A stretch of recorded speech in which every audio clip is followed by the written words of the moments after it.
Hello, boys, girls, and NBs. Welcome back to the stream. Tonight is going to be a fun reacts night. We might do a crazy react at the end. As I was searching for stuff to talk about, I thought, why not? It might be kind of funny to do a good old classic fresh and fit react on this channel. I don't know why it just showed the wrong screen. That's a little alarming that my thing isn't working here. We'll reset it. We'll go display capture and reset it. Okay.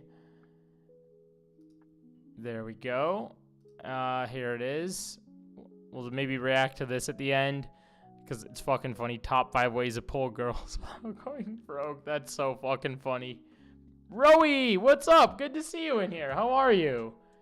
That made me I haven't seen you in a while. Partially and not partially. Probably because I haven't been streaming lately. This is like my third stream of December. I've been busy, but we have a lot of reacts to go through. I saw this video. It's been on my feed like all of today. Amino has been shut down. I don't even know what Amino is, but maybe we'll get into that. The first thing I want to look at will be this right here. This is actually something I filmed. This is my shot right here. It is a client of one of my friends, and she's Palestinian, and she put out a comedy special called Calm Feminine Energy, and it's really good. I also have to eat my dinner, and I don't like when people eat on stream necessarily, but I do have to eat, and I didn't want to delay stream, so maybe I'll play that while I eat. And then we'll do this. There's also the truth about the male loneliness epidemic. Made by you're eating dinner too? Hell yeah, we can freaking chill out and eat dinner. I also, in true stream fashion, you didn't see this when I streamed 2 days ago, but look at this. Look what's back. I was drinking these for the longest time. The lemon Italian ice Waterloo. I had to special order it online. My local Aldi stopped selling it, and I was really bummed out, so I had to buy it. So maybe we'll do a little react to this, the male loneliness epidemic, made by a Hasanabi head. And then I also saw this video right here, The Beauty of Imperfect Things. Don't know what it's about, but it's a 7-minute video. We'll talk about it. I'll probably react to this, watching terrible vertical shows, because vertical shows are really bad, like extra bad. And I want to see this video. I haven't seen it yet. So it's by the wonderful Chad. So maybe we'll get into that. I don't even know what the fuck. Low video views? Shut up.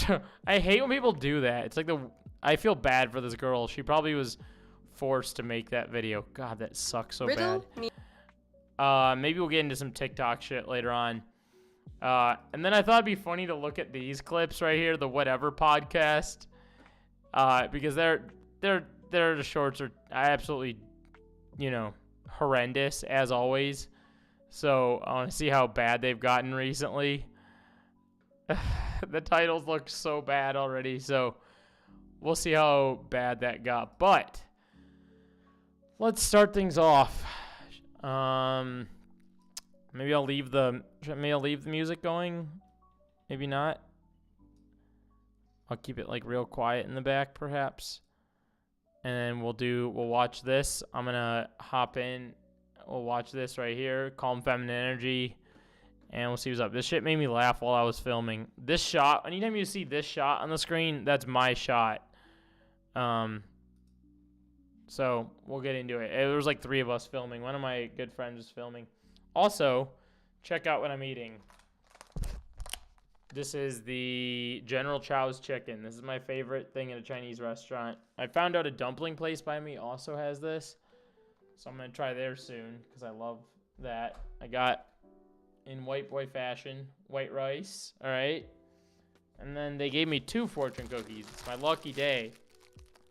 You're lucky when you get things in 2s, such as a $2 bill.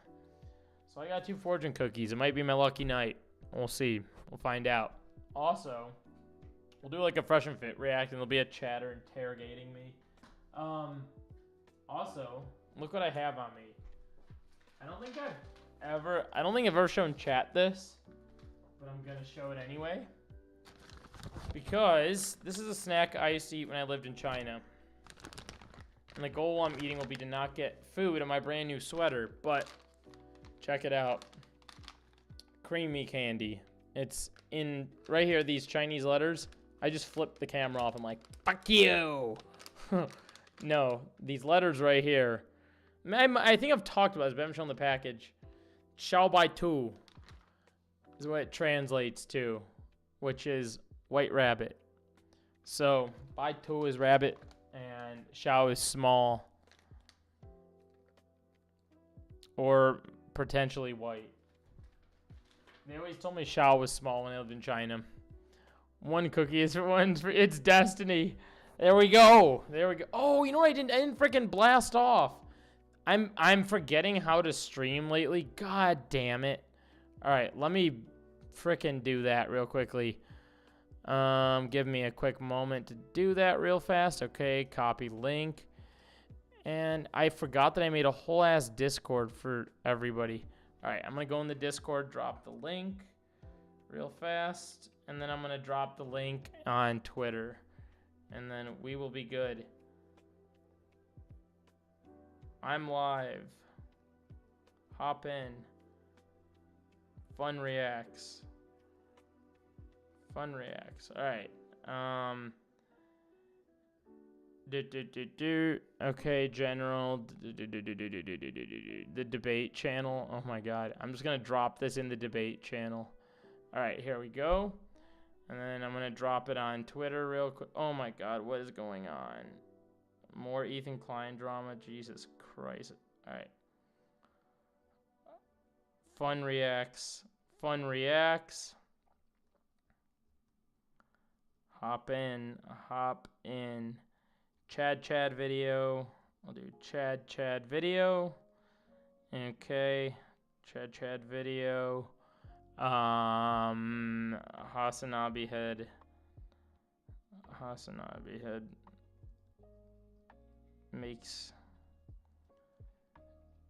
Made a video. Okay. And comedy special. Hop in. Oh, maybe shit. I wish we could watch shit that's like on Netflix on stream. All right, there we go. Cool. All right, I did it. I freaking did it. All right, we're good now. I'm becoming the rookiest streamer of all time. Yeah, so let's do this. This is called oh, she changed the title to Men Want Calm Feminine Energy. What? A hot chicks comedy special, no audience, pure chaos. Yeah, we filmed this. I'm gonna get ahead of it before. I know there's nice people in my community, but if anybody hops in that's new here and is like confused and they're like, see, guess what? No, of course, nobody would show up to a woman's comedy special, or I don't know what the argument's gonna be for someone that hops in, but I'm gonna get ahead of it now. I'm pretty good at getting ahead of things. Whenever I say that, it usually voids these chatters. But we filmed this very specifically in an empty room, specifically for the content. Okay? The purpose in it is for the room to be empty. There's, in fact, a bit in here about that. Okay? So before anyone's like, but there's nobody in there, so clearly it's not funny, or I don't know. I don't know what the argument's gonna be. It's funny, okay? I promise. It's good. I was laughing while I was filming. Let's fucking enjoy it, all right? Do you ever think about how men treat women like Thanksgiving dinner? Oh, maybe I should shut my music off. I realized. Fuck. One less thing for people to chirp at me for. All right, let's do it. Let's hop in. There are way too many meals on the stovetop cooking at once. He'll focus on one dish, prep it real nice, and then let it simmer on low so it doesn't get cold while he checks on the next. Eventually, he'll come back to that dish, only to make sure it doesn't burn. But the turkey has his main attention, right? It's unstable, high maintenance, and unpredictable, but it's worth the effort. The problem is that it's a slow cook, and if he wants to get it just right, there's nothing he can do to rush it. So, until the turkey's ready, he'll dabble in some potatoes, some cranberries, some corn. And he doesn't like yams, but he'll cook it anyway because variety. And, you know, men are all about variety and diversifying their portfolios or whatever.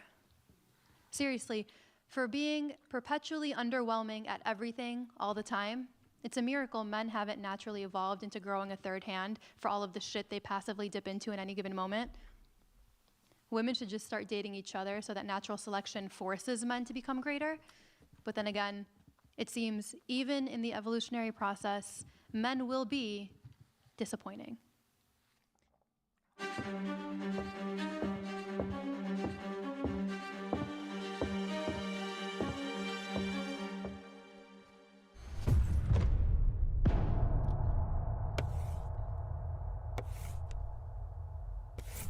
You know, Chris Rock famously said that a man is only as faithful as his options.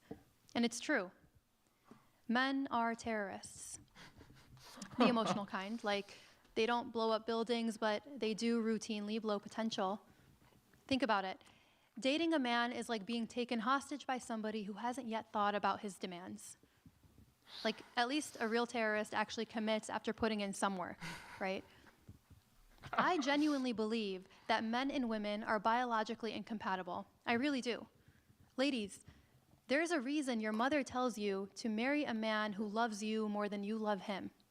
It's because women are wired to create comfort in uncomfortable stability, and men are wired to chase the next high, even when they've got a great girl settling at home. It's because men have a propensity to cheat. Like, I wish we could criminalize infidelity and legalize heroin because, I mean, it seems like everybody wants to cheat and nobody really wants to do heroin, right? Seriously, the only thing women get from men, especially beyond age 50, is humiliation. And I'm almost there. At 30 years old, I've accepted that I don't have a soulmate. And so I've just given up on my happiness. Sad. In fact, I recently quit therapy after trying it for 8 weeks, which coincidentally is exactly how. Not to butt in, but I have this like. Okay, to each their own. To each their own. Obviously, therapy works for some people, right? I'm gonna say it before I say this, but I always talk about this in real life because I have a lot of friends that go to therapy, and the recurring thing I always hear from them is like, they'll be like, oh, I'm like 16 weeks in it or whatever, and then they'll be like, I'll be like, so how's it going, you know, like, is it working for you or whatever, and they're like, well, my therapist doesn't really understand, and I say this, and like, doesn't understand this, and they're like, yeah, I'm probably gonna get a new therapist. I'm like, wait a minute, so what you're telling me is you just spent 16 weeks going to something that you hope was going to fix your problems, and it didn't fix your problems? And you just lost all of that money. And it's like, for every like 20 people that I talk to about this, there's like one person that's like, yeah, it's actually helping me. And I'm like, okay, that kind of fucking sucks, right? I feel like it's really hard to find a good therapist. Not to make this comedy thing serious, but I had to bring that up because, yeah, I don't know, I talk about it all the fucking time. How long it takes to realize that healing is for people who have hope and who at least like themselves a little bit.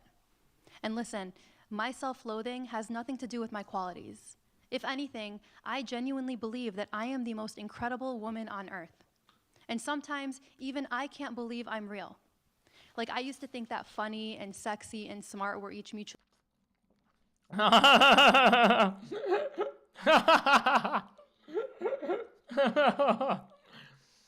do you guys feel? That's really funny. How you doing, Justin? Good to see you in here. I added you in Sam's chat recently, but I don't think you saw it.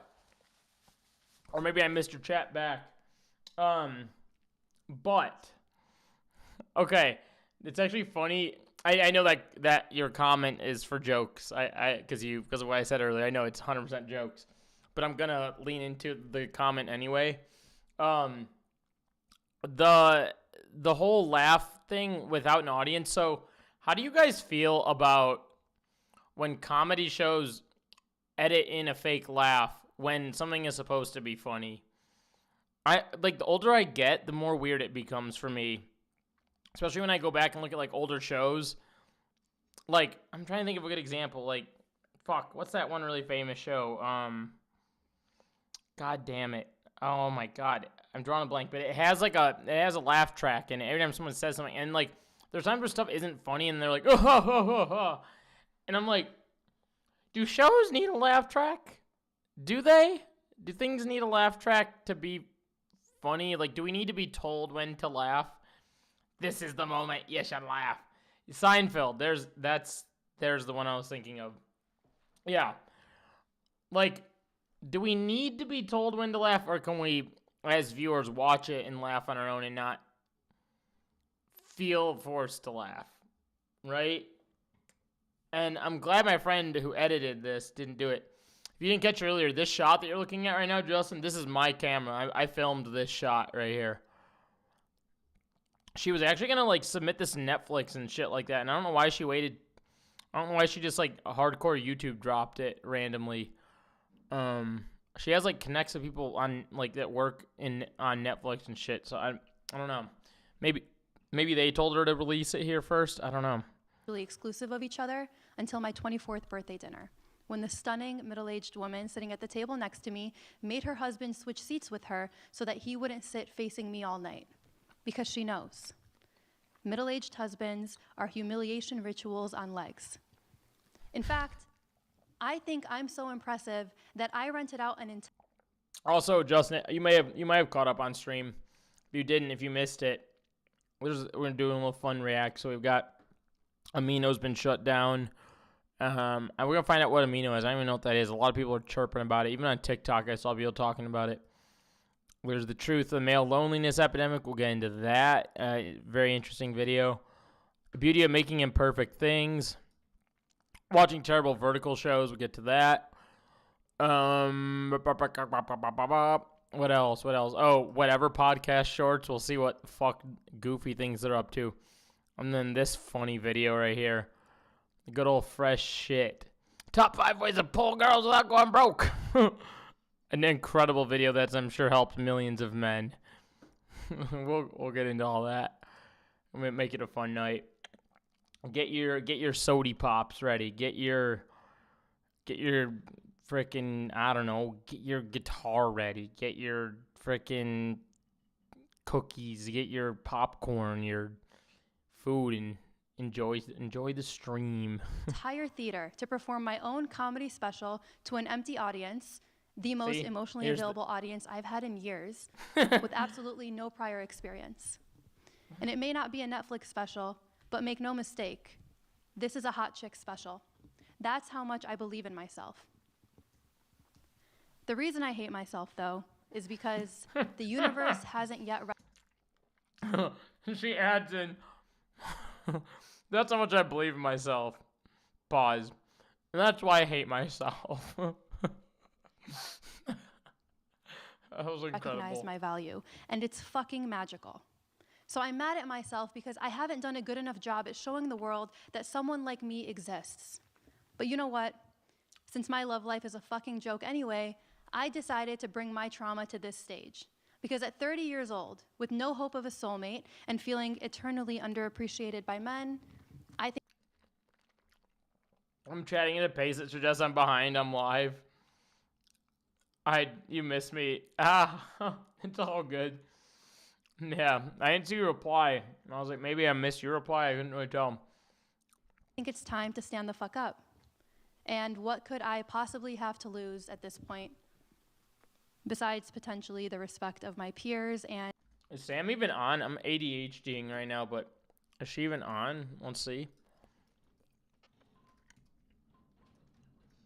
Holy... She might be on. You guys have been really generous. Oh, she is online. Look at that. Really neat. AirPods would be cheaper. I have them, but even those like make me. God damn it! I love her stream. Wired too. All right, we'll see what's going on with that later on. Let's get back to this. And my colleagues in my very serious, very unfunny professional career. It's true. I'm an attorney, a successful one, and I love my job. But it wasn't always like that. The first few years I spent at a law firm were really challenging.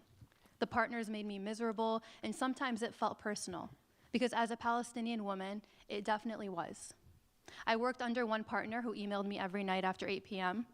another partner who emailed me every day on weekends, and a third partner who strictly operated from 8 to 6 on weekdays, but made my life hell every hour therein. They had the time and energy to ruin my life because they didn't have wives, just Wi-Fi. But I stayed with that firm as an attorney for 5 years as a new grad in that misery. Do you know why? It's because I'm a woman, and women create comfort in uncomfortable stability. We don't leave when things are hard. We just redecorate the suffering.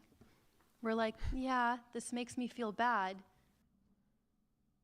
Yeah, I actually think that's like, I think I heard Hassan talking about this earlier today. I don't even know how to describe that. I'm not a woman, so I can't describe that, but fuck, do I know so many women that are in that predicament, right? I guess it's like comes from a place of like feeling some kind of guilt of speaking up, I guess. I don't know. I don't really know how that one works. But it feels familiar. Fortunately, I'm at a place now where I'm happy and I'm treated really well. And I feel like I'm actually inspired to grow professionally.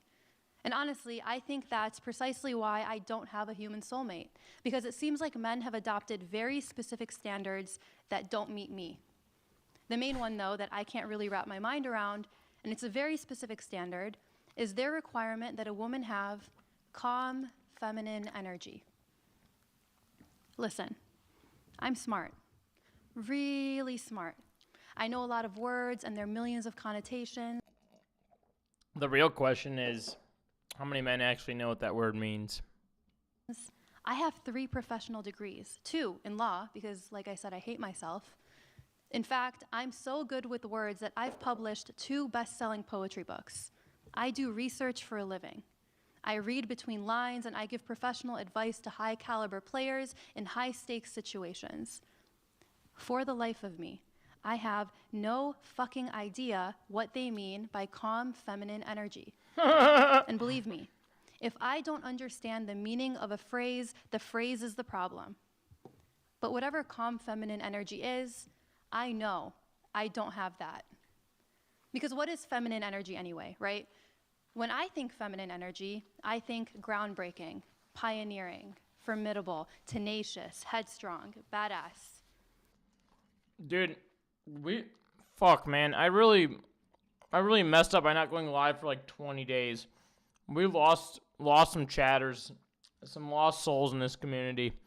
We lost Wi-Fi. I think Chris was traveling when Chris was last in chat, right? So Chris might be in like, where did he say he was going? Malaysia or something like that? We also lost that one chatter in Discord like 3 lives ago. And that chatter was like undergoing some like surgery of sorts. And lost their damn mind. And then didn't ever return to chat. We lost like 4 chatters. They'll be back. I think the ocean and fire and Mother Nature, who, by the way, is a Palestinian woman, which explains why there's been so many natural disasters the last couple years. Sis is fucking stressed. When men say feminine energy, they mean a subtle form of silent submission, shyness, uncertainty. A woman who would never tell jokes to a crowd, a woman who wouldn't have jokes in the first place, a woman who's unconscious. Do you know who else is modest, doesn't talk back, and has a calming presence? God. But men get so fucking pressed when you refer to God as a she, because men are also misogynistic. In this case, misgodonistic. Honestly, even using words like formidable and tenacious in the correct context is why most men would probably agree that I don't have feminine energy. That and all the F-bombs that I expertly drop. And listen, I'm not proud of the foul language that I sometimes employ, but just know that when I use it, it's curated and deliberate and is flooded with meaning. Like I said before, I know a lot of words, which means I am intentional with the words I use. And so I really hate when people use words lazily.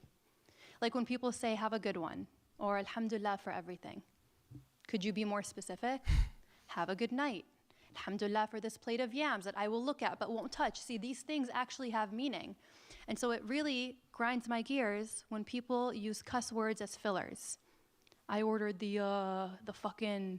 No. Fuck is a sacrosanct word. Oh. Use it respectfully or don't fucking use it at all. Caught. Honestly, when I drop an F-bomb, it's all... I do that shit all the time. I literally just did it right now. I always say that. I try not to at work, and I usually don't swear at work. I'm pretty good at that. But man, you kept me on stream, in person. Boo, it's me, Lurking. What's up, Blender? How are you doing? Good to see you in here again. Lurking as you make dinner? Hell yeah, I'm eating dinner as I'm streaming. I think Rowan's also in here eating dinner, too. Why does she hate Boston? I don't know. We'll find out. Violet, what's up? Good to see you in here again. Hell yeah, the chatters are trickling in. Let's go. Happy to have you in here. Are you also eating dinner? So far we have Rowan eating dinner. We got Blender preparing dinner. We got me eating dinner. Are you making dinner? No, you're not, because you're in a different time zone. Fuck, I always forget that. It's probably like lunchtime where you're at. We're watching, in case you didn't catch I was right, late lunch. Look at this. In case you missed it, we're watching, this is a comedy special of one of my friend's clients. This angle right here that's on the screen is the angle I filmed. So I shot this with 2 other people. It's called Men Want Calm Feminine Energy. What a hot chicks comedy special, no audience, pure chaos. She's a Palestinian woman. Fucking, it's really funny. So we're watching that right now. We got Amino. I don't know what that is. Maybe any chatters in here might know. Get to that. The truth about male loneliness epidemic. There's been a bunch of videos on this, but this one was rather interesting. We'll get into that. Beauty of making imperfect things. We'll get into that. Also, Chad watching terrible vertical shows. Whatever podcast shorts, we might get to that. And we're gonna do a goofy react here. Top 5 ways to pull girls without going broke. By the good old fresh shit. 12K views. You know, some internet slop. But while I'm eating, we'll enjoy this. And it might be time to crack this. To crack the good old Waterloo Italian ice. Let's crack it. It's gonna go all over my fucking face. Ugh. There we go. All right, let's get back to it. We'll find out why she hates Boston. Often a content word. Like in the car, for example. I recently discovered that my most used phrase when I'm driving is "go fucker." And that has nothing to do with the fact that I... Wait, I say that all the fucking time when I'm driving. I either say "go fucker" or "go motherfucker." There's people that stop. They literally hard stop on the highway. I'm like, what are you doing? I've been in 10 car accidents and totaled 2 cars. That's all purely coincidental. Honestly, half of those weren't even my fault. And so it really upsets me when people try to paint me like an irresponsible driver. Like the other day, my dad asked me if I backed up into his car. I was appalled. I asked, why would you assume it was me? Because I'm a woman? You don't think it could have been either of my 2 brothers who also live with us? He said, because there's white paint on my front bumper, you have the only white car, you're parked in front of me, and you've done it before. Okay? But like, that's all circumstantial. Seriously, I'm a perfectly competent driver. In fact, I passed my driving test the second time I took it. But I will admit, I could be better. You ever hit a speed bump going 60 and your car hits you with the "say a command"? One thing I do often, inadvertently of course, is that I try to... How many people actually have... Is that like a standard thing across all cars now? The "say a command." I feel like I still know a lot of people that have cars that don't even have that, right? turn my car off while it's still in drive. Like, I just forget to put it in park. It's just those little things, that I don't really pay attention to because it's fine. Nobody's gonna die. Like, if my car is making a weird noise, I just turn up the radio because the only way this becomes my problem is if I die, and that seems improbable. Like... Dumb old cars for as long as I can get one. Yeah. If you could ever, switch out an old car for, an actual old car, like a 1960s something, at a good price, that'd be epic. I hope I could do that one day. I don't speak to technology. You speak guitars. If it's not a guitar, you don't speak it. What the fuck is an emissions test, and why do I have to get one? What's in it for me? Honestly, the most feminine thing about me is probably my driving. But besides my language, there are other things about me that men would probably consider unfeminine. I have a secure career. I make great money. I'm funny and witty and sharp. I'm of above average height. I'm independent, loyal, generous. I have great hair and a nice smile. I'm confident, I'm fit, and I'm comfortable approaching people and starting conversations. I'm charismatic, an amusing flirt, and I tip really, really well. I am every woman's dream man. And that is why I can never embody what it is a man means when he says calm, feminine energy. Cut me a fucking break. I'm a Palestinian woman. There is nothing calm or feminine about my identity. I am complex by nature because I am both a...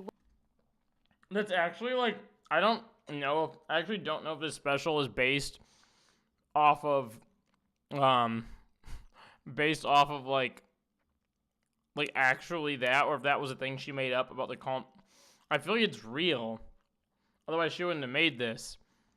But at the same time, I should have asked her that when we filmed this. But if you're going off the idea that, someone did say that to her, that's crazy. That's a wild thing to say. I would now guess someone would say that in a million years. Weapon and a wound. My entire existence is survival, and survival doesn't come with a soft, tranquil vibe, my guy. Like, what you're looking for is a Yankee Candle. I'm a fucking Molotov cocktail, okay?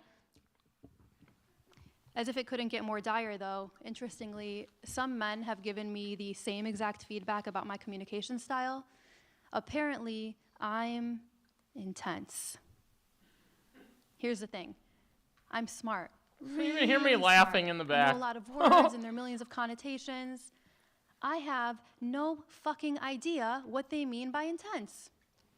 Am I intense because my mind takes half the time and effort as a man's to be funny and witty and responsive? Do I come on too strong because I have the confidence to say exactly what I feel instead of waiting to be cued into conversation? Do I live in fantasy because I don't believe that out of the 8 billion people on Earth, I'm so lucky that I'm going to find my soulmate in my city, population 50,000, 80% white conservatives? Ew. I'm a gambling woman, but even I don't like those odds. There are more potholes in this... I feel like that's America in a nutshell. It's not just her town. It's fucking America. It's a wrap, baby. Lucky for a couple chatters in here that don't live in America. City than there are emotionally available men. Truly, I don't know what they mean by intense. But I'm done worrying about it. I'm done even thinking about it because men try to find logic in love, but love doesn't make sense. So good riddance to the men who called me intense. I told you I'm a fucking poet. I deleted all the apps, and like I said, I recently broke up with my therapist. That's how turned off I've become to any kind of emotional commitment. I don't even want to talk about my feelings once a month with someone that I've come to trust and enjoy. And I must say, as jaded as I was to even feel compelled to stop therapy after 8 weeks, I became even more jaded by my therapist's response when I told her I was done. I sent her an email. Hey, it's me. Let's cancel all future standing sessions. This isn't for me. I choose misery. Maybe that was dramatic, but I'm intense. A day went by, no response. 2 days, nothing. 2 weeks, ghosted. And suddenly, any healing that I had done over those 8 weeks was fully undone. As any masculine energy person would feel, my ego was fucking hurt. So I wrote her another email.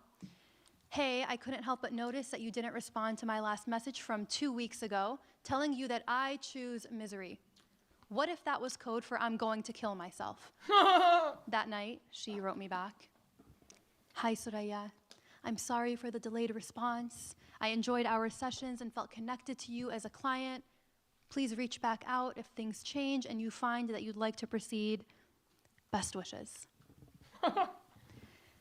That response really pissed me the fuck off. Let me tell you why. Ladies, when you meet someone...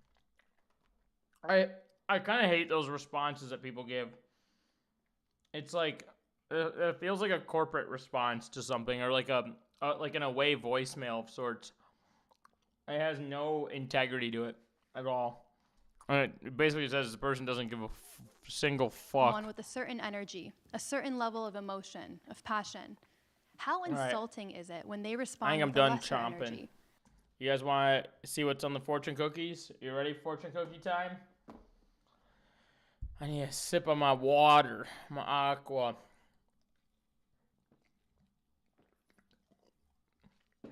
All right, you guys ready? Are we ready? All right.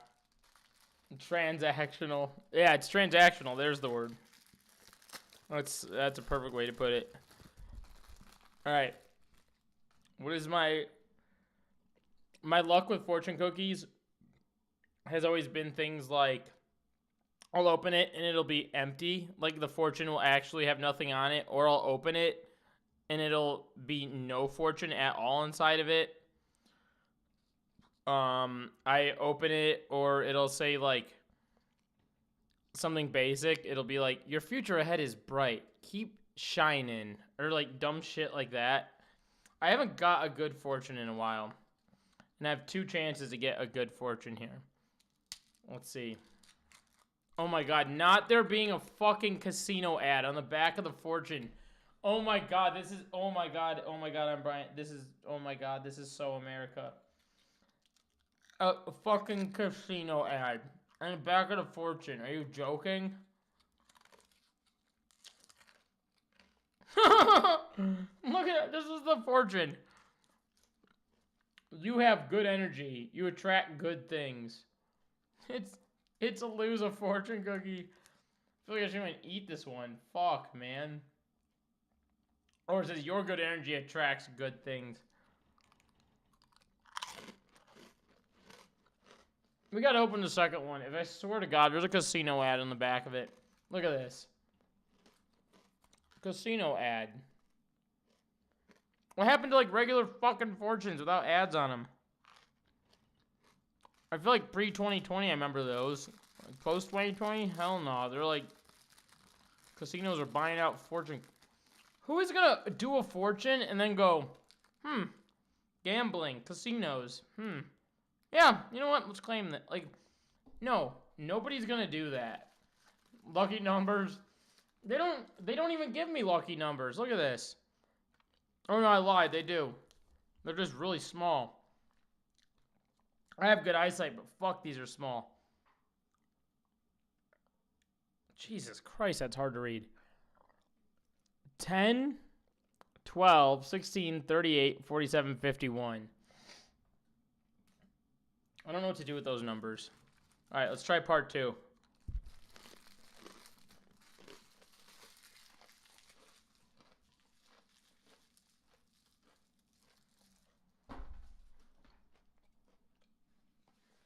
All right.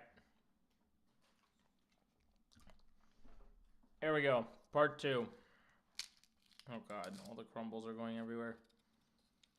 All right. I feel like you're supposed to read the fortune before you actually eat the cookie, you know?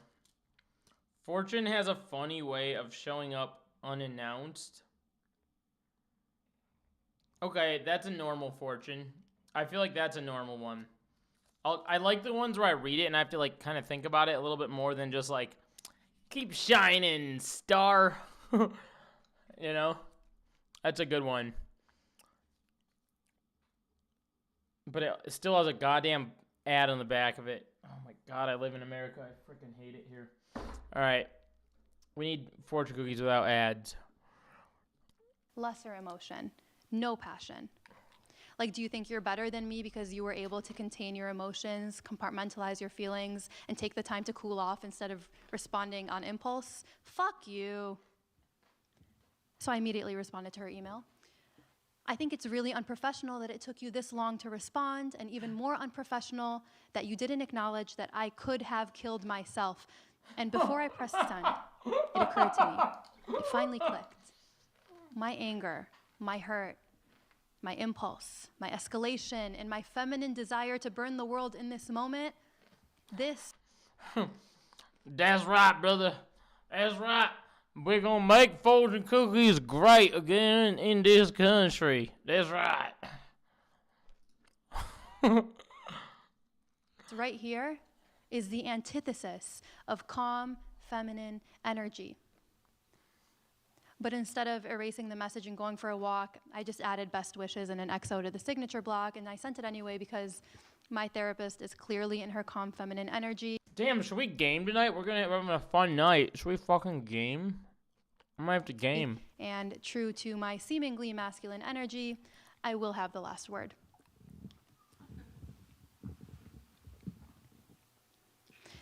Anyway, after I think sent that was that me email, laughing. I started thinking back to how far I haven't come from my very first therapy session with her 8 weeks earlier. No joke, after 15 years of thinking about it and being too afraid to actually do it, I scheduled my first therapy session ever for a Friday afternoon. It was a virtual appointment that I had to take from a local library because, one, I have no privacy in my home where I still live with my parents, my dog, and my brothers, and two, in our Muslim household, I swear to you that our internet is powered by prayer, so it can be pretty sporadic. Like, you want me to have calm feminine energy? Brother, I don't even have calm Wi-Fi, okay? Anyway, that day, I pull up to the library to take my first ever therapy appointment. And for the first time in 20 years, the library was fucking closed for an internal employee training. This is the same library where I take every important meeting. It's where I studied every night in law school. It's where I sat for the remote bar exam during a deadly global pandemic. That library in 20 years was never closed for a single time, and I never saw a single employee. And I'm not the type to be superstitious at all. I'm not. But I do believe in signs. And to me, this was God telling me, don't do it, bitch. Be miserable the rest of your life. This isn't for you. The good news is that I had the ability to brush off this intrusive thought and take the call from my phone in my car. And you know what? That's exactly what a calm, feminine energy person does. The bad news is that I don't have calm, feminine energy. In fact, I am the creator of my chaos. So I emailed my therapist 5 minutes before our first session. Please cancel our session. The library is closed. This isn't for me. Charge me the $200 cancellation fee. I choose misery. She emailed me back immediately. Please dial in from your phone. Let's talk about it. Sometimes I think back to that first session and I think maybe God was sending me a sign after all. Not that I should or shouldn't try therapy, but rather I should invest in better Wi-Fi for all of the angry, intense, impulsive emails that I will send in my future. She has a bit about Israel in here. I think it's coming up. Is it towards the end? Oh yeah, I think it's towards the end. As an uncalm, unfeminine, and unapologetic, intense, high-energy woman. But then I thought even further back, and I tried to remember what it was that gave me that final push to finally try therapy in the first place. Like, after 15 years of thinking about it, what took me there? What finally did me in? And then I remembered. Ironically enough, it was the advice that I got from a man that I found on my favorite dating app, LinkedIn. He lived about 5,000 miles away, and though we never met in person, we got to know each other pretty well as pen pals for a few months. He sent me a really thoughtful message one night. He said, Soraya, I think you would greatly benefit from therapy because clearly your mind is so sophisticated and works so quickly that you successfully keep finding excuses for the patterns that you adopt just to purposely keep yourself unhappy. For the first time in my life, I felt seen. And you know what? That man was gorgeous. And he was very mature, intuitive, emotionally intelligent, safe, caring, nurturing, gentle, calm, feminine, energetic. He truly was the sexiest woman I've never met. I responded to him, "Thank you for the advice, but I don't negotiate with terrorists." But you know what? I gotta say, I don't completely fault men for having the chauvinistic standards that they've adopted. I also have very specific standards, which, honest to God, explains why a well-rounded woman like me has never been in a relationship. It's because I won't settle for a man who isn't my soulmate. And the reason I know my soulmate isn't in Chicago or even in the USA is because I know exactly where he is. See, I used to be attracted to men like John Mayer and Elon Musk because I thought that what I valued was creativity and intelligence. But now I've realized that if he isn't from the north of Gaza, the south of Lebanon, the camps of Jenin, or the mountains of Dagestan, I don't want him. Because what I really value is a man. I always forget that. I sound like a fucking idiot. And I mean, I guess everyone else says it too. But people that are actually from, like, from Gaza don't say Gaza. They say it how she says it. And every time I hear it pronounced the right way, I'm like, fuck. Of courage and honor and enough self-control to not look me in the eyes. Do you know what the men in these regions all have in common? Number one, they don't have calm, feminine, first world problems. For example, they don't change their Instagram handle every 6 weeks because they're burdened by their online aesthetic. They don't dance on TikTok because they desperately want to be perceived by their peers. They don't call women bitches, and they don't go out of their way to break their mother's heart because they crave her attention. Instead, they put the world on their shoulders, and under no circumstances will they ever abandon their values, their community, or their family. Look at the little thing down here. I don't know if you guys can see it. The little thing there says, "Does he scrub between his toes?" I want to see if I can find that. Was it this? Oh, yeah, this is it here. I'll go to this bit. Anyway, so here we are trying to come up with menacing names for this sweet puppy, and we wanted something strong, striking, powerful. Osama bin Barkin. Nah, it's too soon and we're trying to forget. Osama bin Saddam, Barkin. who let the dogs out. It's a mouthful. Ooh, Muammar Gaddafi. It's a tongue twister. We tested different names for about a week. Our neighbor Kathy and her dog Luna approach us one day on a walk. Kathy leans down and says, "Now who's this sweet, beautiful boy?" I smile. "Oh, this is Islamic Jihad." Kathy snaps her neck up, and her perpetually upside-down frown tilts Islamic even Jihad. further down. I told you I'm a fucking poet. The next Isn't week it? we play Yeah, around this with is some more awesome. I love this. names. Instead of names of dictators, we try to think of a stage name, like a rapper. Not like Snoop Dogg or Bow Wow or Pitbull. No, what if we call him Lunatic? Or, Flee the Scene. So we play around with those names for a few days. The next week, the mill lady stops us and extends a bacon treat out to our puppy. She says, "Who's this new fella I haven't seen around before?" I tell her this is holy war. He takes a giant bone treat in his tiny mouth and carries it all the way back home. And when we get home, of course, I take the bacon treat from his mouth and I throw it away because my white dog is Muslim. Alhamdulillah. You think I'm joking, but I'm not. My dog really is Muslim. He doesn't eat pork. He fasts with us during Ramadan. He wakes us up for Fajr prayer. We wash his entire body every time he steps outside. Last week, I was walking with him around the block, and the children of the only other Muslim family in our subdivision were playing outside in their yard. There's about 6 of them, ages 2 to 12. And as we approached closer, I could tell that the little ones really wanted to pet my dog, or at least examine him a little closer to see if he's as filthy as their mom says.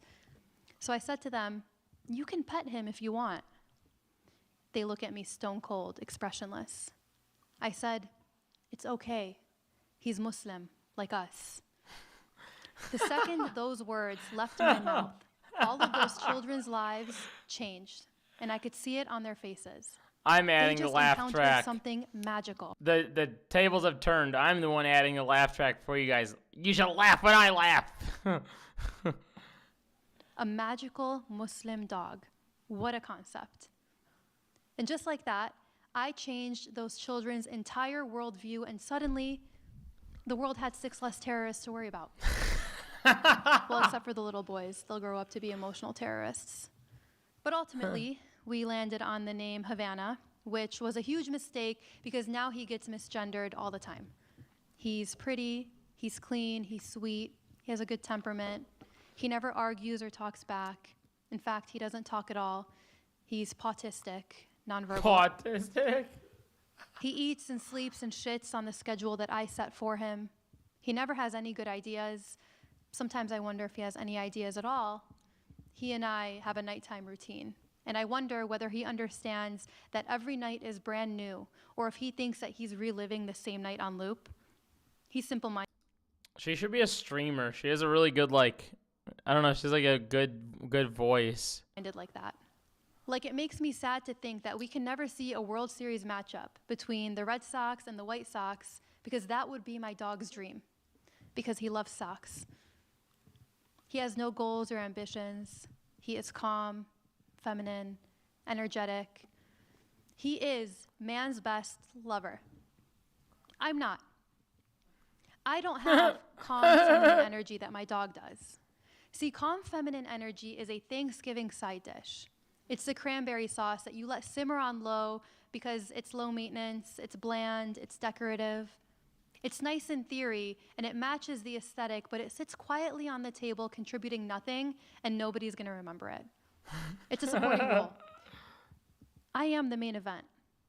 I am the fucking turkey. I know she's not literally meaning it, but I actually don't like that particular side. I never eat it.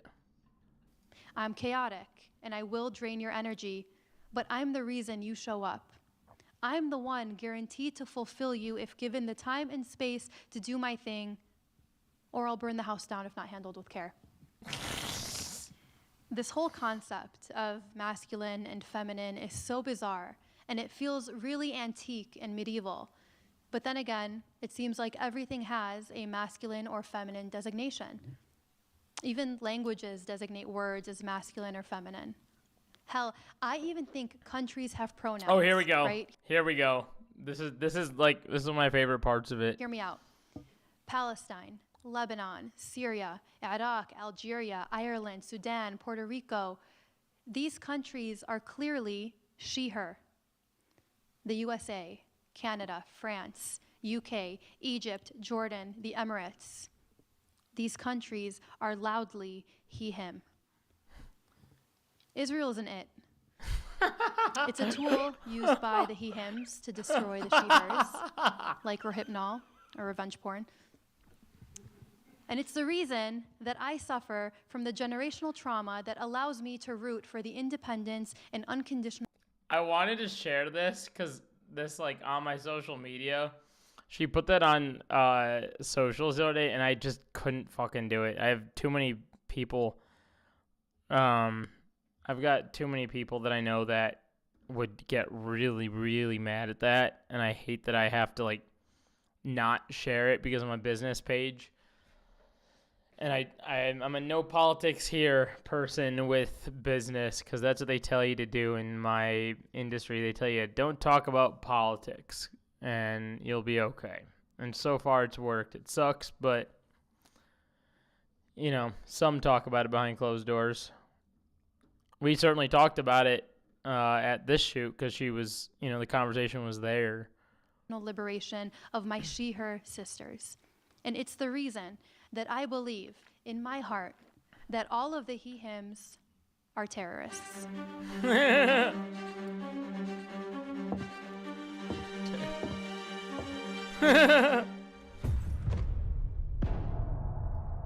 Boom. All right. That was a very solid video. Needs more views. Share. Tell your friends. Tell your friends. Tell your family. You know, do the thing. Here it is. I will leave the link in chat if anyone else wants to go back and watch it later. All right. Next up, I don't know if I want to watch this Amino video yet.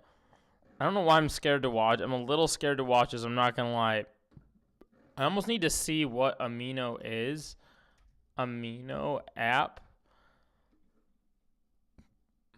Let's see what this is. Amino's a social media developed by Narvio. It was created by Yin Wang and Ben Anderson in 2010. Launches an app. Amino was acquired by Media Lab. Are no longer associated.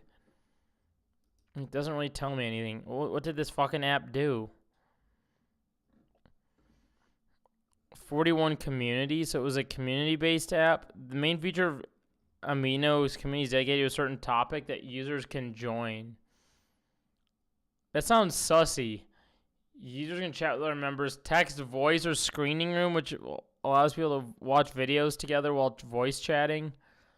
So it sounds like a version of Discord, no? Maybe we'll start it and see. Maybe I'll do this one first. I don't know. Maybe I'll start it and we'll see how the vibes are, and then we'll move on if we're all confused by it. But I want to see what's going on with Amino.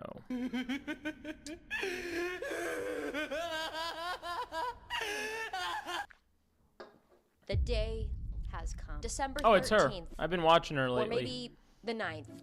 Some the 10th. It seems it was different for everybody, but Amino turned their servers off. No one for sure knows what's going on with Amino, but if the servers are closed for good, it's not necessarily a bad thing, in my opinion, at least, and that seems to be most people's opinion as well. Super quick breakdown for those of you who may not know what Amino is, but you're kind of interested what this is about. Amino is an app for fans to connect. If you are a part of an extremely What? That does small not what? niche app for fans. What, dude? Do you ever open up an app, like you see a new app and you're like, okay, I gotta see what this is, and you download it, and then it just fucking looks like this? If I saw this, instant delete. I would back out and delete it. It blows me, and maybe it's just because I'm fucking, I don't know, neurodivergent, that I'm so quick to snap on that and go, nope, that doesn't look fun, and get out of it and not give it a chance. But man, I guess everyone's into their own things, so maybe it's fun for other people. But this just looks noisy, like it just looks annoying.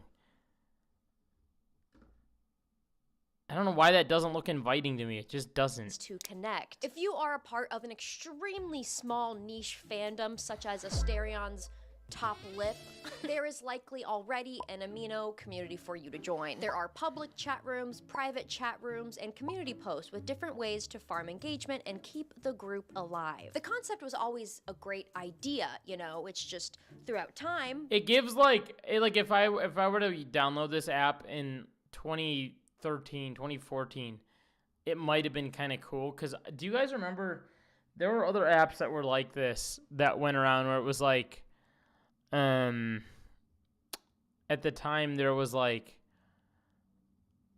God, what was it called? Kick, maybe? Was that the app? Not Kick, like the one that there's like pedophile streamers on. I'm talking about this Kick right here. Yeah, this Kick. Kick messaging. Is this still an app? Yo, it's still an app. What the hell? You guys remember Kick? This shit was insane. How is it? Is Kick... People also ask, is Kick a dating app now? Someone on OkCupid. What is better to get a date? Tinder or OkCupid or Kick? Oh my God, people are so brain broken. What is happening here? That's crazy. That's what it reminds me of. The execution dwindled and led to the fall, or what we expect is the fall. A little over a week ago, fans just woke up to nothing when you clicked on the Amino app. Some think it'll come back on, but most have already kind of accepted the fate. Although it was still a shock, No one is that surprised. Amino has been going downhill for years, and the company that bought Amino in 2021, called Media Lab, has a history of doing just what they did. Whisper was shut down with no notice as well in January 2025. This is the same company that owns Kick, if that gives you any more insight. So what exactly led to the fall of this once beloved... No way! No shot! There's no shot I just called that. There ain't no way. What did I just say before she got there? I said, this reminds me of Kick, and then listen to what she says. Notice as well in January 2025. This is the same company that owns Kick. What are the fucking odds of that? What are the odds? It's almost like I knew.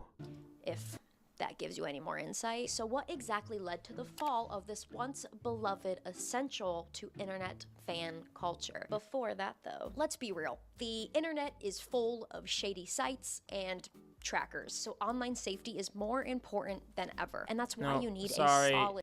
No ethical react. Holy... Alright.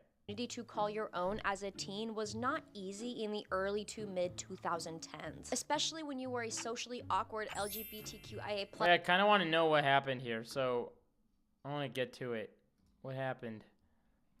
Boston. They wanted to create an idea similar to conventions, but without the tickets and all on your phone. It started with individual Amino apps for specific niches like K-pop, anime, and video games, which eventually evolved into one app where all of them could live together. And they actually got into the YouTube sponsorship game pretty early on. I even had a sponsorship with them back in October of 2016. Possibly download Amino.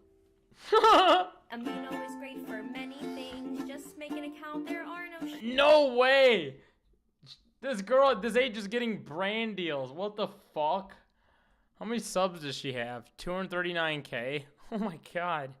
Up until that point, Amino hadn't made a dime other than what it had gotten from investors. So they were spending loads of money with little in return besides waves of new users. The growth would become overwhelming for a small company like Navi, who had such little experience in quick success and adapting to that quick success. It would soon become extremely hard for there to be moderation besides, you know, the 14-year-olds doing it themselves and the FNAF community. In 2018, Amino Plus came out, a subscription with benefits such as fun chat bubbles, avatar frames, badges, high-res images. Oh no, that's cooked.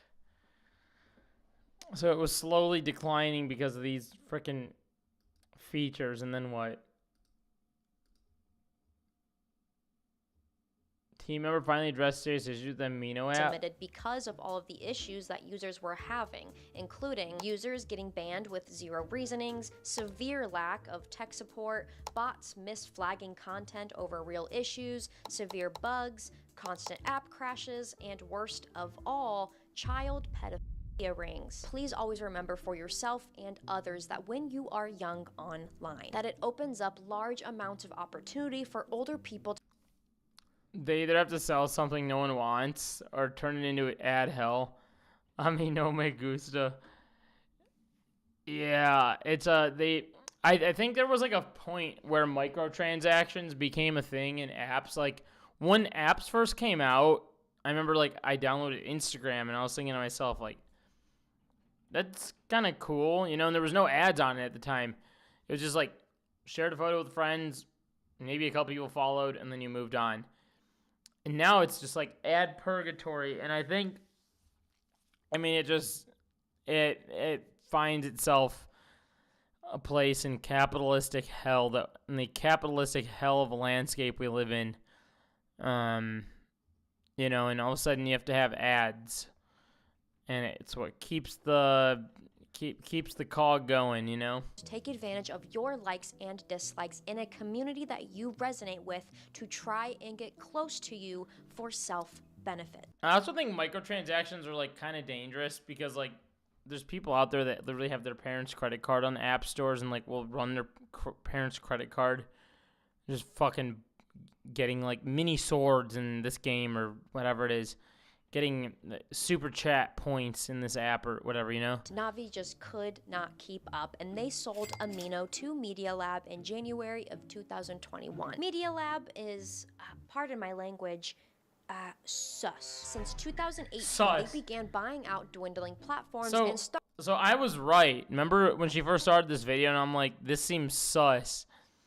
And then I also said that this was seemingly like Kick, and then she called that out. I seem to have good foresight on this. started, quote, stuffing them full of ads.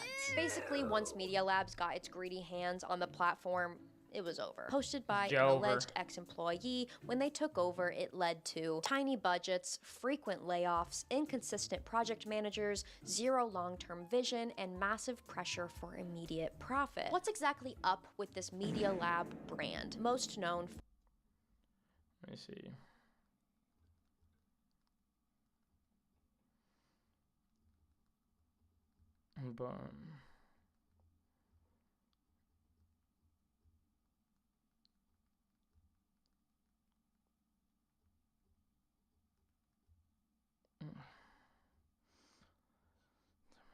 Okay, tomorrow. Okay, I'm good. I thought I worked tomorrow early, so I needed to check on that. for Imager, Whisper, Kick, and Amino. It just does not have the best reputation. Not even the people that they bought platforms from, such as Imager, Genius, Amino, and DatPiff, who all have lawsuits against Media Lab because of breach of contract, owing just Amino alone $17.5 million and $80 million to Genius. Lawsuits aside, it has loads of issues, including Whisper's data breach, failing to acknowledge child exploitation issues with Kick, Amino, and Whisper, and general negligence of their platforms. Since my Kick video, Lord, the lawsuits with that app just keep getting worse. For God's sake, the entire state of Nevada is suing Kick. Hey, Henry. That's what I was surprised at. How the fuck is Kick still around?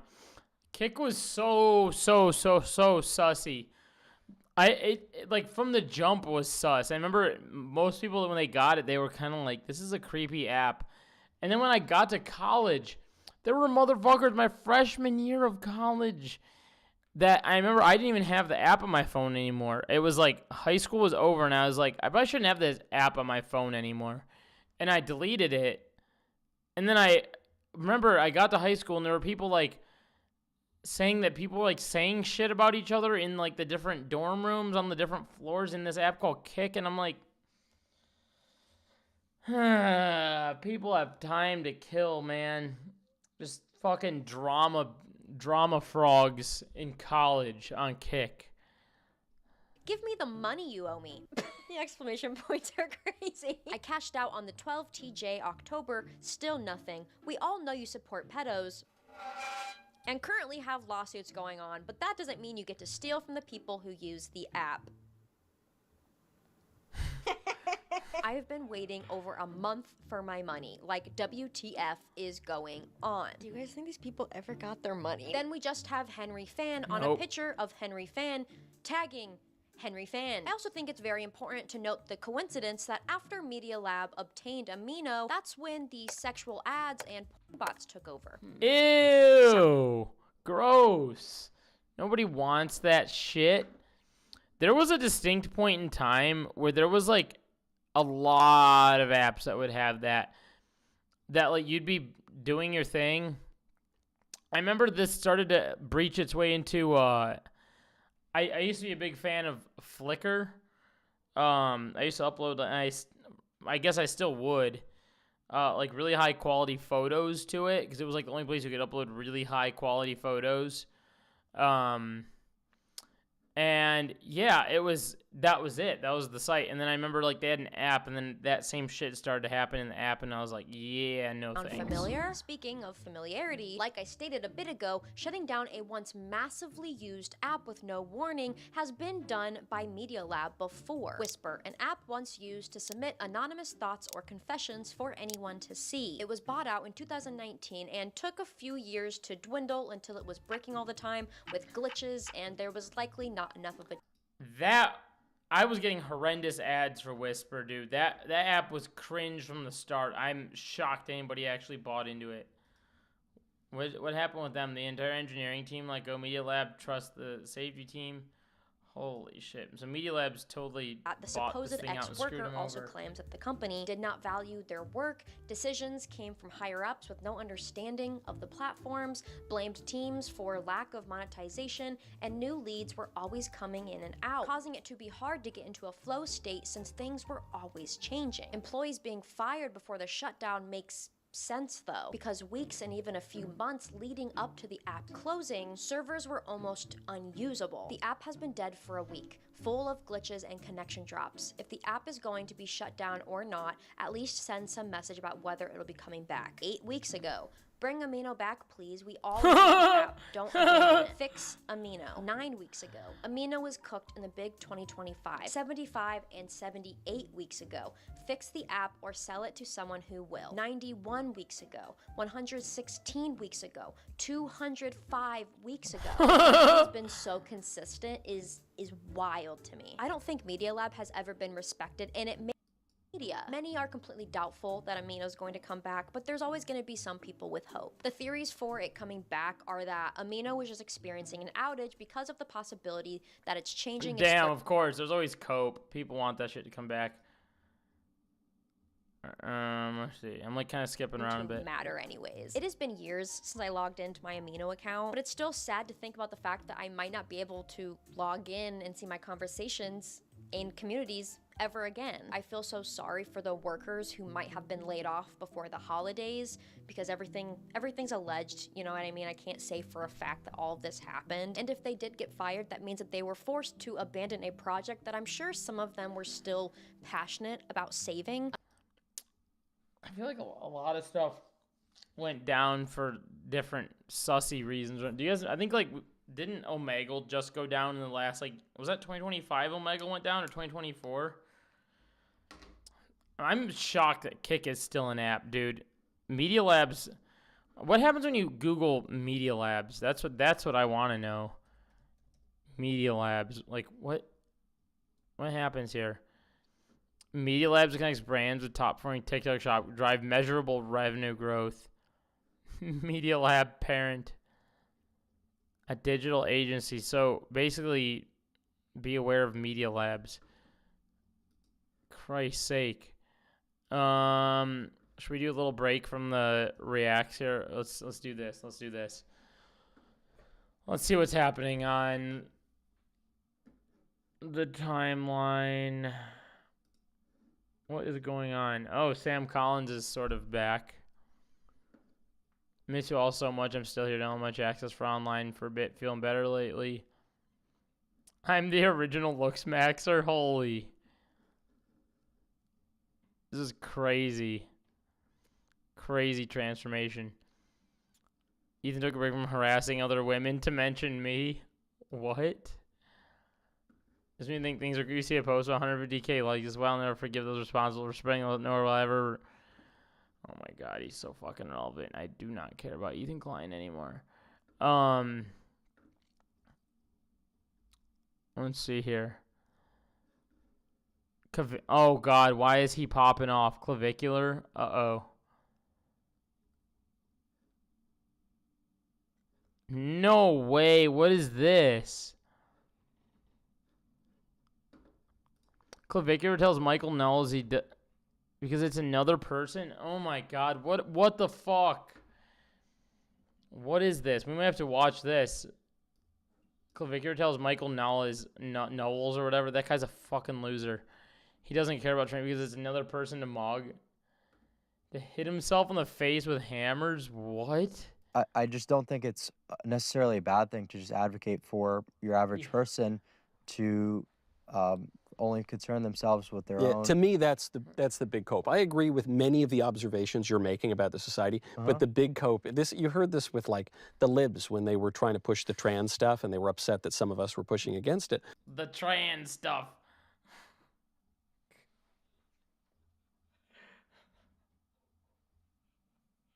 There's something so funny to me about these people when they are like, they can't actually accept that, you know, humans can be transgender, and they just like totally void them of any human being, and they're like, the trans stuff, The trans stuff. I can't go to sleep at night because the trans stuff.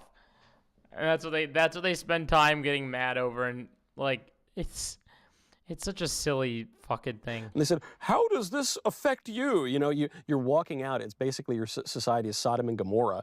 And they say, well, how does it affect you if I decide I want to, like, castrate little kids in the school and redefine marriage and slaughter babies and sacrifice them to Moloch? And how does that affect you? You just mind your own business. And I think, how about I don't mind my own business? How about my business is my community, and I have a right to enforce standards and norms that are good and traditional and conducive to flourishing? And how about you mind your own business?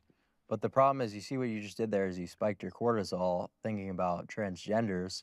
Will that max anything on me? No, that's a very catabolic hormone. So if you're A advocating what? for people to, go around and, concern themselves with these issues. Is Clavicular, isn't this the same guy that like ran over that person in his car and was like saying the N-word? Right? Isn't this like the N-word guy? Right? Am I wrong about that? I thought Jarvis Johnson just made a video about this guy, no? Yeah, this is the N-word guy. I hate to say it, but this is not one of them. Can we get like an L role model in the chat, actually? Look what my fucking chat is recommending. Like, I swear, I'm not, the chat is the worst thing ever. Fuck the chatter. Okay, so his chat's like trolling him or whatever, and then he like... Wait, where? I think he says it right here. Is this it? Practice. We know you say it all the time, and you still can't pull it off? I obviously had to say the N-word because of how ridiculous that was. And also, guys, just lol at the N-word, okay? Honestly, guys, just lol. Just lol at the N-word. Oh my god. Doesn't he? There's like a clip in here where he says it a bunch. He just keeps saying it. Wasn't it like right here? Was it this? I finished shooting the video, and then I realized this guy does not stop saying the N-word, so I just want to watch some more of these clips. Are you like mixed, or are you just like pure white?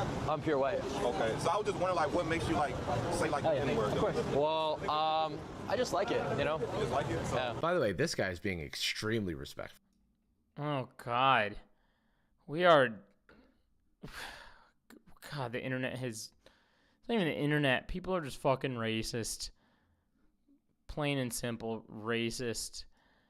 Jesus Christ, man. It's really not that hard. Fuck. Alright, let's go back over to this. Or go to, like school, like board conferences and like, be outspoken about this. That's just largely going to be unproductive.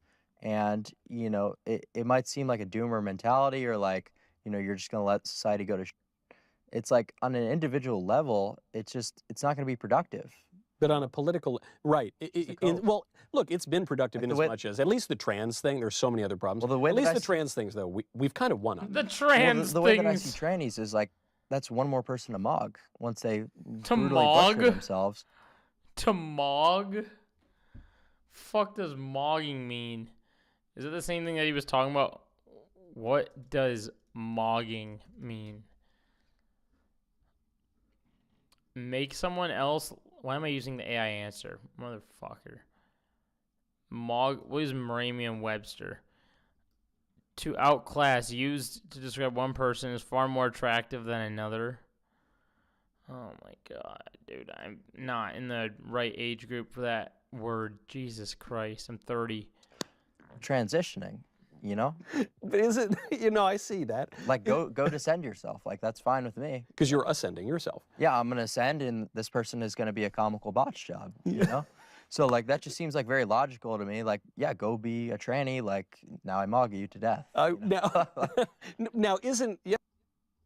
Wait, he told Michael Niles he hit himself in the face with hammers. Was that in the full interview? Or was that were you like saying that metaphorically? Wait, Clavicular's telling right-wing audience to not concern themselves with politics. Yeah, the apolitical people are also the fucking worst. Populism era is a disaster. Leave it to the intellectuals. Oh my god. The more I see of Clavicular, the more I am impressed with him. We need more. Oh my god, dog. What is happening? What the fuck? What is going on? We need more real boop boop who don't care about appeasing boop boop.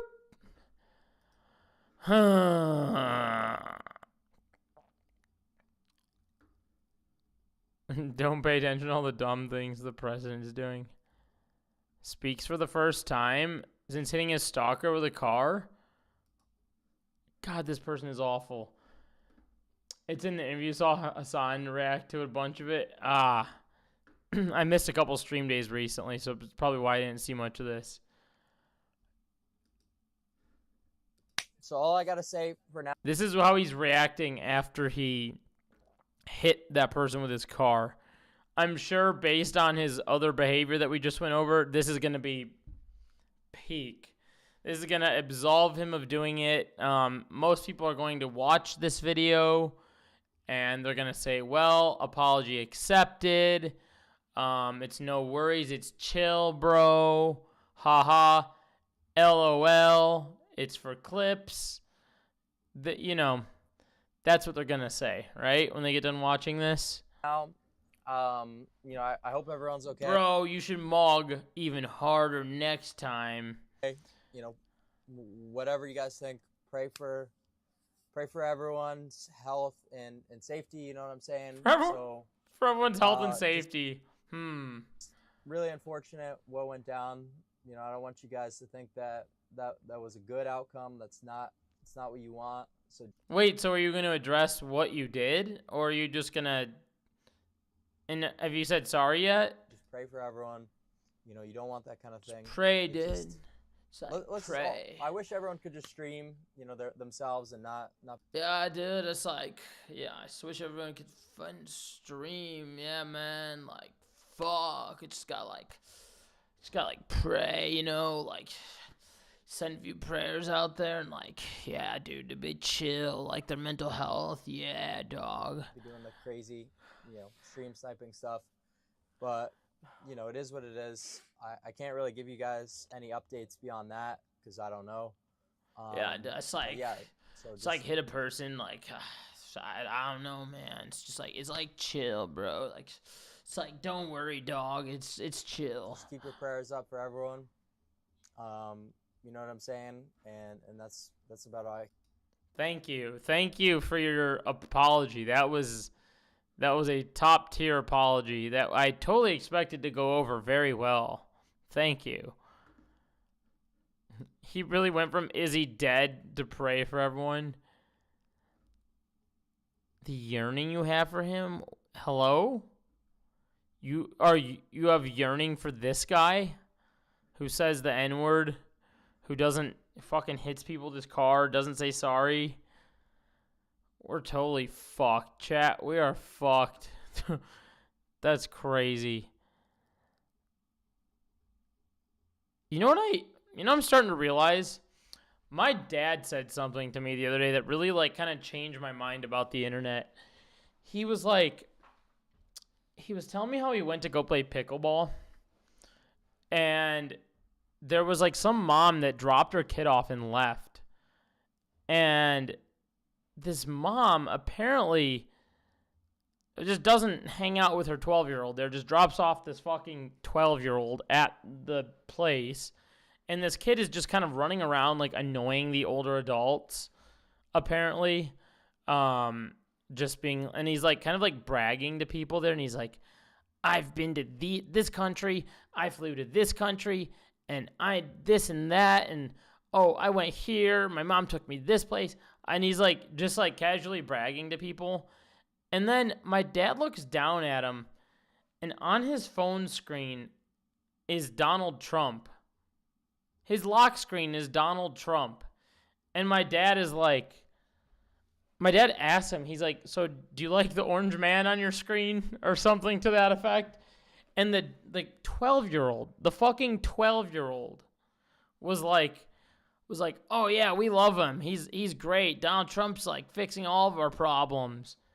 And I'm thinking to myself, I'm wait a minute. This is a 12-year-old that has arrived at the position of A, having a political whatchamacallit, compass, and B, deciding at 12 years old that you are siding with Donald Trump. That's fucking wild, dude. That is crazy. I can guarantee you this 12-year-old's on Twitter. Like, that's fucking insane. You know? It's truly mind-blowing.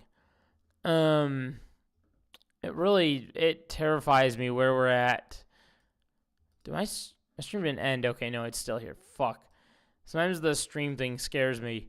We're in a crazy landscape right now. It truly freaks me out. Gatekeeping the right. What's this? Gatekeeping the right to intellectual thought in the marketplace is great is great for, but suicide political victory.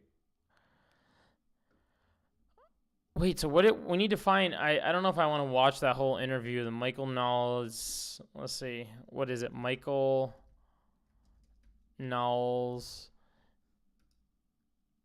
Please arrest me. What's this? Just right there. Really. Michael Knowles and Knowles and clavicular. I would hit myself in the face with a hammer. Look at this. There's a Pearl react to it. What is up, guys? Welcome to another episode of Pearl Daily here at the Audacity. I learned that Pearl lives close by me. It's freaky. I live by Pearl and some other freaky creators. I'll put it that way. I'm not gonna say the other one because the other one's, I'm pretty sure his address is like readily available online. But yeah, it's kind of freaky. Looks maxing is the furthest extent that you could take self-improvement. And we're not gonna watch this whole thing. It's 2 hours. I'm not gonna fucking sit through this. That's crazy. He talked to his 19-year-old for 2 hours. Holy shit. That's crazy. For 2 hours. Should we sit through like one little take here? Let's see. Right at a random point. Average, maybe Wow. slightly above. Wow. Okay. I would. I wouldn't agree with that. But I think if you put her head onto just an average chick's body, she would be pretty much invisible. I just go to a random point in the video and he's already shitting on women. He's like, yeah, she'd be invisible. I'm sure the rest of this interview goes over very well, and there's definitely not a lot of misogyny built into it. That's for sure. That's every time. Look at this. 6.4 updates. Chad drives. You are in Chad's way. Oh my god. Maybe it's a good time to pop over to this. In the meantime, though, maybe I will leave that on real quickly. And I'm going to go get myself, I need another fizzy water. I'm going to go get myself that. Maybe I'll leave a little bit of this on while I go get the fizzy water. I'll be right back. Give me like a minute, literally 1 minute. Outside of like, a third world country. now, okay, I'm very curious about the pornification of it all, because this ties into what you've been talking about from the beginning, which is your whole Looks Maxine journey has been online. It's been revolving around every step of the way. And what is the definitive, I don't know, content of the internet? It's just porn from the earliest days. Well, that's just the new look that you're seeing pushed by, I don't know, globalism or whatever is like the thick thing, where you're seeing like all these girls who have like, a lot more body fat, but their faces might be chubbier because, they're gonna have more fat now in their and their breasts. So that's kind of just like a new thing that's being pushed. And you're saying fat girls are being pushed in pornography? No, not necessarily fat, just like, higher body fat. Whereas, you would see in like the 90s and the early 2000s, like with modeling, it was like a very skinny look. The face was very angular. And that I would say that porn probably did the most damage to what's pushed. There was a lot of porn in the 90s. I don't know. You weren't around then, but I was around But then. it wasn't accessible by every 12-year-old with an iPad. Yeah, well, it wasn't iPads, it was computers. But I mean, internet porn. Look, there were. It's much worse now. Like it's a lot worse because the internet's faster. Like, but there were pieces of legislation to combat this in the 90s. It was the Communications Decency Act and the Child Online Protection Act, because there was this flood of porn all over the internet. It really started in the 90s, and they both got shot down by judges, unfortunately. The reason the porn thing is interesting to me on this topic is it's so online. All of this is so. I'm scared. Oh, this is where he says Sydney Sweeney isn't attractive. Jesus Christ. Did he already say it? So profoundly online. And one of the evils of pornography is it reduces humanity merely to the physical. I'm very anti-porn myself. Yeah, I think it ruins your dopamine system.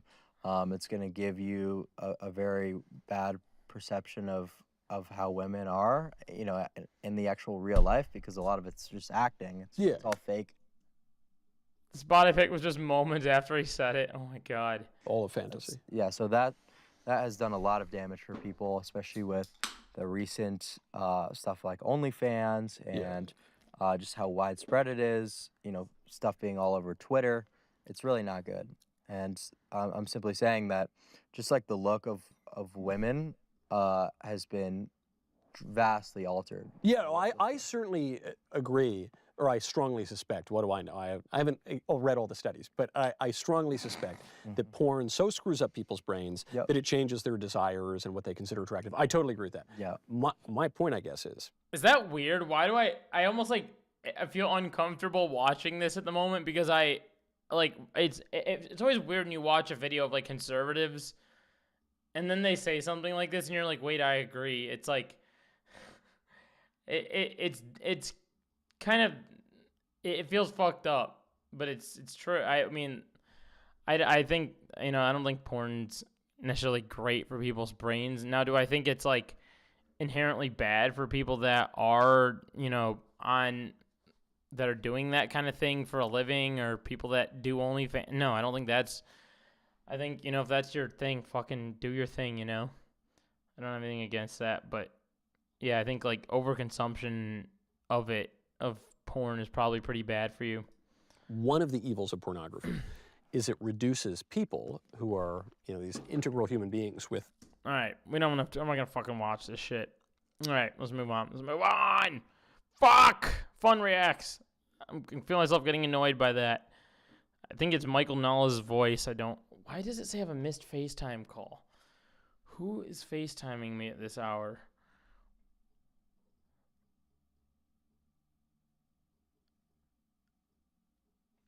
Okay.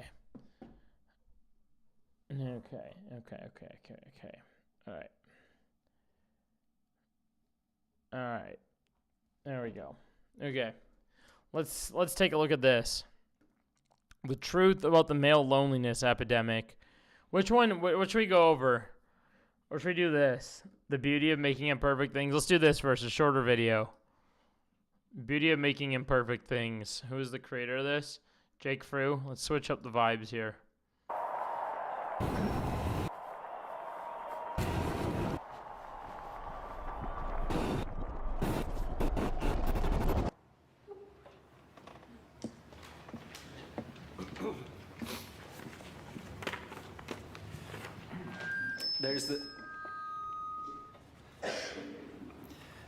There's this psychological phenomenon called the spotlight effect.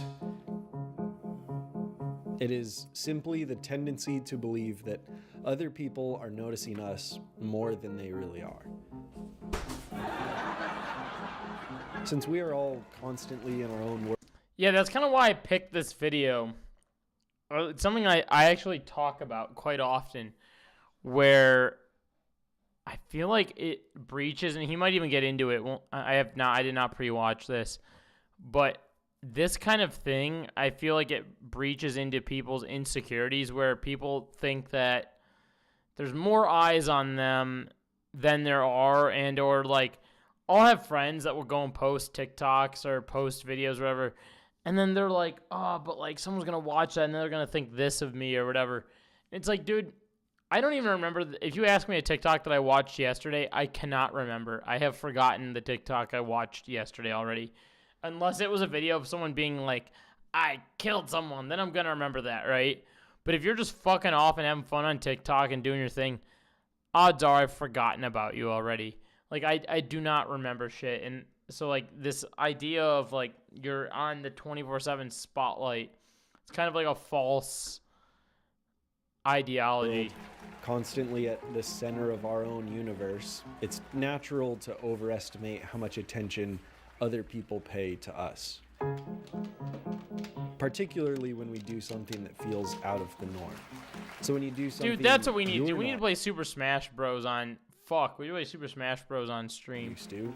You try something new or something different. You expect even more so that other people will notice. But the empirically probable truth is, no one's watching you to the extent you think they are. Your life is not a performance. You can fail, you can experiment, you can be bad at stuff, you can breathe.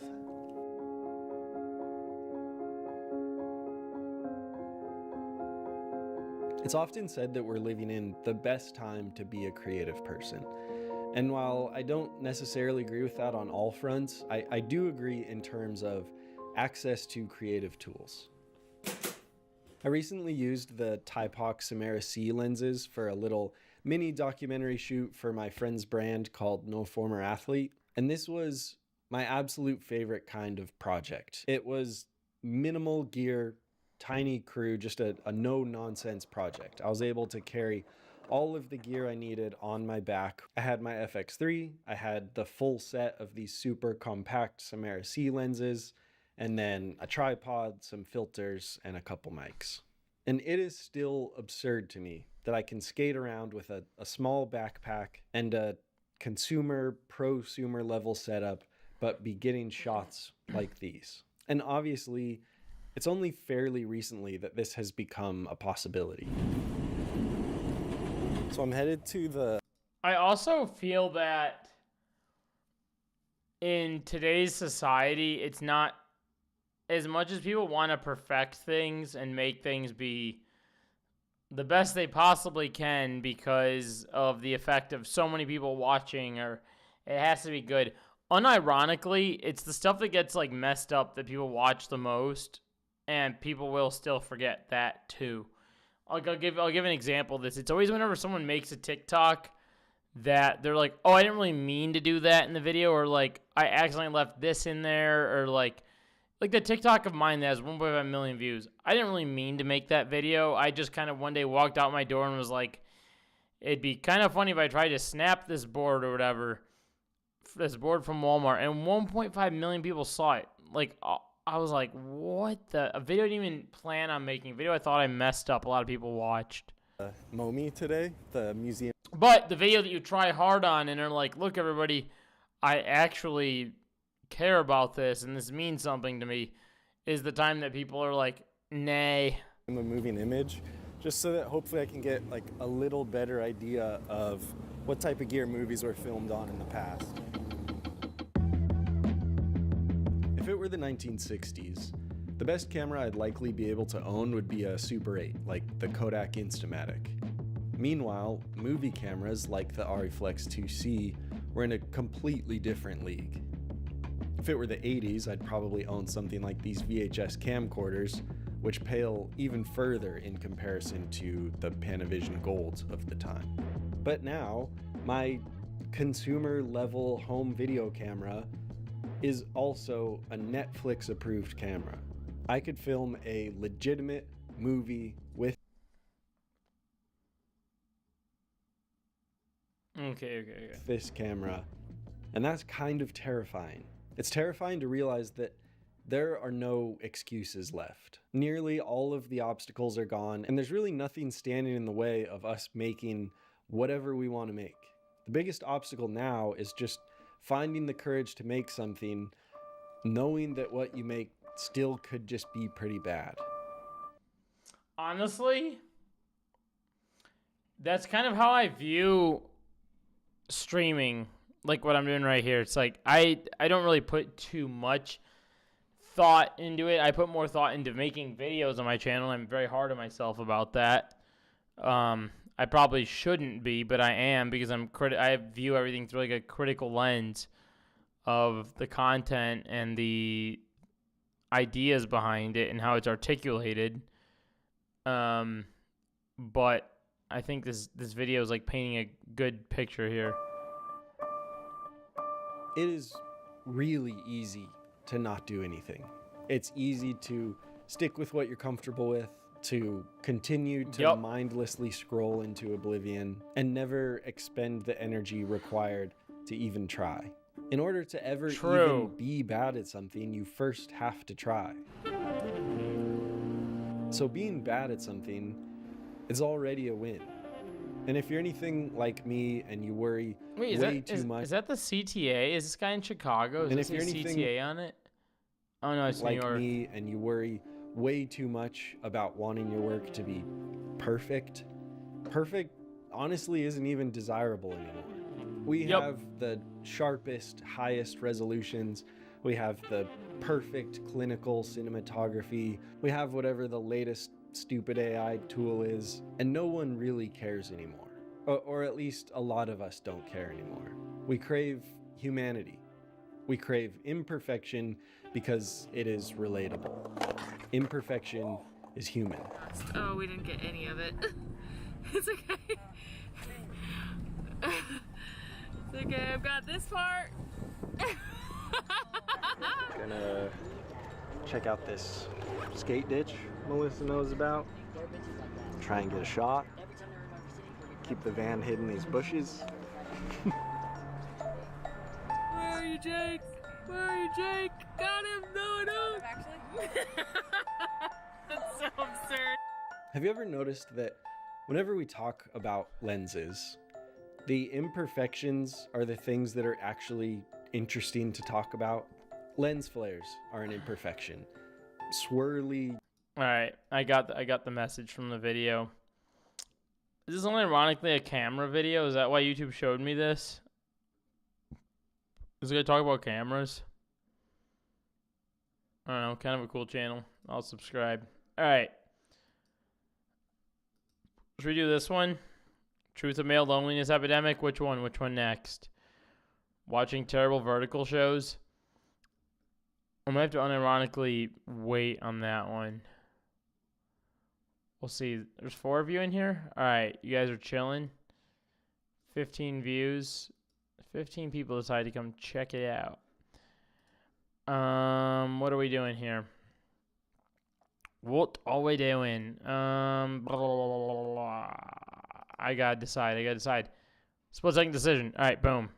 What the fuck? No way. Oh, okay, we're good. Okay, alright, let's get in. Male Loneliness Epidemic. This is created by a Hasanabi head, Ben Horman. Let's check it out. How many views are on it? 16K. That's pretty good. This is not a myth. While yes, it's been shown that the rate of loneliness between women and men is basically the same, it's been studied and surveyed that men are generally struggling more with the loneliness. And no, just saying I should be sleeping at this point if my math is... You know what sounds fucking insane? It's gonna be crazy, but I'll probably get off a stream in like half an hour, maybe an hour, depending on when I get through this video, and maybe some shorts reacts or something. Depending on when I get through and feel done streaming, I'm gonna go... I can go use a hot tub. I'm gonna go to that hot tub. I have to drive like 30 minutes to use the hot tub. So I'm gonna go do that. My back is in like sheer pain and I need it. It'll cure my back. To open up more, or that they simply need to go to I'm gonna sleep at like 2 o'clock tonight. Therapy is not going to cut it. Sure, it's true to some extent, but it would be narrow-minded, kind of arrogant, and definitely patronizing. In most cases, your loneliness is not your fault. That ghost haunting you is the result. Hold on, just realized something. I have to swap this out.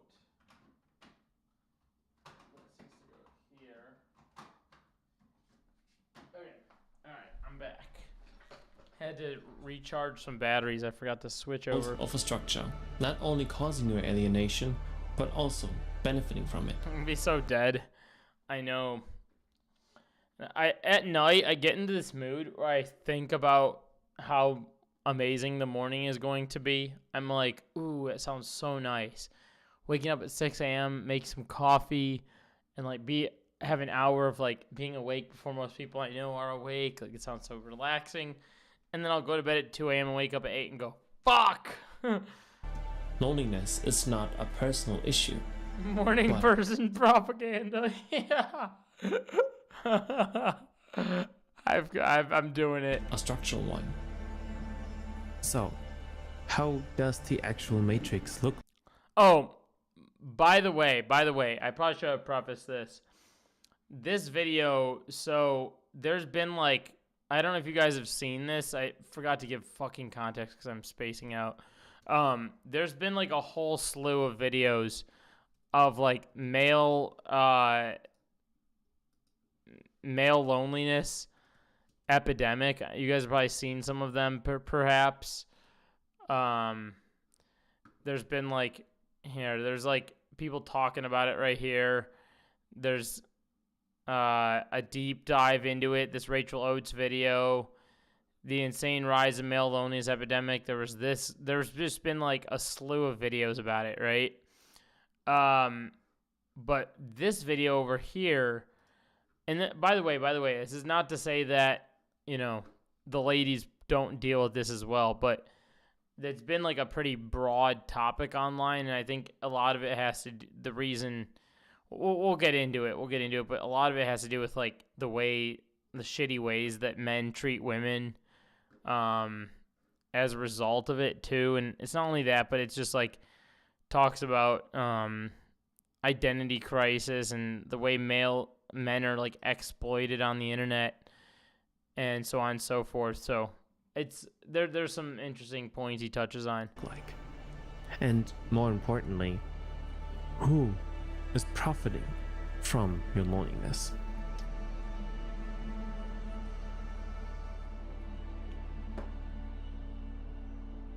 Why do we... Another thing I'll say too before this even before he dives in is I don't say this to like brag, but I do see videos like this and I think to myself like, fuck, you are I think to myself like, you are a lucky person, because I don't think enough people, something that when the pandemic happened, it like kind of paused me for a moment because I was like always the person that people would have to text and be like, are you sure you're home? Or like, are you ever going to be home? Do you ever stop going places? Like, those were messages I was getting to my phone before the pandemic. And someone tonight even texted me that because I've been posting a lot about where I'm at on Instagram lately with like my work and everything.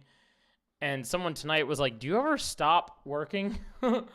But basically, I've been pretty lucky overall when I look at the bigger picture of things and people out there where it's like the pandemic happened and I found enjoyment in like spending time alone because I didn't used to do that, and I learned how to do it obviously over excessive time alone. And I realized it actually can be like a productive thing. It can be a positive thing. And while I say that, there's also a lot of like dark sides to it that other people experience. I don't really experience that because I don't really ever get to that point. I've been dealt the right cards, perhaps. I don't know, because I get even like my own grandma was like, oh, do you like living alone? Are you sure you're okay? Or all these things. And I'm like, yeah, I literally told her, I'm like, I fucking love it. It's awesome. But I don't think there's enough men out there that, at least even that I know personally too. I know some. There's a few that I know for sure, and like a handful I'm friends with. But there's some out there that just I don't think they know what to do, right? So we'll see. See what's going on. Feel offended when women are talking about independence, or when we hear statements like, "We don't need men," or "I don't need a man in my life." You need us. Why are so many Oh my god, we were gonna talk about this shit. The whatever podcast. Should I do you want a little tangent since I had the goddamn tab open? This is the whatever podcast. This is what they're talking about on whatever Women, podcast. when it comes to dating, y'all move in abundance. There's no shortage of men who want to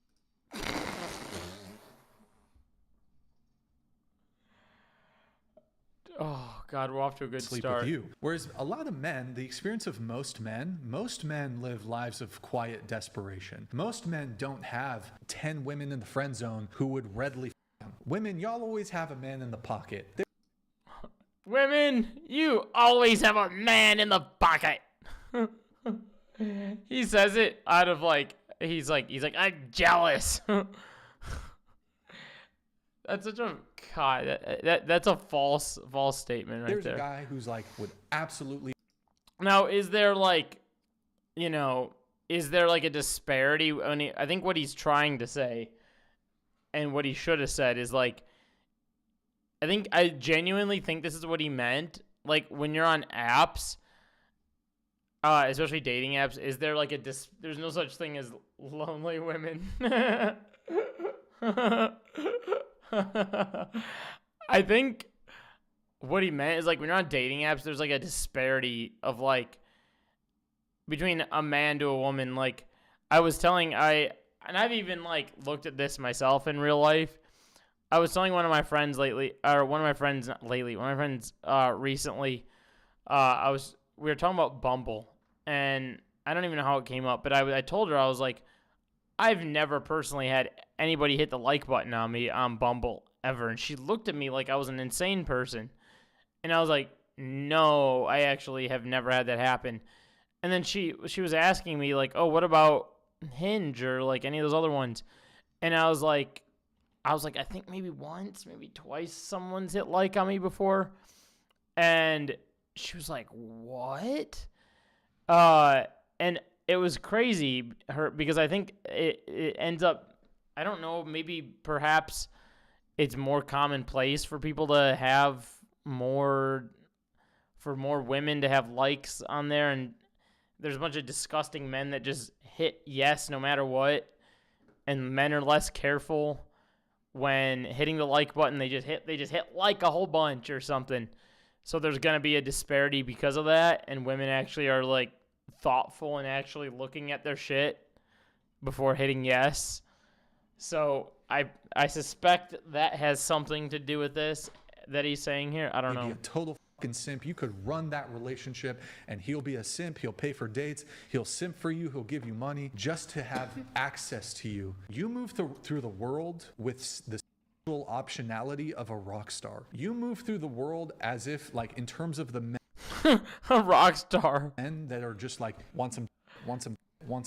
Y'all are rock stars in that sense. For a man to have women coming at them like that, you're a 1% man.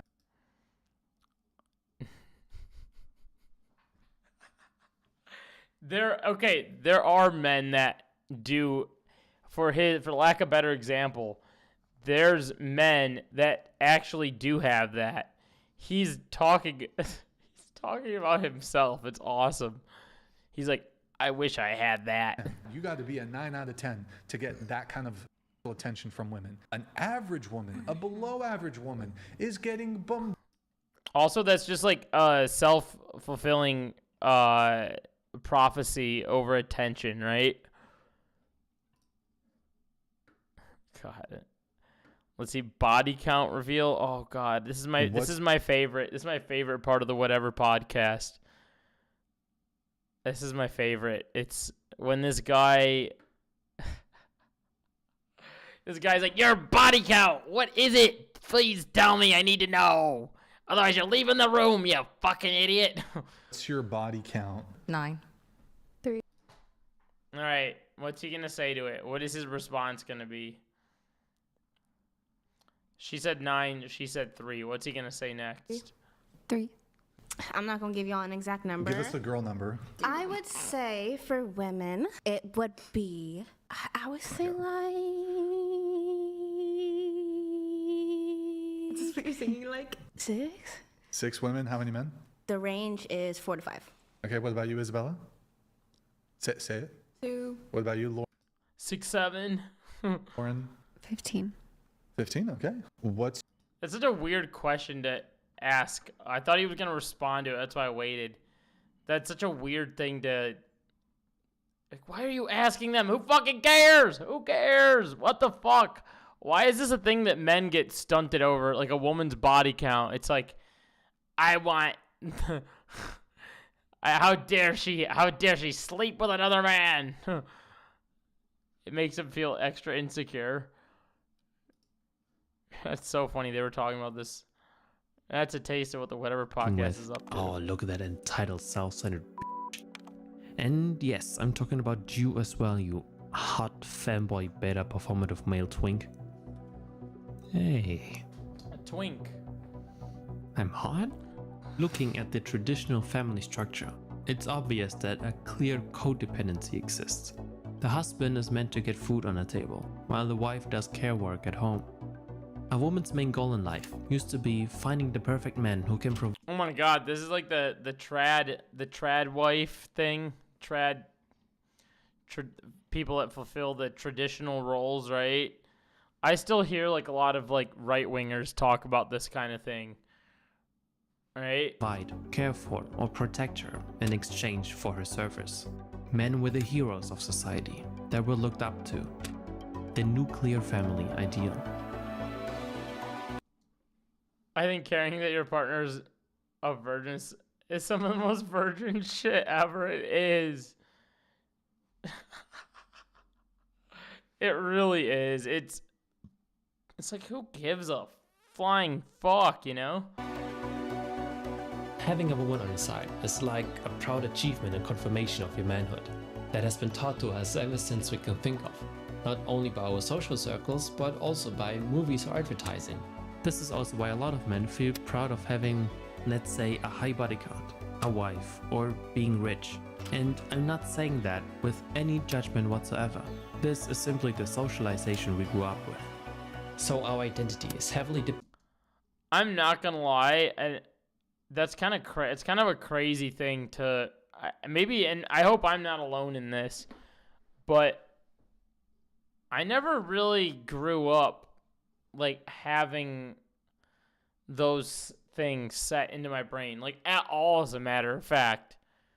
I never was like, oh man, like I'm going to let this very small thing determine who the broader picture of who I am, right? And I guess there are dudes out there that grew up with that. I don't know. It's even like I'll give you a small example of this. Like I got hair surgery in 2020, right? And my parents were even like, "Oh, you should get it because it'll help you look better and all this stuff."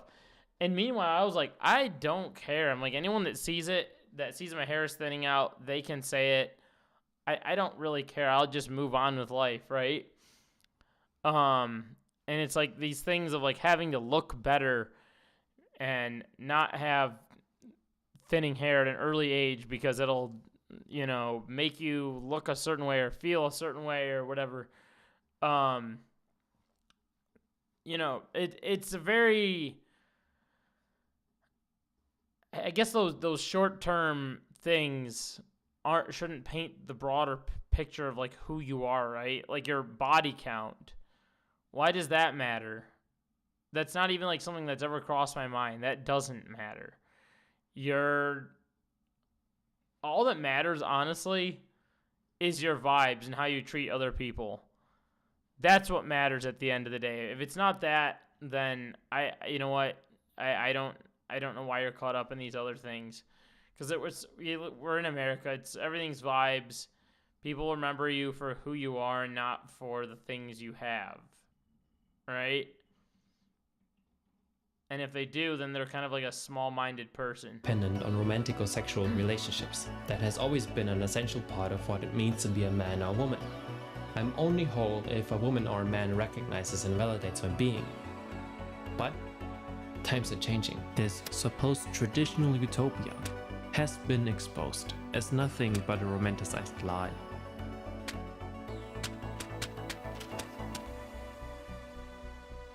While women are finally reaching their independence, Many men are still stuck on the promise that women desperately needed men to be happy. But neither do they, nor do you. Men being hurt and angered by statements like these not only exposes our codependency, but also our inability to move on. Wanting to be desired and loved is a universal need. And we could open up a whole discussion about how normative beauty can make you more desirable.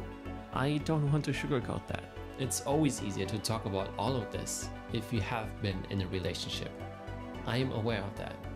You definitely deserve to be happy with somebody else. But at the same time, we have to recognize that nobody owes us anything at all. Yep. Believing a relationship I think that's what happened. I think a lot of dudes out there inevitably fall trapped to that, and then they believe that women deserve to give them their love or deserve to give them their attention. And the fact that we have social media and that it's so readily available that this has became a, lo and behold, like expectation that men have for women for some unrealistic reason or another. It's truly a mind fuck. All means is fatal. Trust me, it's not.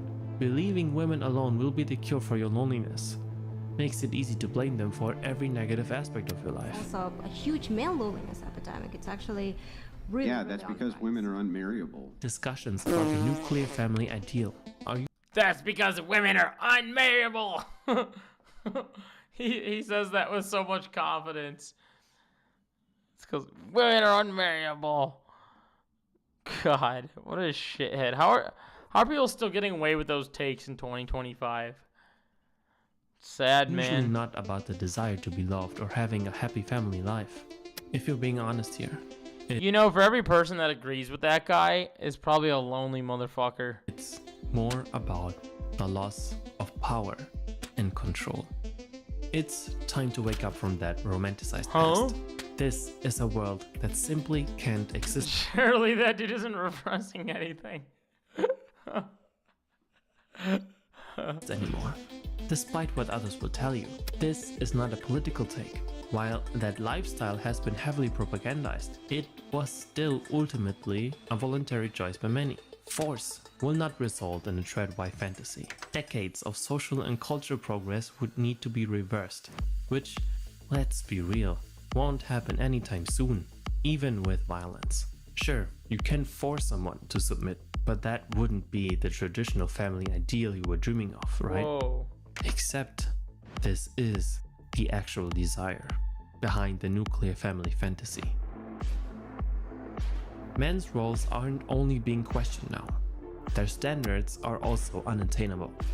Social movements like the civil rights movements, feminist waves, or the trans rights movements forced men to question their identity or abandon false promises in their lives. Men don't just feel like failures, they feel feminized. On top of that, there's a deep sense of lacking self-efficacy.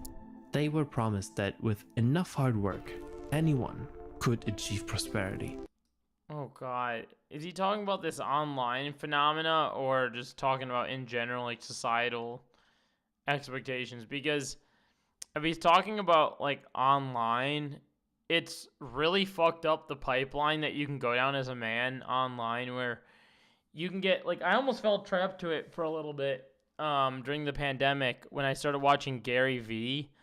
I watched him, and there was a bunch of other motivational speakers you could watch, people being like, you just gotta grind. You gotta grind and always be on the grind. And then there were videos where people were like recommended next to it, where there's a lot of people that are like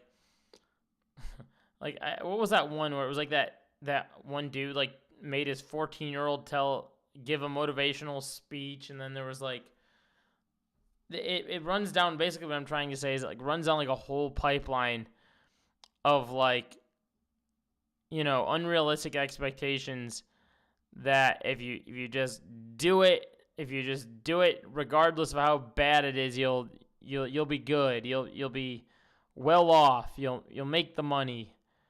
That leadership roles and authority were rightfully theirs, or that sexual availability would be easier. To compensate for this, you just have to crank up the very values you were socialized with. And and I guess that's where else I was going with it. But a lot of those videos provide false hope, right? Where it's like a lot of those videos aren't meant to provide context and provide reality to you. Rather, provide a false hope of like, look at this guy. Like, for instance, like, look at Gary Vee. Oh, look at him. He's got a lot of money, a big following, and he's got, I don't know, a fucking nice house or some shit. And then you're like, oh, I can be just like him. And then you watch the next guy, and the next guy, before you know it, has a fucking, whatchamacallit, has a Lambo in his driveway, and wearing a gold freaking ring on his hand, and he's got, I don't know, a big giant house, and you're like, oh, well, I could be like this guy. And then you fall trapped to it, right? And it's not, these people aren't actually telling you, like, look, this is a barrier. Like, this is something that could be a make or break, or this is something that can go wrong in the road. They're not going to give you that because they don't want to. That's not their job. Their job is to sell you on their ideas. Be more stoic, more muscular, richer, more dominant, more aggressive, more intelligent. You have to win back respect. I just need to work harder, perform better to finally get what I was promised. This creates a toxic nostalgia you can't let go of.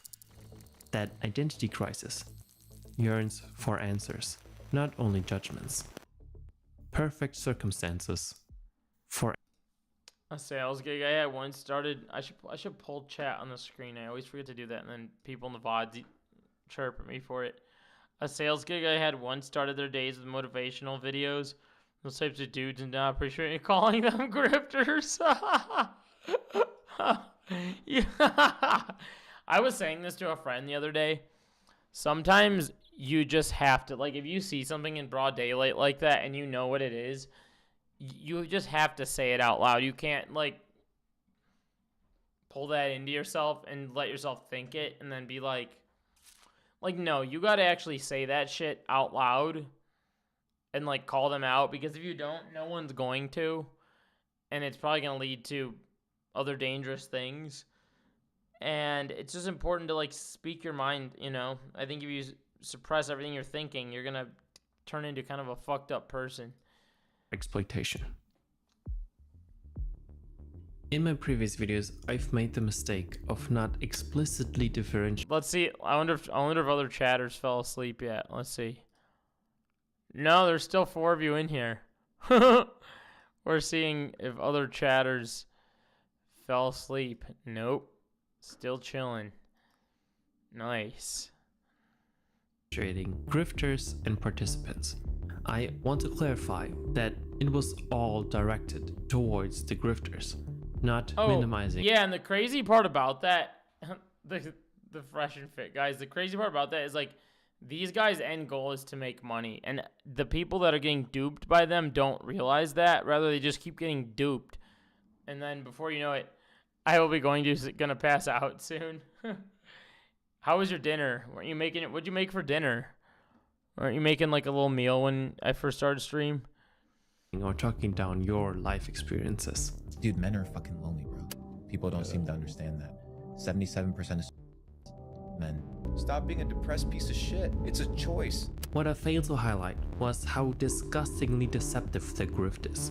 Using small truths as treasonous ways. Damn, you did breakfast for dinner. Let's fucking go. That's the move. I've been wanting to do that for a couple weeks now. I think I wrote it in my phone. I was like, make breakfast for dinner one night. I haven't done it yet. I'm very jealous. Shove conspiracies and shit down your throat in the hope of you buying the overpriced online courses on how to get rich fast. I wanted eggs. You showed it's a nice treat. I've been buying eggs, a lot of eggs from Aldi lately, because they're actually cheap at Aldi. You can get, like, the nice eggs for like $4 a carton, and it's actually a steal. I think it might even be $5 now. So I buy a lot of eggs. Anyway, good night. Oh, hell yeah. Have a good night, Blender. Catch some Z's. Appreciate you joining. Maybe I'll be back soon. See, it's Monday today. What? Someone spotted? Who the hell is outside? That's freaky. Uh-oh. That's frightening. Let me see. When am I gonna stream next? Not tomorrow. I'm skateboarding tomorrow night. Maybe an early stream. I might do an early stream tomorrow. We'll see. The next day, I'm going to a show. I will not be there. The day after that is New Year's Eve. I'm working New Year's Eve, so I will not be streaming that night. Maybe January 1st. Maybe New Year's Day I'll stream in typical January 1st fashion. Self-help programs or predatory dating advices that the Matrix doesn't want you to know. Not only harnessing your loneliness, pain, anxieties, or insecurities, but also... Oh yeah, that's what I was saying, but at the other end of it, some of these dudes don't realize that the people are making money off of them, rather they just fall trapped to it, right? Amplifying them. Because your actual growth as a person is simply bad business for them. You've been reminded that your masculinity has to be proven. It is a hustle. Your body, your work, your money, your intelligence. Like, okay. I'll give you an example firsthand. When I realized this thing was when I started to realize some of the Gary Vee shit when he started doing the, what was it called? What are those coins called? The like thing where he's like, you get my special coin, you get into my restaurant with this fucking coin with a gorilla on it or whatever.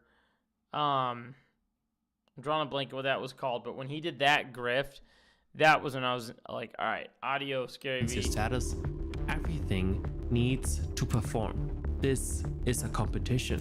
Anyone who falls back isn't worthy of being a man. Fuck, apparently you actually deserve to feel that pain. Why do all these like manosphere videos have like, is it because they're AI? They all look like fake people and have this text on it, all of them. Fuck, apparently you actually deserve to. Or they look fake as fuck like this too. To feel that pain. To be lonely, to be broke, to have nobody in your life. Get back to fucking work. Work harder, harder. See, they all have that text. Harder and harder. The biggest tragedy behind this flaccid theater play is the irony. Talking about the male loneliness epidemic, pointing at the high suicide rate among men, how difficult being a man is, while simultaneously increasing the social pressure on often already overwhelmed young men. It's undeniable that expectations being put on us are universal, but it's also undeniable that the highest standards of what it means to be a man are being set by other men, which is unsurprising given how many of us have been raised to be competitive. Now, mix high competitiveness, performative masculinity, insecurity, emotional repression, and... You know what's kind of crazy is like there are people that didn't have good circumstances growing up either, and I understand that, but at the cost of that, they turn around and end up looking for advice online and then inevitably end up at these kinds of dudes without even recognizing it because they're starting from a position of having nothing.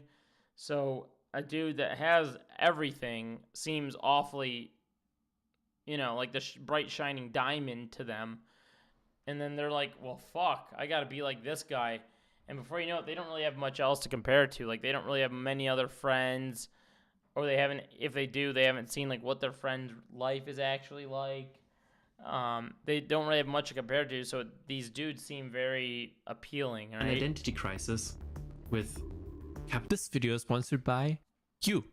If you like what I do, please consider joining Patreon. Thanks. Damn, easy. That's it. Our issues mean profit. The manosphere market is just a tiny drop in a bucket. Our anger, frustration, loneliness, or search for identity fuels the algorithm. Our social media overlords have figured out our brain chemistry in order to colonize our minds for profit. Masculine identities are constantly being... Dude, there's gotta be... There has to be something on social media around that. Like, advertisers should not be allowed to use this to men's advantage, right? I get, because I had my hair surgery done, the manosphere is all about telling these dudes the problem is anything but themselves. Yeah, it's like you're not working hard enough. women are unmarriable. It's all women's fault. I don't know how they arrive at so many answers but themselves. And it's like these advertisers bank off of this too, because like even when I got my hair surgery done, ever since I got it done like 3 years ago, I still get ads for like Hims, and they'll be like, use this Hims hair thing, and I always say no to the ad. Like it'll be like, you want to see more of these? No. And then it'll send me another one, and then it'll be like, use this pill and you'll get hard with this pill. And it's just like, I can see how like even other dudes would fall trap to that, And then they even will go deep with it, and they'll be like, they'll just use some like predatory terminology around it and be like, your woman will like you better if you take this pill. And it's just like, it's really fucked up. It's really gross, the kind of things that advertisers do to make the sweet old coin off of men that are easily, like Hassan always says, there's a term he uses, and it's called easily tricked adults. Unfortunately, in America, there is a lot of easily tricked adults in this country, and advertisers know how to exploit them. Sold to us, whether it's the gym bro, the performative male, or the old money aesthetic. In today's hyper-performative social media zeitgeist, identities have become aesthetics you can buy. Each one claiming to be rebellious against the patriarchy or against the fight against patriarchy, while being nothing but a muscular empty suit, drinking matcha latte. Men are the breadwinners of the family. You just have to work hard enough to provide for your family or your loved ones. Your full-time job isn't enough? Well, maybe you're just not performing well enough at work, or you're just actually bad at it. But don't worry. One day, you will make it. It is a competitive market after all. Meanwhile, my wage hasn't really changed, cost of living is at an all-time high, real estate is practically impossible to own, I can find an apartment, I can only invest if I cancel any vacation plans. Yeah, that also makes it 10 times worse as well, when the economic pressures are readily in front of your face and very visible in broad daylight. When you're already feeling like shit, then that makes things metric tons worse, right? And I'm about to turn 30. I should be thankful for my job. Otherwise an immigrant will take it. But what if that's not enough? What if your brain, your money, your labor isn't the only thing worth exploiting? What is left? Your life. Your life. The deeper question is, how did the military allow itself to go woke? Wanna own the libs? Finally a safe space for men. No weird beta sexuals allowed.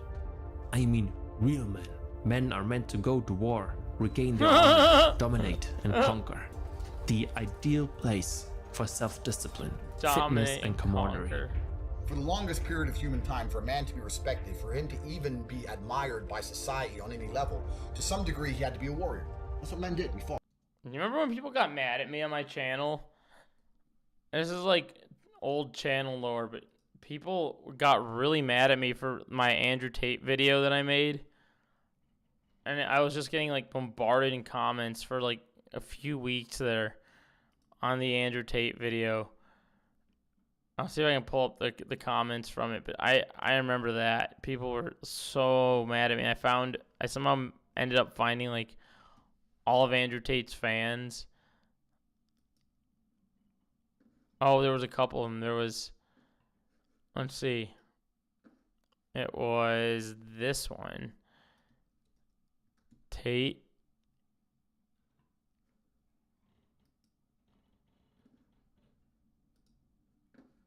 There was this video right here. Do you have $50,000 in a box of chocolates? Because I'm not interested in speaking to you for any other reason.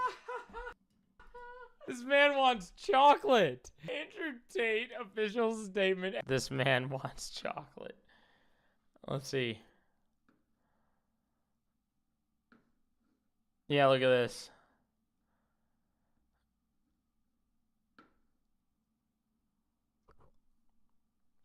Pimpin'.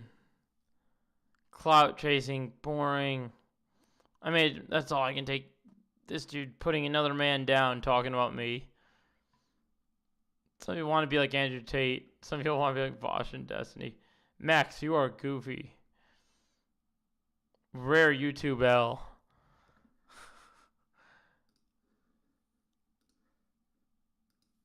So if you're out here as a man and you have no battle in your life, no conquest in your life, no form of war in your life, then what you doing? It's maybe easy to make fun of this, but we can't forget that for many young men, joining the army has real benefits if you can't make it in the private market or don't have generational wealth. Good educational opportunities, financial security, strong insurance, a decent pension. Men. But the bonus here, finally being proud of myself again. And finally, my cat got some toy visual critters and they crinkle and they keep making me think he's got a hold of a plastic bag. They sell a lot of toys like that. I don't know if it's like even my dog has toys like that. I think it's like a cheap way to make toys now, because there used to be like the cotton inside the toys that dogs and cats alike would consume and get stuck in their esophagus or whatever. So they started making those like plastic bag filled toys, which was really weird. Which you would think if they got a hold of that plastic, they would choke and die in that plastic. So I don't fucking get it. It doesn't make any sense to me. doing something that's meaningful. People are looking up to me again. They respect me. I found a purpose. Protecting the people I love, their values, our freedom. I can be a hero. Turning men into tools to serve a state or a leader is a fundamental goal of the state. And no, I'm not only talking about authoritarian fascist regimes here. I'm talking about liberal democracies. The hypocrisy of progressive voices is this: rightfully denouncing or questioning social standards being put on men, like his duty to be this dominant hero of society, while simultaneously expecting him to sacrifice. Jay is in here. What's up? How are you? Cats naturally like the crinkle noise. Try making a crinkling noise with a bag. Piece of garbage. I never even knew that about cats. Life for the nation. And once a traumatized soldier somehow survives the front lines and makes it home, liberals lecture him about being toxic. All the while, structural material problems remain unchanged. Everything is just The Matrix. so exhausting. On top of dealing with an identity crisis, the fear of never finding a girlfriend or being constantly told how to perform. You know, I just realized my ADHD is going crazy. It looks like I have lights on this tree that are like going up and down. And I don't. These lights are constantly on. Like, they're not going on and off like that with just like a big gaping hole right there. Like this. I don't have lights like that. It's like the camera's shutter speed is doing that. The frequency is not matching up with the camera. That's really funny. I just realized that. There's probably been a few people that have seen that already and been like, nice lights, dog. Oh, God, my camera's busting itself. Hold on. We back? All right, we're back. There we go. You're also constantly afraid of your future or your financial stability. You're stuck in your never-ending 9-to-5 job that feels empty and won't help you grow as a person. No wonder everyone feels alienated. Why should I go outside when I'm already exhausted or broke? I will say this. This is like, for sure, 100% one of the like most privileged things that I'm going to say probably ever, but I'm gonna say it anyway because it's true, is from like a very young age, I have like actual memories of unhappy adults not telling me, but being around unhappy adults bitching about their 9-to-5 and just hearing them talk about how they couldn't wait till 5 o'clock would come till they'd get off their job, or they would talk about how their boss sucks, or they would talk about how they're doing it because they need the money for their kids, or they doing it because was just the job that was given to them. Things of that nature, right? And those were like things that I heard as a very young kid growing up.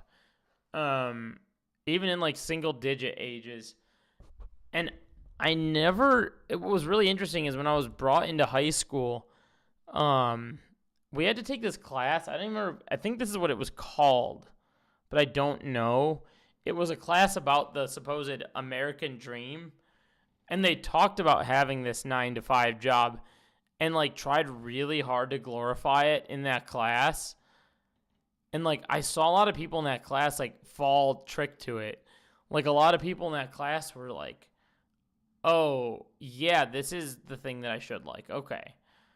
And some of those people that I saw that were in that class are some of the same people that are like, to this day, coming back to me now, being like, so how did you get doing the thing that you're doing? And it's really interesting. And I know that like there are people out there in America that do want a 9-to-5, but I know a 9-to-5 can make a lot of people feel isolated. Wait, what did Justin say? I have to hide the plastic bags from all class. He'll eat them like it's stuck in his butt. Oh my god. So you can't even crinkle a plastic bag around him. But I remember the entire class was so lost on me. I felt completely out of place in that class.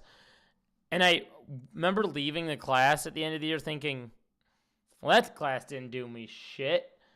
And my job was kind of like made up from the get-go. Like at the point at which I started doing what is my job now, it was like a totally made up thing. Like people heard that I was going to do what I was going to do, and they were like, nah, you don't have a real job. Or they were like, nah, you probably shouldn't do that. Like it's a little scary. It's not guaranteed. Like I heard all the things, right? There were people that were very close to me that were like, nah, don't even try that. Like, that's not worth it. But I knew, like, I had the, like, I don't know, the stubbornness, I guess, at that age to be like, those people are wrong. I'm just going to keep doing them and prove those people wrong. And then I managed to do it. And is there a lot of privilege involved in it? Yes, 100,000%.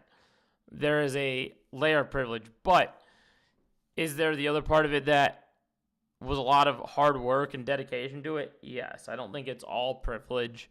I think privilege plays a role in it, certainly. But I think if someone were to work as hard as I did, I think they could get in proximity to where I'm at, potentially, without similar privileges, and then perhaps be able to do it. I actually watched a friend kind of recently go from 9-to-5 to doing, like, she started the 9-to-5 position and then does her own thing now, and it's turned to be successful for her, you know.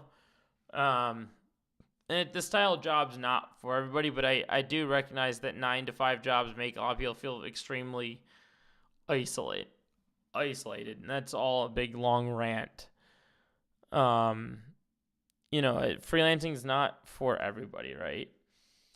What no one talks about is the socioeconomic conditions in this country, the world, have gotten so bad that it's hurting our individual selves along with sense of community, and we put the onus of fixing it on the individual again when it's the fault of late-stage capitalism. Yeah, because we're never going to admit late-stage capitalism in America.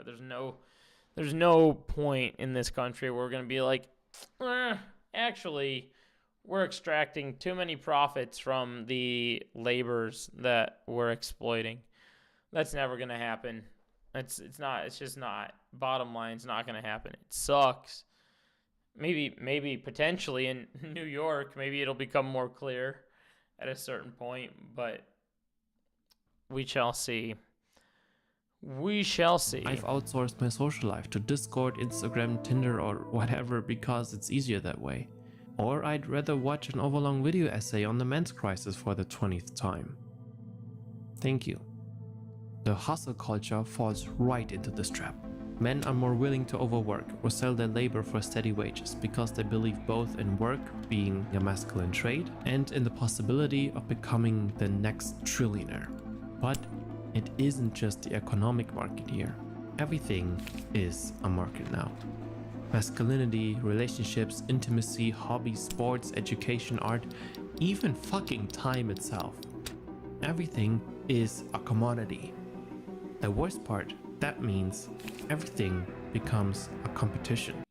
What is The it? worst part. Sexual market value, incel ideology is becoming mainstream. That's true. I've actually heard this from like people in real life a couple times before. It's kind of sad. That means everything becomes. Wait, what? Frederick Jameson and Slavik Zek said it's easier to imagine the end of the world. I probably said that wrong. Easier to imagine the end of the world than it is to imagine the end of capitalism. Hassan says, this is a Mark Fisher quote. Who is Mark Fisher? Competition. It's true. A cutthroat dog-eat-dog society that only benefits the few. But hey, don't worry, it's the blue-haired feminists you should be worrying about. It is the logical consequence to hide or repress your emotions if you were not only socialized to believe men are competing with each other in basic. That is a real thing.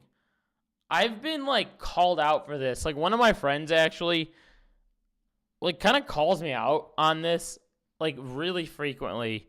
She will take it upon herself to text me this. I got a text from her this morning about this. I don't even know. Let me see if I even responded to it. Let me see.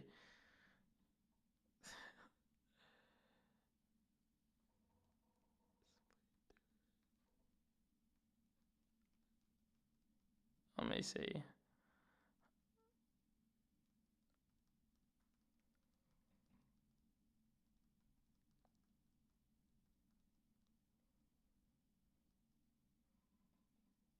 Let's see. Okay, let me see here.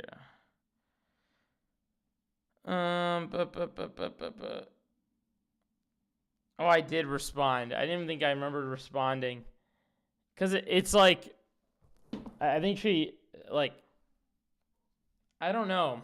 I don't know. I get called out for doing that a lot. Like, and I don't intentionally do it. I just kind of, like, don't think too much on specific emotions. I just kind of, like, feel one way and then in a snap of a moment, I just move on. And I think she views that as, like, suppressing an emotion when it's, like, something that should be sat down and, like, talked with and thought about and all that stuff. And I'm just like, dude, I don't know. I don't really have time for that. I just move on and go. And that's just how I am. But I think that's how men are in general. I'm sure there's men out there that deal with things better.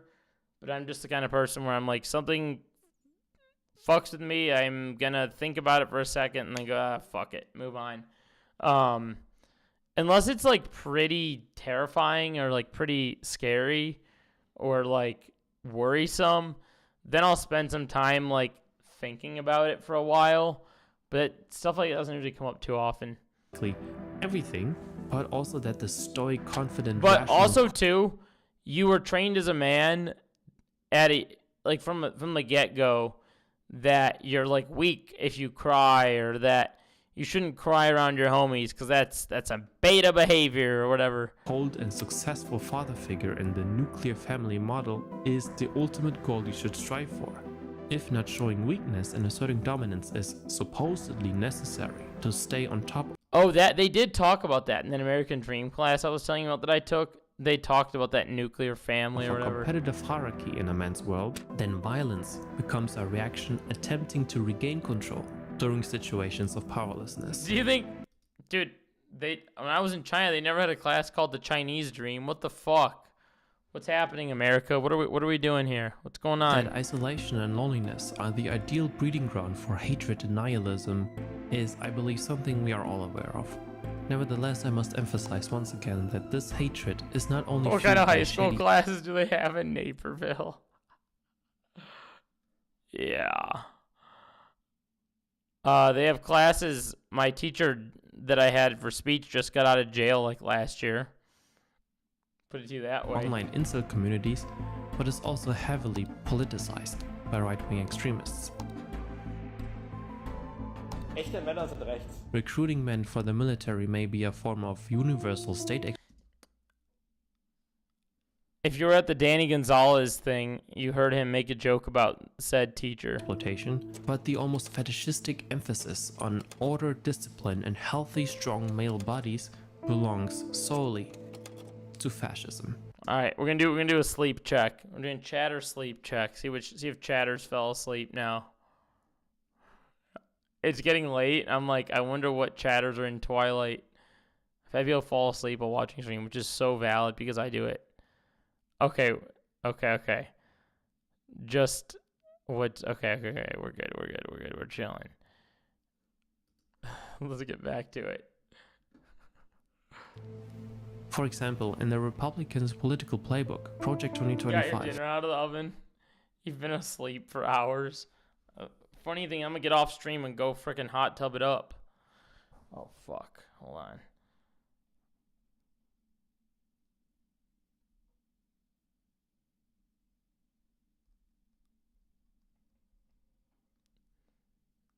Bone apple tea. It states, families comprised of a married mother, father, and their children are the foundation of a well-ordered nation and healthy society.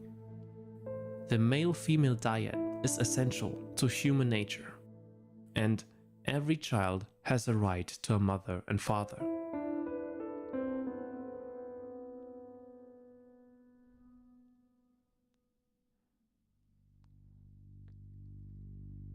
Structural influence shapes choices, but agency still matters. Self-awareness or structural influence don't absolve anybody from anything. Most of us are adults with full autonomy. Our decisions have been made by us. But society... I like this guy. This guy's cool. He's got like a cool lighting setup. He's got a good camera. He knows how to do color correcting. He knows how to do lighting. This guy's fucking awesome. Isn't an excuse. I'm responsible for my actions and have to face the consequences. What's been done has been done. What I said has been said. We can either learn from it or not. That decision can only be made by yourself, of course. Self-reflection and self-criticism is what actual stoicism is. But at the same time, we need to allow others to grow and to forgive. Allowing the possibility for redemption is necessary to break from a competitive society. Warning about the male loneliness epidemic, while simultaneously telling men to just suck it up and be a fucking man, is ironic. One of many reasons why women seem to cope better with the loneliness is the higher number in deep, non-romantic...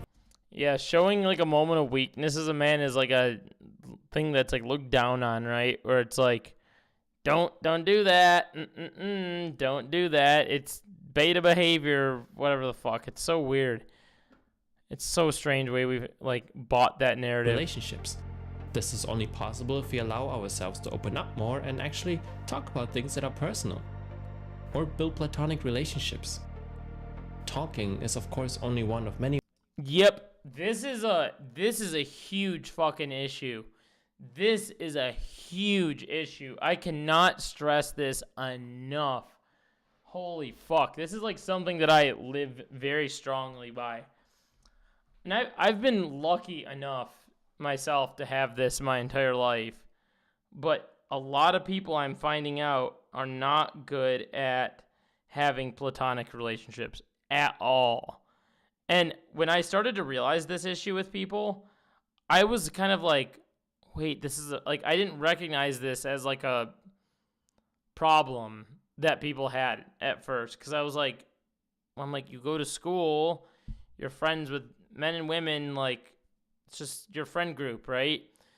And then I guess I don't even know where along the lines I saw it happen, but I think just talking to people and like seeing how people react around one another, or even like in social settings, right?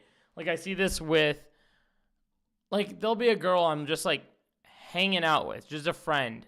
We're just out and about, right? And then like later on, or I'll like run into people I know in public or whatever. And then later on that person like comes back to me and is like, so who's that girl? And it's like, well, I don't know why dudes act like this. it's like, I don't know what happened to this idea of like having a platonic friendship, right? And why that's like such like a far-fetched thing. And it's always got to be like, you're up to something because you're hanging out, you're a man, hanging out with a woman. You can't, you're not allowed to have friends that are women in your life. Nope. It's always got to be a thing. And it's really alarming. Like, that's just like, one example. But I think it's important to have friends, first and foremost, if you're someone that doesn't have a lot of friends, to like try to get out and socialize yourself and build actual friendships with people of all genders around you, right? Because the more you narrow yourself off from that, the more you're going to maybe like objectify one gender or the other, or perhaps only view the other gender from a specific lens that you wouldn't otherwise view that gender from, I guess. And it's gonna affect you in the long run, right? You're not gonna know how to interact with other men or women depending on who you are. You're not going to learn how to have like interpersonal relationships with people in an appropriate manner. You're going to find yourself avoiding one gender or another in social situations. It's bad. It's really bad. And that's why I stand by people having platonic friendships with one another. I think that is like a core life skill that I think, because I see a lot of friends that also get into relationships with people, and then they no longer accept the other gender as their friends anymore. I have someone who I'm very close with. She's dating someone else, but her and I still hang. She's still that same person that was texting me this morning about that thing. Like, we still communicate normally. And it's like one of the first few times in my life that I've actually experienced this and not had some girl just be like, oh, fuck you now because I'm with somebody else. There's very few times in my life that happens. And it's cool. It's cool to see that someone's able to like view me as a human, right? Yeah, and not view me as like a transaction because they're with somebody else. It's sad. A lot of people do this. A lot of people do this because they're not good. And I think if you're with somebody else, you should be allowed to have friends of the other sex without your partner getting upset about it. Because if your partner is upset about you having friends of the opposite, then they're really insecure and there's something really fucked up about that. Because the moment that I'm into something, I would hope that I don't alienate or like let go of other. It's one thing. It's one thing if it's like someone you're like whatever flirting with or whatever the fuck, and then you're like, all right, I'm with somebody now, and you gotta like stop that, right? But it's another thing where it's like you can't just cut out all your friends that are men or women because of this said partner. I think your partner, if they're healthy and normal, would look at you and go, oh yeah, that's cool, you're still friends with this person. Someone I went to high school with unfollowed me on Instagram, and I found out years later that his girlfriend that I went through his phone unfollowed every girl. Yeah, that actually just happened to me very recently, as in like 2 days ago. Someone that I met and hung out with a lot during the summer, who I'm like pretty good friends with, and like went to a bunch of shows with and all things of that nature, decided that she's with somebody now, and because she's with somebody, she had to like unfollow basically most men on her Instagram beside this guy. And I know where this situation is going to go for her. It's going to happen. It's happened to me before. They turn around and they do this shit and then they go, oh, this guy hurt me. Funny how that guy hurt you. And then they'll apologize. They'll go, sorry, he made me delete all my men on Instagram and I'm like, can dude stop doing this? What the fuck? What the fuck? What are we doing here? What is going on? Ways to improve your mental health. Working out, distraction, movies, cooking, working, whatever. Socializing, self-help and therapy is essential and needed. But that's not everything. Demanding social structural... Yes, this is what I said at the very top of stream. I know people might have not liked to hear me say that. It stands for women's rights. I know that people might have not liked to hear me have that take on therapy at the beginning of stream. It probably, my guess is a few people heard it and probably got a little upset about it. And then just didn't say anything. But this is basically, in better terms, this is what I was saying. And needed. But that's not everything. Demanding... Wait. Socializing, self-help and therapy is essential and needed. But that's not everything. Exactly. It's not everything. I think a lot of people put a lot of weight on it, like they have problems. And even some of these like red pill incel dudes, that he's talking about here, some of them inevitably will seek out therapy. And we've been trained to think that, I haven't fallen trapped to this because I don't believe in like spending excess amount of money for help that may or may not actually help, which is why I don't seek out therapy, because I think it's just like a profit steal, it's like a profit-seeking motive in a way. To each their own, but it's like we put so much weight on it. Like you talk to people and you see on social media, and people are like, "Oh man, like." Therapy, people are like, oh man, therapy is the fix-all. I talk to my therapist and I'm good. And it's like, are you actually good? Demanding social, structural, and political change is necessary as well. Material change is needed to unload stress and anxieties. Having values is crucial. Being emotionally strong and developing a backbone to pursue those values even more so.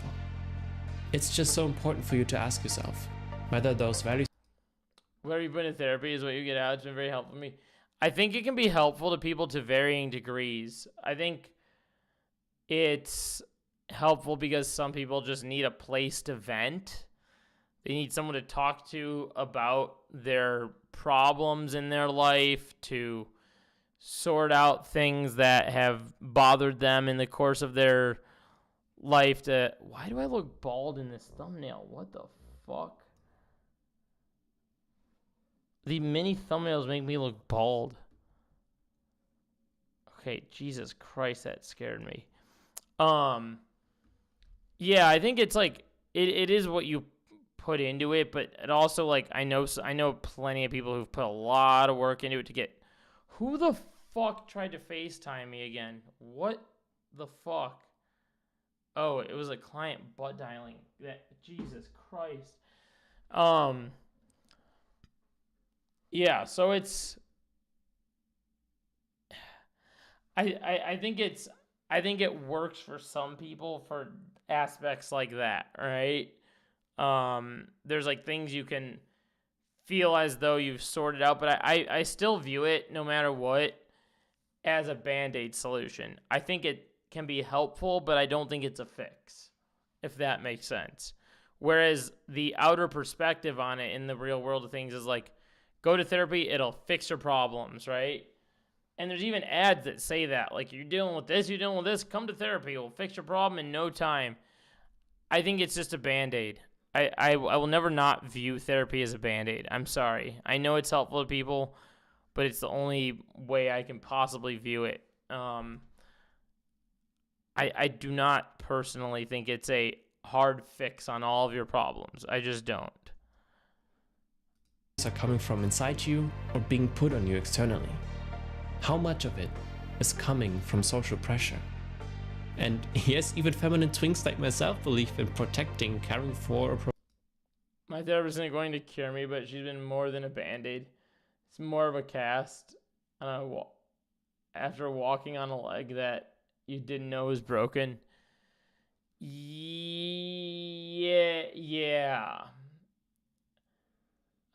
Yeah, it's Justin, I never asked you, what did you make?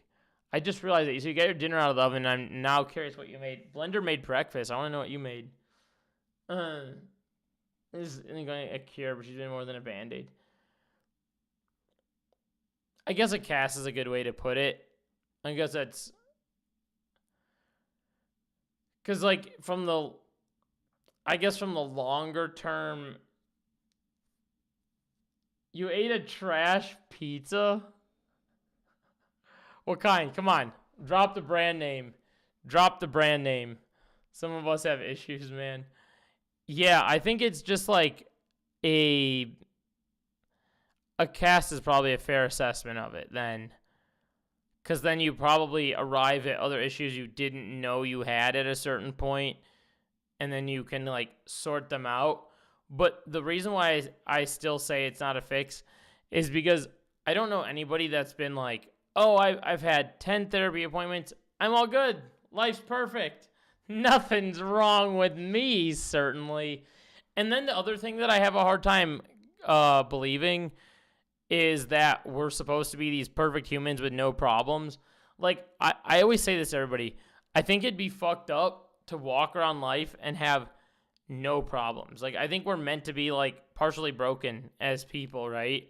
I think that's what makes us human. The, like, imperfections, the issues, the things that we go through. I think that's what makes us human, because imagine if you had nothing wrong with you. You were just a perfect human walking around society, and you're just like, da-da-da, life is all perfect. Nothing's wrong. Da-da. Like, people would look at you, and they'd be like, you are a fucking insane person.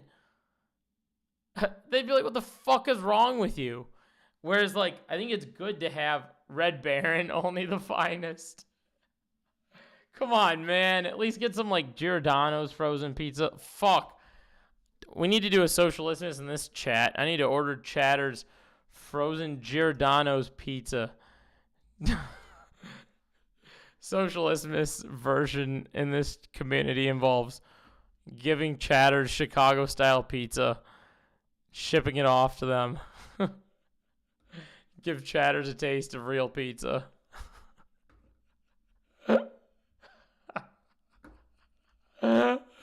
Oh man. Don't they make like is it this? I think it is. I think it's this one. Gino's East. That's what it was. I almost said lose. Oh fuck. I don't want to do that. Wait, see if I can hide the... Make sure it doesn't dox me. I always inevitably end up doxing myself on stream when I look at a shopping website. Make sure address is not there. Okay, no address, no address, no address. Look at this. The Gino's frozen pizza. I've had it once before. I don't remember it sucking. I remember it being, like, decent. I actually think I like it better than actually going to Gino's East. Pretty good. Gino's East is fire. They used to have one in Wheaton. Freaking killer. Alright. Let's do it. Let's do it. Let's do it. Back to the video. It'd be funny if frozen pizza doxed me.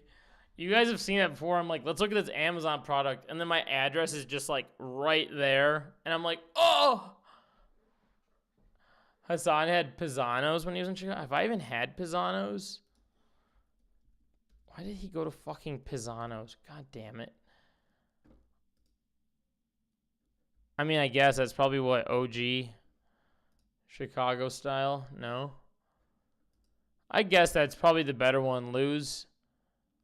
I live inside the bean. Yeah, I live inside the silver bean. Chatter gave him a slice.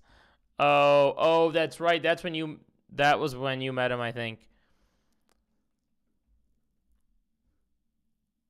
Okay, this stuff's good. Look. Make sure no address. Look.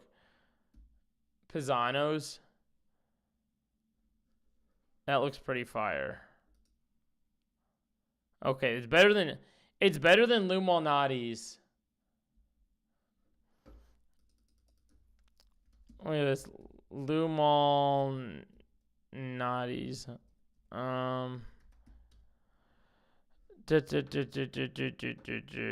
Let's see here. Look at Lou's.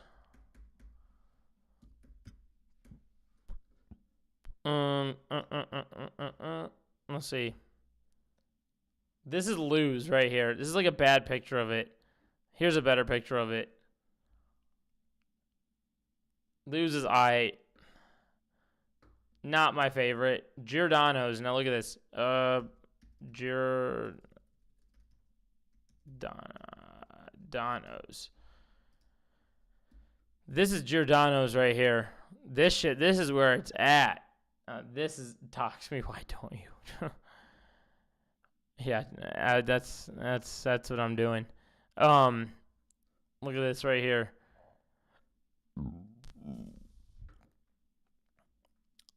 Giordano's, the thick breaded pizza.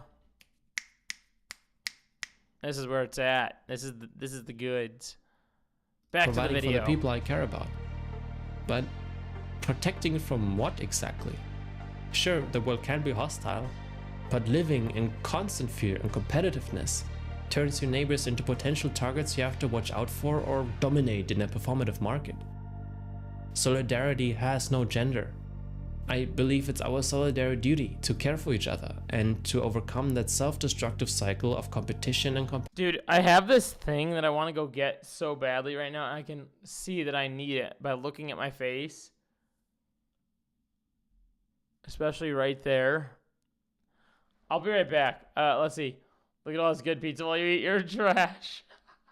Hey, I offered to send you pizza. I started by saying I will send you good pizza. I was offering it as a gift.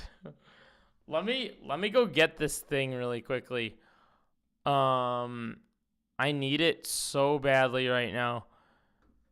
While I go get it, I'm gonna come back to that Malonius video. You guys are gonna look at this vertical shows thing. All right, I'll be right back. I'm gonna go get the little thing that I Hey need. guys, it's me, Chad. Not really. I'm still sick. If I sneeze, cough, sniff, that's not my fault. If I sneeze and snot flies out of my nose, that's also not my fault.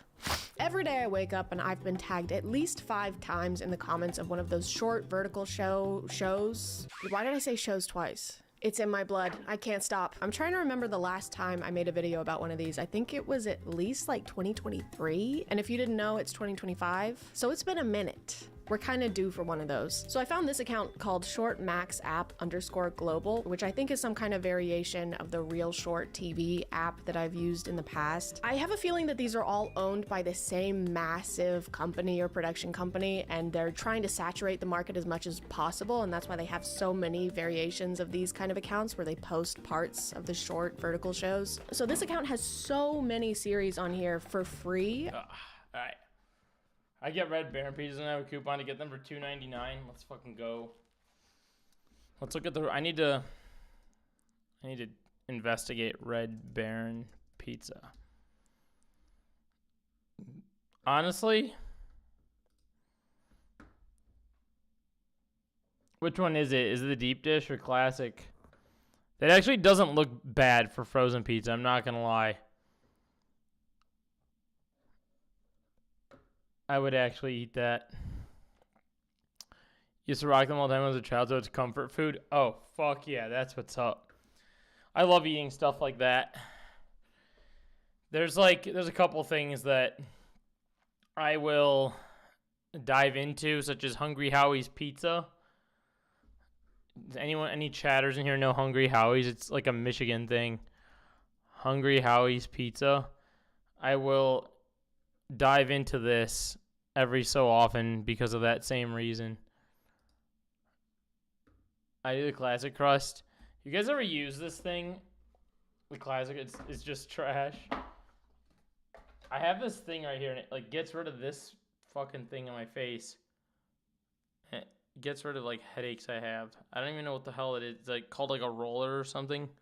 One of my clients, I was like filming a video of him one day, like 5 or 6 years ago, and I saw him use it in the video we were filming, and I was like, fuck is that? And then I found one in my fridge that I stole from my parents' house, and I've used it ever since.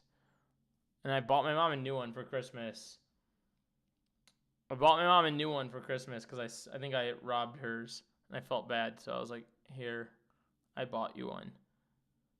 And these things like get rid of my freaking headaches too.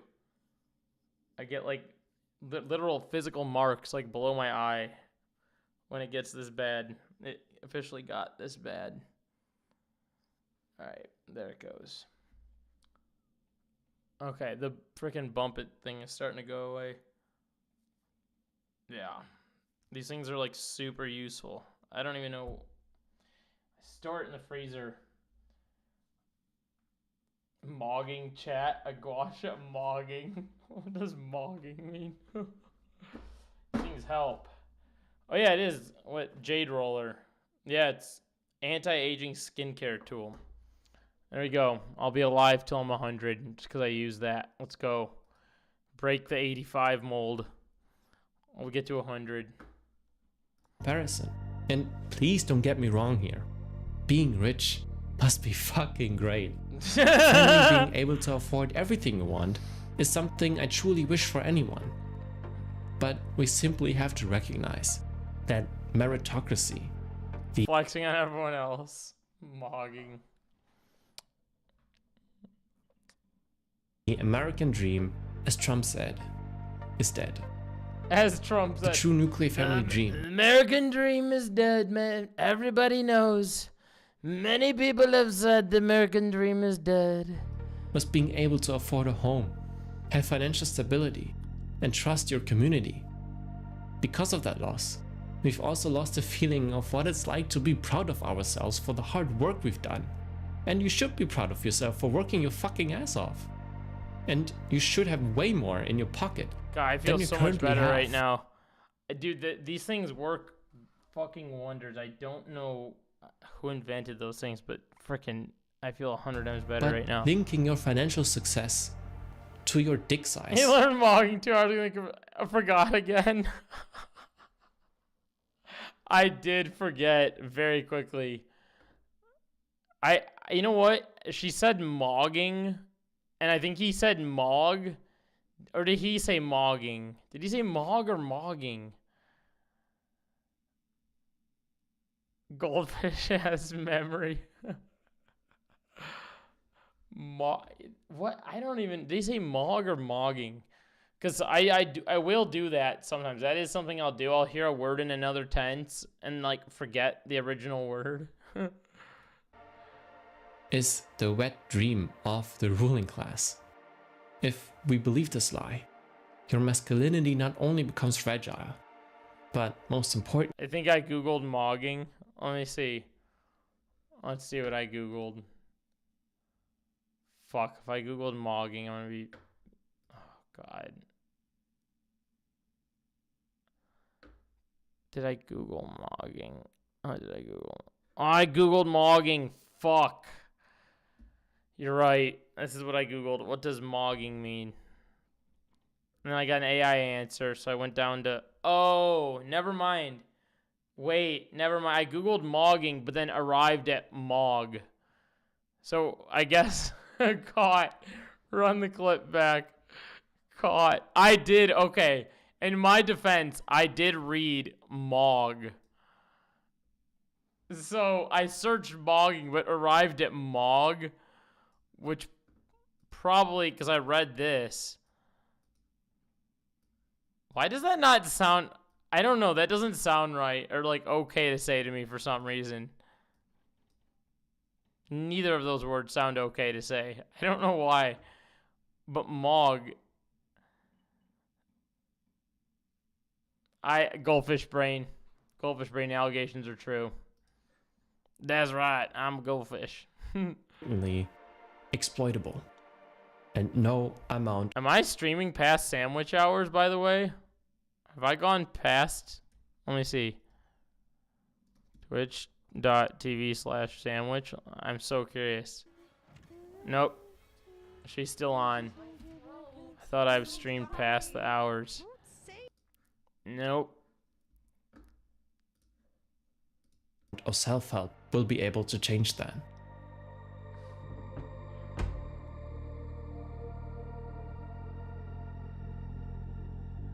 Pointing fingers at others isolates us even more. Degrading others is self-inflicted loneliness. It divides us Sandwich even is on the grind. hurts She men is. even more. Our masculinity has been... Dude, I should try doing an 8-hour stream. When I have a day off this winter, I should just do a full fucking 8 to 10 hour stream. I should try doing it. I think it'd be worth it. I think I'd get something out of sold it. to us, lied to us, exploited, and most importantly, used to make us hate each other even more, continuing the cycle of alienation. Recognizing that the male loneliness epidemic was PR campaigned into... Dude, another thing about male loneliness epidemic is that, like, there's not enough dudes that are like, dude, the girly pops are great at being friends with other girly pops. They get into like little dramas or whatever the fuck, but also dudes are not good at like being friends with other dudes, it seems. Like, there's like people that are just like not, like, even as someone like myself who's like pretty approachable for the most part, there's even people that have like in DMs, like other dudes that like are like either interested in what I'm doing or like trying to do a similar thing, and will like send me messages from time to time, and they'll send like the least approachable message possible, and I kind of just like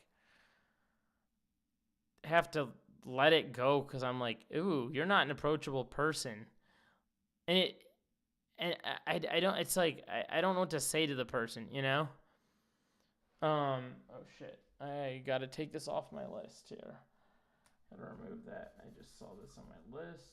Okay, remove that. All right, cool. Dudes won't tell their homies they love them. Yeah. I was bad at that for a while. Someone called me out on it. I think I was like 18 or 19. Someone's like, how come you don't fucking say you love me back or whatever? And I was like, oh fuck. I got called out on it, and I did. A personal issue and said... My Boston friend, Boston mention. Another Boston mention. Remember earlier you said, how come she doesn't like Boston? My friends are, we hug each other and say I love you kind of friends. We're very aggressive drunks, but it persists after the drinking. Of a structural one is the first step in seeing the true matrix and finally taking the red pill. If you can let go of what's been lost, of a future based on false promises, or a world you were taught is yours, you will just end up becoming the very ghost that haunted you in the first place. Is that him watching a podcaster? Is that why do I have that same background?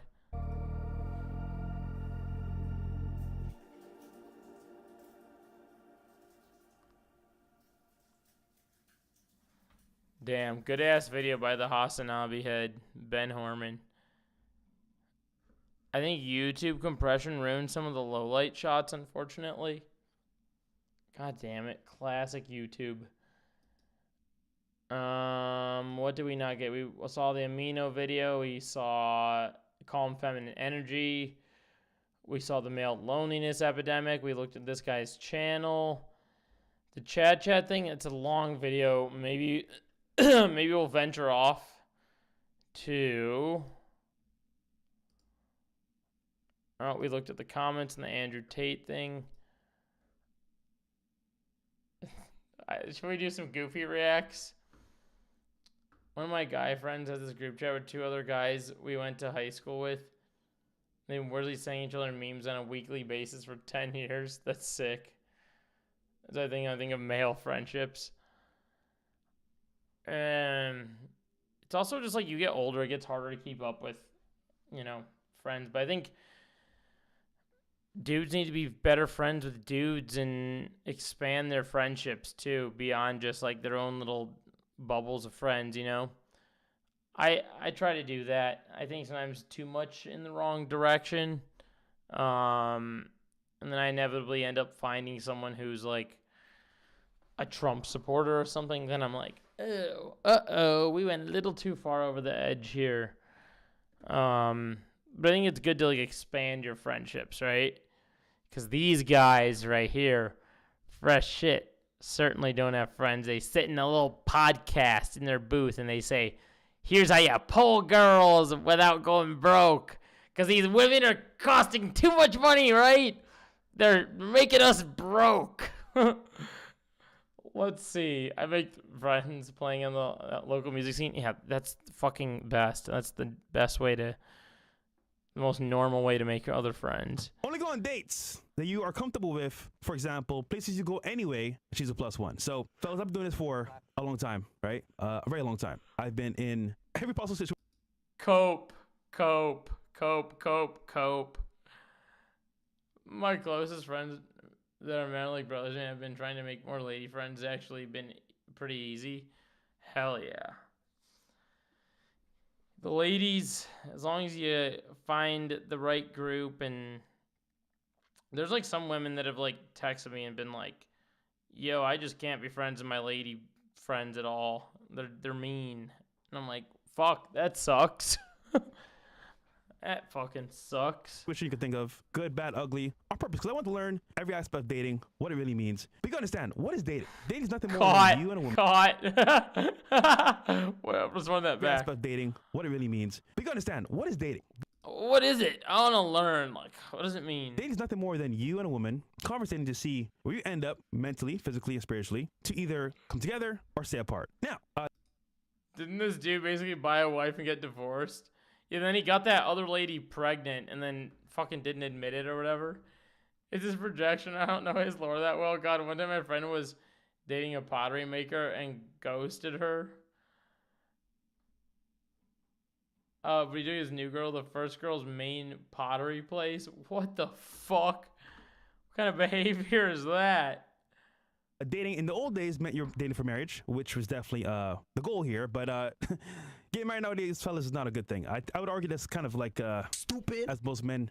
What? The goal here, but getting married nowadays, fellas, is not a good thing. I would argue that's kind of like stupid, as most men. Stupid. Men in America would say, because what are you marrying? What you saw before in the video, and she might just diss you and say, hey, he's hotter, he's more fun, I'm gonna go over there. You lose half your money for what?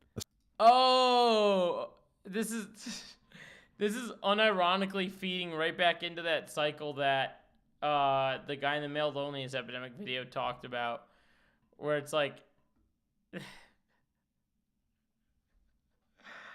is the same idea that he's regurgitating here. Skank, bro, nigga. Forget that shit, bro. That's just terrible.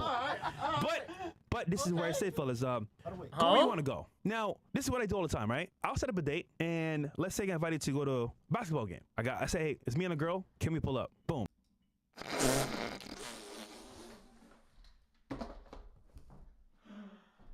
What? What the fuck? What are you saying? Say we're going to a basketball game. The way he like positions himself is really funny. We're invited, boom, boom, boom, and she's coming. We're invited, boom, boom, boom, boom, boom, boom, boom, boom. We're invited. That's a +1. Now she may say to me, well, you know what? I want to go to Roof Chris or Benihana's or Nobu. I'm like, well, I'm going here, so. What? What? Hey, dude.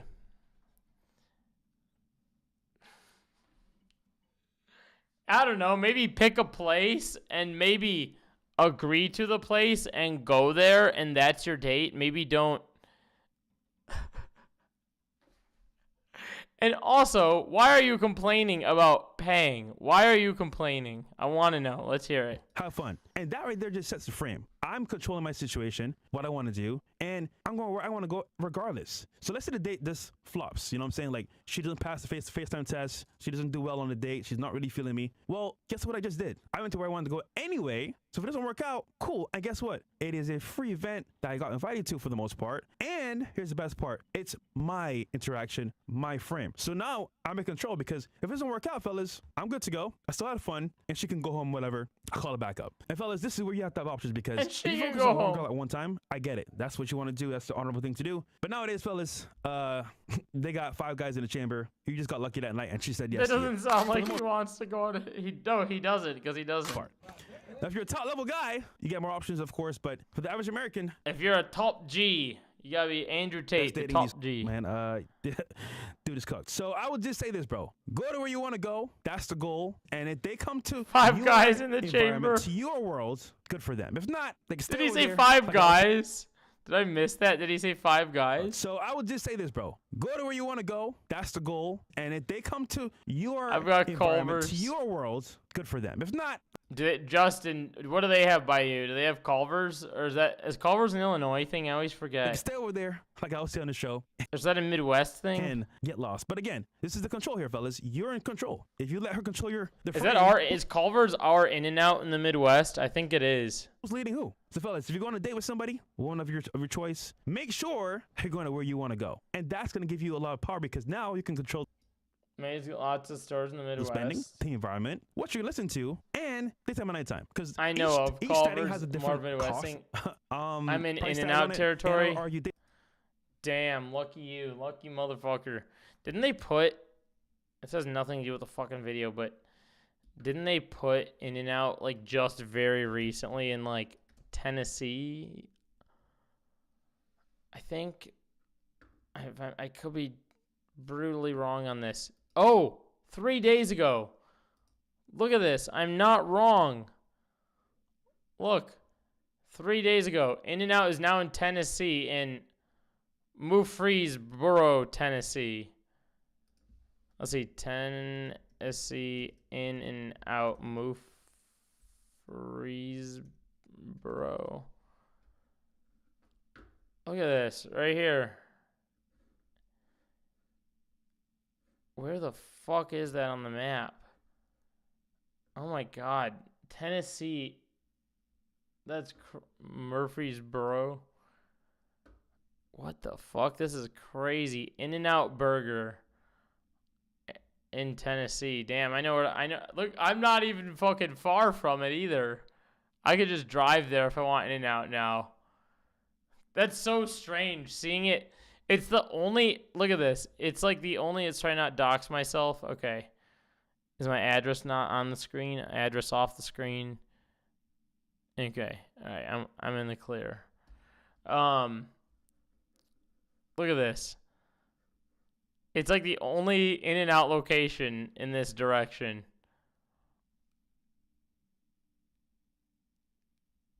I live in the Bean. I'm in the center of the Bean. I've still never been because the lines, the one near my work, are always crazy, and I can't bring myself to wait a long way for a fast food burger. Local Mexican spots are so banging. Yeah, when you got banging Mexican spots, you're not going to want to go to an In-N-Out. I'd say, like, one day if you're just, like, fucking hit it at, like, 11 o'clock sharp, just go there and try.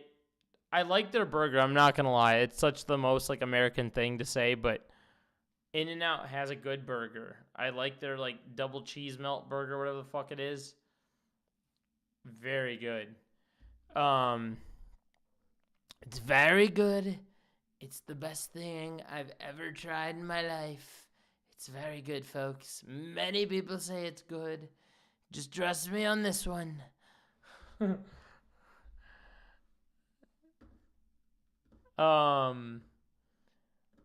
Mexican spots in the West Coast are OP because it used to be Mexico. Yeah, I'm in Phoenix. Oh, damn. That was the first time I ever tried In-N-Out. I was in Phoenix with my mother, and we both got it. What is this guy saying? I want to see what he says here. He's off to a great start. This fella's Arizona should be called New Mexico. Yeah, what did the Gulf of Mexico got changed to Gulf of America? This is America. This is not Mexico. Daytime is way better. Which is number 2, fellas, on the list for this is going to be. I don't acknowledge during that. The daytime are cheaper than nighttime activities. Now, people arguing and said to me, Fresh, you know what, brother? I think doing daytime activities is too much of a girlfriend experience. Now, I could argue and say, yes, you're correct, but think about this. If you focus on having fun for yourself, right? What do you do during the day? I like to have fun during the day because, 1, I'm more awake. 2, I don't buy drinks, so guess what? Now I'm not spending money on alcohol. It's a fun activity. I get to know her better on a personal level, and I'm doing what I want to do anyway. So, for example, I like Dave and Buster's. That's my shit to go to. Like, you guys so fresh. This is not like a friends meeting. What are you doing? Well, fellas, I'm escalating. Something about picturing this guy all by himself at Dave & Buster's is a hilarious predicament. He's like the last person I would expect to see at Dave & Buster's. During that date, slowly but surely. I'm actually going to escalate this physically during that process. Now, if you're just playing a game. Huh? Hey, yo! Hey, yo! Chill, dog! Chill out. Be careful with your words, brother. And not doing any interaction with physical attention, then yeah, it may lead to a friendship pull. But here's my point. I'm choosing the frame, where I want to go, what I want to do. And in the daytime, it is cheaper for me to see if she's about me versus nighttime where she's drunk. And it's just like an experience because guess what? You don't know the actual facts. And she may say, well, I work in the morning, buddy. Deuces. So daytime, I can see more and it's cheaper for my wallet. And as well, that's what I want to do. So I would argue, if you want to go on dates, fellas, I'm sure you've been told, go to the bar, get some drinks, it works as well. But if you want to save money in this tough economy, you can focus on getting a simple lunch, a simple fun day at Dave & Buster's. Or, you know what's funny about dating, fellas, that I realize as well? If a girl's on a date with you, for the most part, you got her because she could be anywhere in the world. She could be any guy, any celebrity, any athlete, any... Okay, the funny thing of what he's talking about here is not even like very like realistic in the grand scheme of things. There's very few and far between moments where and it doesn't even happen. Like, this is not even something that's happened to me. No, like, there's like, for every like 100 girls you go on a date with, there might be one that would be like, oh, this place isn't good enough for me. Let's go to this expensive place. Like, what he's talking about is so far-fetched. It just sounds like something that's born out of his own insecurities that he's like trying to turn into a real problem and be like, fellas, these women cost too much money.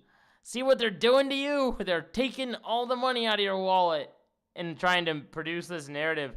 But he's like really trying hard to get there, and he's just not. It's weird. Paying person, because you know, guys, nowadays people pay for dates. Yeah, surprise! They're paying for girls to go on dinner dates, paying for them to go on yachts, they're paying for them to go on experiences because, quite frankly, they're fucking losers. Again, now I need to break the thing, but I was saying, I said, well, I need to drink a chai latte.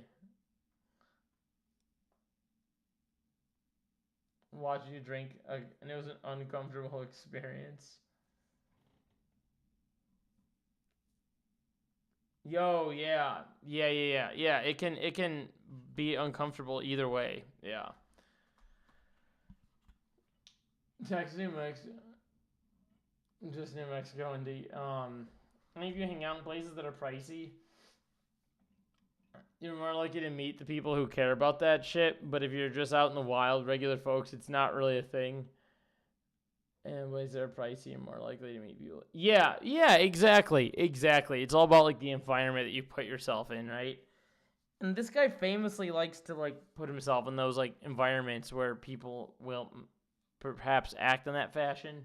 Like for us, that's like Naperville people, right? But that means if she chose them over you, you got a chance. But again, this is her entering your frame, your environment. And look at it in the bright side. If you give her the FaceTime text we say all the time, before you go on a date, FaceTime call, 10, 15 minutes, feel her out, see where she's at. And then, you know, obviously you plan the day, of course, before that, invite her out. She's probably going to be in your favor for the most part. Now, this is very important because you got to escalate this date in a certain way. You can't sit there and be friends and be like, oh, good to see you. Hi. You got to be like engaging where she feels special. You know, I think another reason why I think this kind of shit is dangerous, and I've realized this over the last like 5 years, where it's like there's going to be people online that will chirp at you and say, oh, this is a rule that you must do.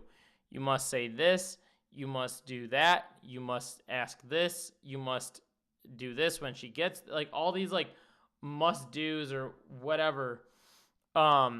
And some are valid, right? Like there's things like you should open the door or vice versa, things of that nature, right?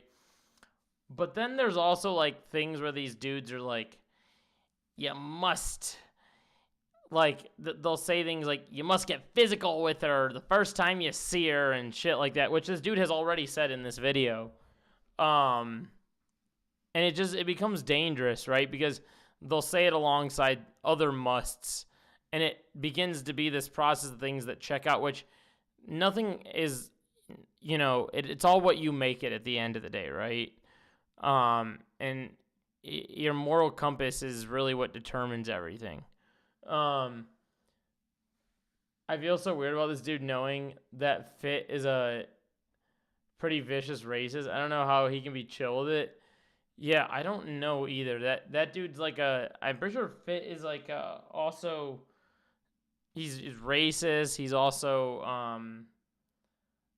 oh God, what's the fucking word? Isn't he anti-Semitic as well? Special, wink, wink. Special enough to say, okay, this guy likes me. He's into me. And it's funny, I was in the DR recently, and on the double date, the girl spoke about how she chooses her man that she goes out with, right? One of the girls. And she mentioned that guys will go on dates with her from America, but they're too nice. They don't escalate physically. She knows that they like her, but they don't show it in real time. So they're like on a date with the girl, and they're buying her dinner, they're taking her out, but there's no real actual physical play happening until the very end, and it's too late because at that point she's like, does he really like me? I can't really tell. Is he gay? You just never know what she's thinking in her head, but for the most part, they're both anti-Semitic, so I get that. Yeah, you're right. It's fucking insane. She won't know either. So to be safe, you want to escalate slowly but surely every time you can. Now, this is what I like to call the fresh effect. It's slow, effective, and pug-like. Hey. See, this is the dangerous shit right here. Here's how it goes. You start the date slow and easy. Now you walk her hand across the street. So by this I mean, let's say you're walking across the street, right? To a restaurant, to like a bar. You want to hold her hand and see her reaction. Now, she moves her hand and says, oh, I'm good. That's one count. And we're going to do 3 counts and you're out. How about asking? How about not just doing that, but rather asking? What happened to that step, Mr. Fresh? What happened to that? So you know 3 strikes and you're out? You play that game with the girls on dates, right? So that's 1 strike because she said, don't touch my hand, nigga. Okay. Oh. Nope. She said nope. Cool. That's fine. But for the most part, she came on a date with you, FaceTime call, talked a little bit, chill your hand. There should be some interest there for the most part. Now, moving forward. What does this have to do? What does this have to do without going broke? You're in the restaurant, right? I know you've been told, fellas, sit across from her, interview style, and talk to her. Now, I don't do that because, quite frankly, I think it's kind of dumb. So what I do is I'll sit on the same side as her. I focus on talking to her while I'm touching her, appropriately, by the way. Sure.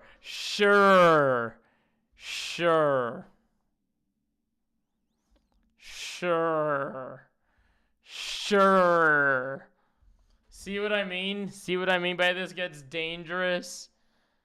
So this is going to be me being very transparent. I'll actually go ahead and obviously talk to her side by side. So I'm sitting here, she's sitting here. We're talking, how's her day, how's her life, what's going on with her. And I'm like this, my hand's right like this on her thigh. To go mini golfing and paid for it. One time I went on a date with a guy to go mini golf and he paid for it with 2 free game tokens. Thrifty, how did that make you feel? I feel like that's a point of contention for people. Some women view that as like, oh, he doesn't care about me because he used free game tokens, so he really doesn't give a fuck. But then other people are like, oh, that's cool. So I don't fucking understand. That's a whole nother topic. A couple seconds, take it off. Talk some more, flirt some more, of course. Did his video just lag? Like my hand's right like this. I think his video fucked up. Take it off. Look. Talk some more. His video fucked up. That's funny. That's funny as hell. Flirt some more, of course. Spit some more game. Fresh and shit podcast. I mean, it is shit already. Fresh and even shittier podcast. On the thigh. And I'm slowly escalating it because I want to see how far we can go, how much he likes this in real time. And you'd be surprised, fellas. You can save yourself. I mean, I enjoyed the time, but I got the feeling he was a serial dater. He kept confusing me with other people. Ghosted me like a week after. Classic. Dinner dates, you know, full night out, and see where she really at. Because guys, you gotta understand this, fellas. She may like you, but she doesn't know really where to gauge you yet. She's gonna assess you out, and girls know from the very jump the fuck you or not, bro. They know, bro. It's like, oh, this guy's kind of weird. Fuck no. I'll get some dinner on the side or some drinks, and then I'll go home. I fuck who I want to fuck. Or just, damn, he's cool. He's not too thirsty. He's chill. He's slowly escalating this in a cool, suave way. I like this guy, and that's where you want to be. You don't want to be the guy that's just, oh my god, grab her thigh. Like, you want to be chill. Relax. And remember, if it's your frame, your environment, you're comfortable. You mean with the Dude, bartender? he's telling this to the wrong audience. This is like not great. I don't know if he knows his own audience. Like, this is not great. These are not good things for his audience to be listening to. You mean the server, the owner? Hey, Phil, can we get a check over here? Can we get the menu over here? Whatever. 5 ways to pull girls without going broke. Yeah, grab their leg. Yeah, grab it. Whatever it is, you got people coming to you like, oh, good to see you again. All right. Welcome back. That shows DHV. Noted. Try to grab their hand. Then next, try to grab their leg. They're sharing video games. They're objects, after all. You just grab them. You don't ask for permission. You just grab them. They're just a little. They're like a little fly. You grab them when you see them. It's like your pet dog. You grab it.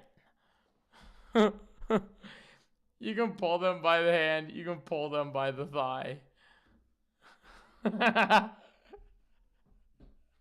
You pull them by the hand. Oh, shit, by how he's describing this. Fuck, man. He could be talking about a goddamn dog for all I care. Oh my god, the way he's talking. Up, up, down, down, left, right, A, B, start. Oh, this is incredible. These guys are awesome. They for sure know how to treat women, fellas. Off rip, just you being cool with the owner, being cool with the staff. That shows a lot of DHV. So that cool environment, comfortable. You're touching. I also like his Rumble ad behind him, as if Rumble's not a site filled to the brim with pedophiles. If I end up making this a full video, there's gonna be somebody. It's like, excuse me, I actually love Rumble. Rumble's my favorite site. I go on it every single morning, and I actually watch Ben Shapiro replay clips. And then when I get bored, I watch Andrew Tate on there. Shut the fuck up. Surely, and escalating slowly but surely, you win that engagement 100%. Now, let's say she says to you, why are you so touchy? This is very simple, fellas. It's not.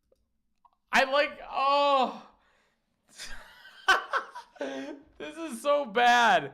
This is so bad. So he knows that his grabbing their hand immediately technique, he knows that their grabbing the hand technique doesn't work because in the past he has openly told us that they've pulled back real quickly when he's done that. But then he's still turning around and he's like, actually, you should just grab their hand and see how they react. See how they bite. If they bite, then yeah, don't do it or whatever. And it's like, no, dude, what happened to asking? And now he's like, he's playing hard to play a leg lock.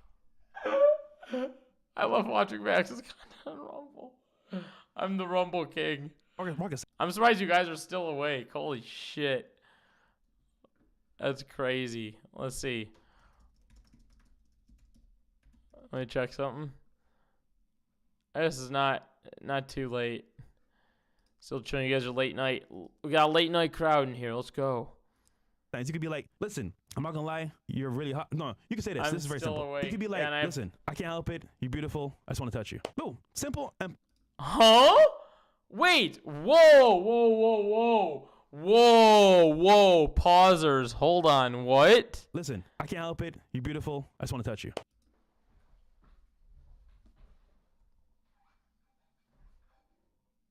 Yo! Hey, yo!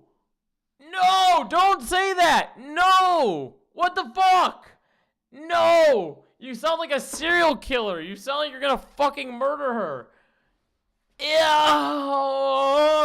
Oh. Oh. Oh. Oh. Oh. Oh. Oh. I need to shower after hearing that. Oh. I need to take a fucking shower now. Ew.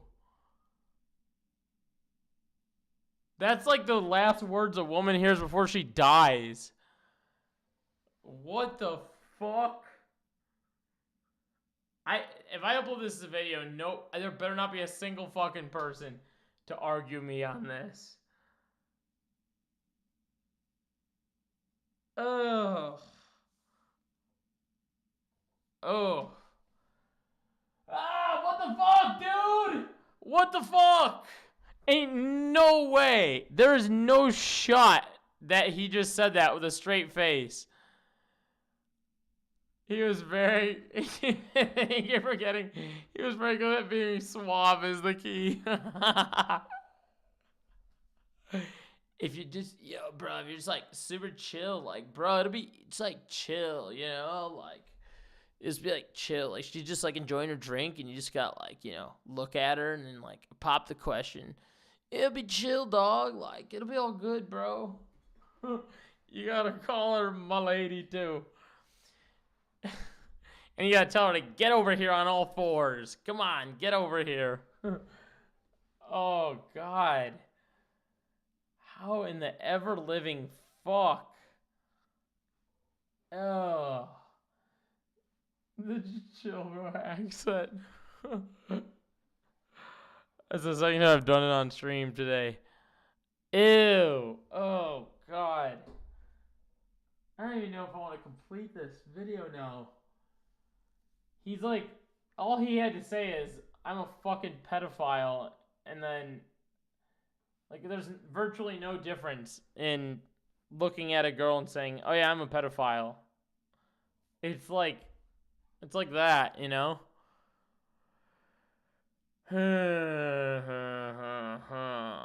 How have we arrived here? What the fuck is happening? And nobody, I'm gonna go in the comments. I bet you nobody. It's 7:43. All right, nobody's gonna call him out. I'm willing to bet. 5:28.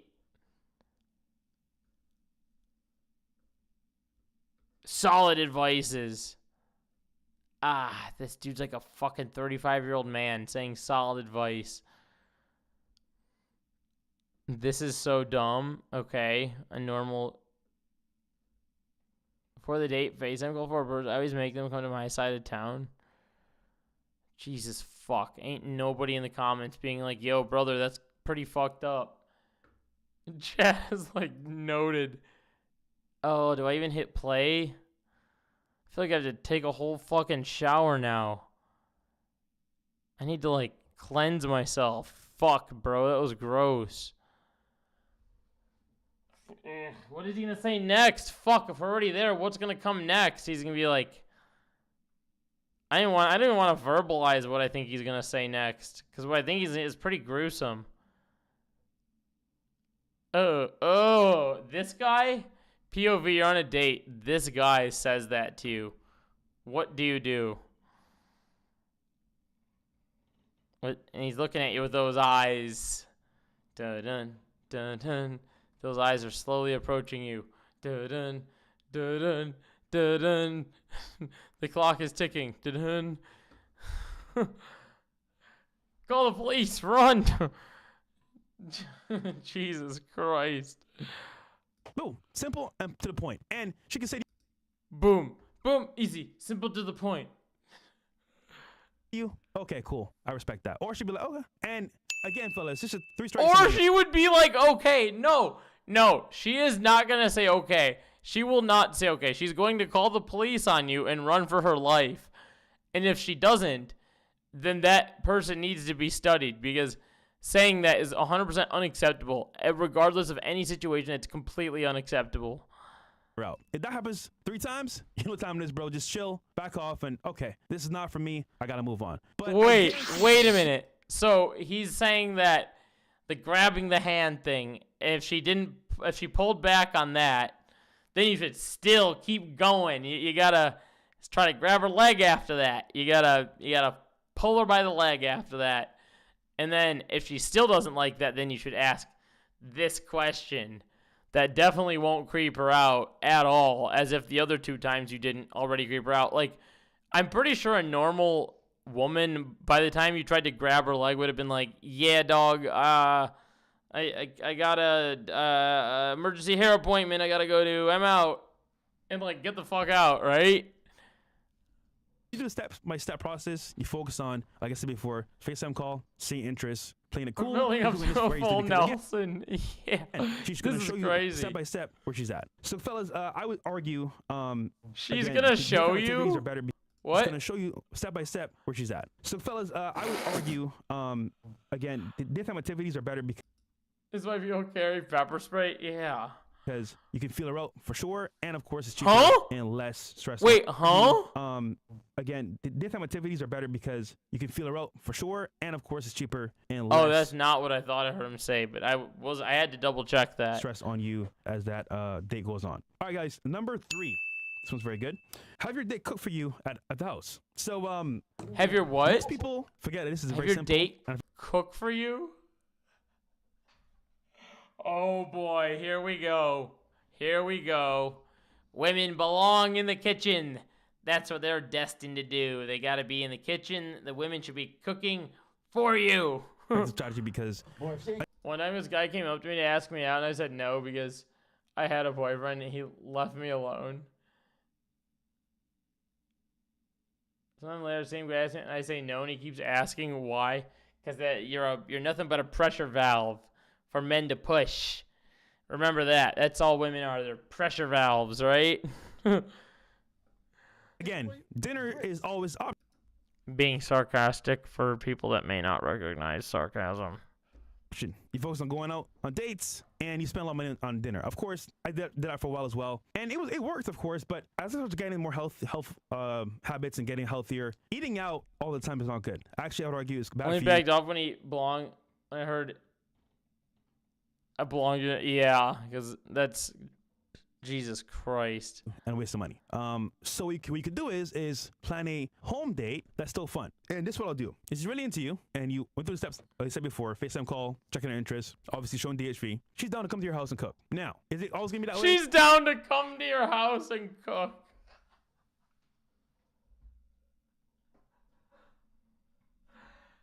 I hope. Let's see where he goes with. Let's see where he goes with this. I'm assuming, based on his context he just gave right here, that this is like the first time you'd be hanging out with her. It's bad for you and waste of money. So what you could do is plan a home date that's still fun. And this is what I'll do. I hope he says not a first. This is like a very rare exception. I don't think this is ever a thing. I don't think you should ever expect a woman to come cook for you. That's fucking stupid. If anything, you should cook for her as a man, okay? I think that goes a much longer way and isn't misogynistic at its core, right? You're a woman, get in the kitchen, get cooking for me.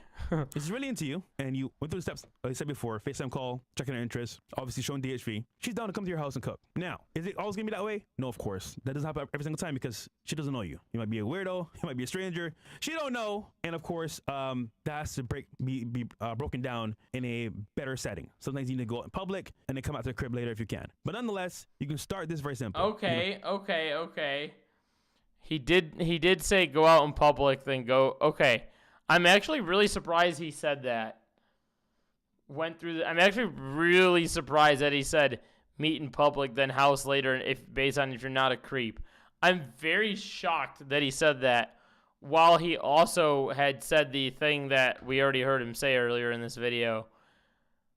While he already told people to be, he was like, here, over here, he was like, here's how you be a creep to women. You do this thing. And then over here, he was like, well, if you're not a creep. It's like, dude, you just taught your audience right here how to be the worst kind of creep possible. And then you're like, here's if you're not a creep. Oh, man, these guys turn around all the time. It's incredible. Plan a date, either close by maybe Through like the a park, steps. go for a walk, or maybe like by, I don't know, a lounge, just super chill. You may get a drink or two, or some hookah if you do hookah, and then say, you know what, listen. He thinks that's chill in public behavior. He knows what he thinks is... Who knows what he thinks is acceptable private behavior? Ew. Yeah, you're right. Ew. Yeah, he did give, like, weird instructions about things to do in public, right? And there's not even, like...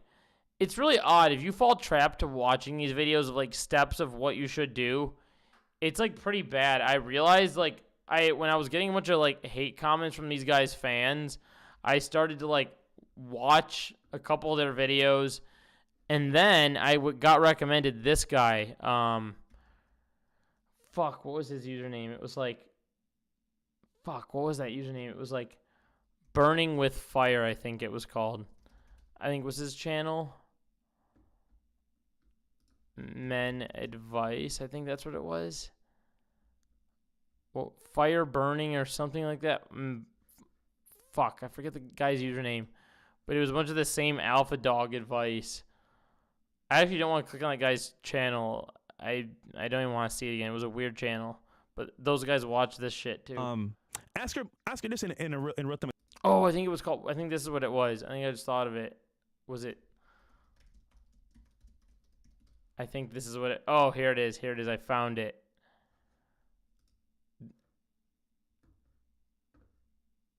Look at this. It's this. This is why I bring it up.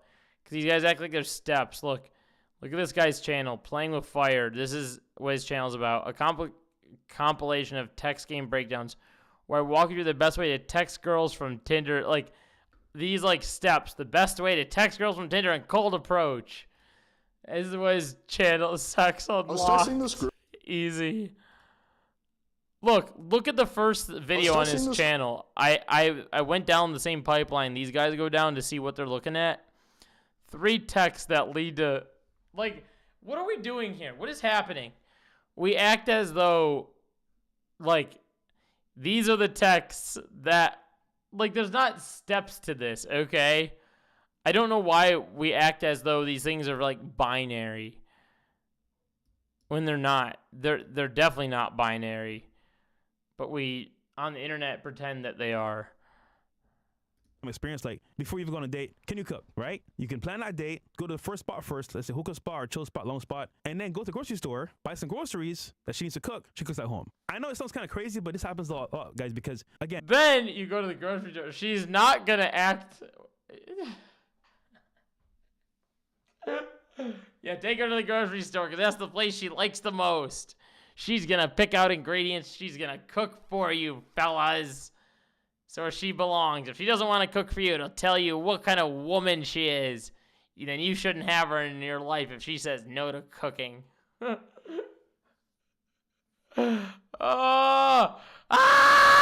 the fuck? If she's into you, this is not a problem because, again, she's going to follow your frame and what you want to do. Versus she says to you, oh, I don't want to cook on the first date, nigga. What the fuck?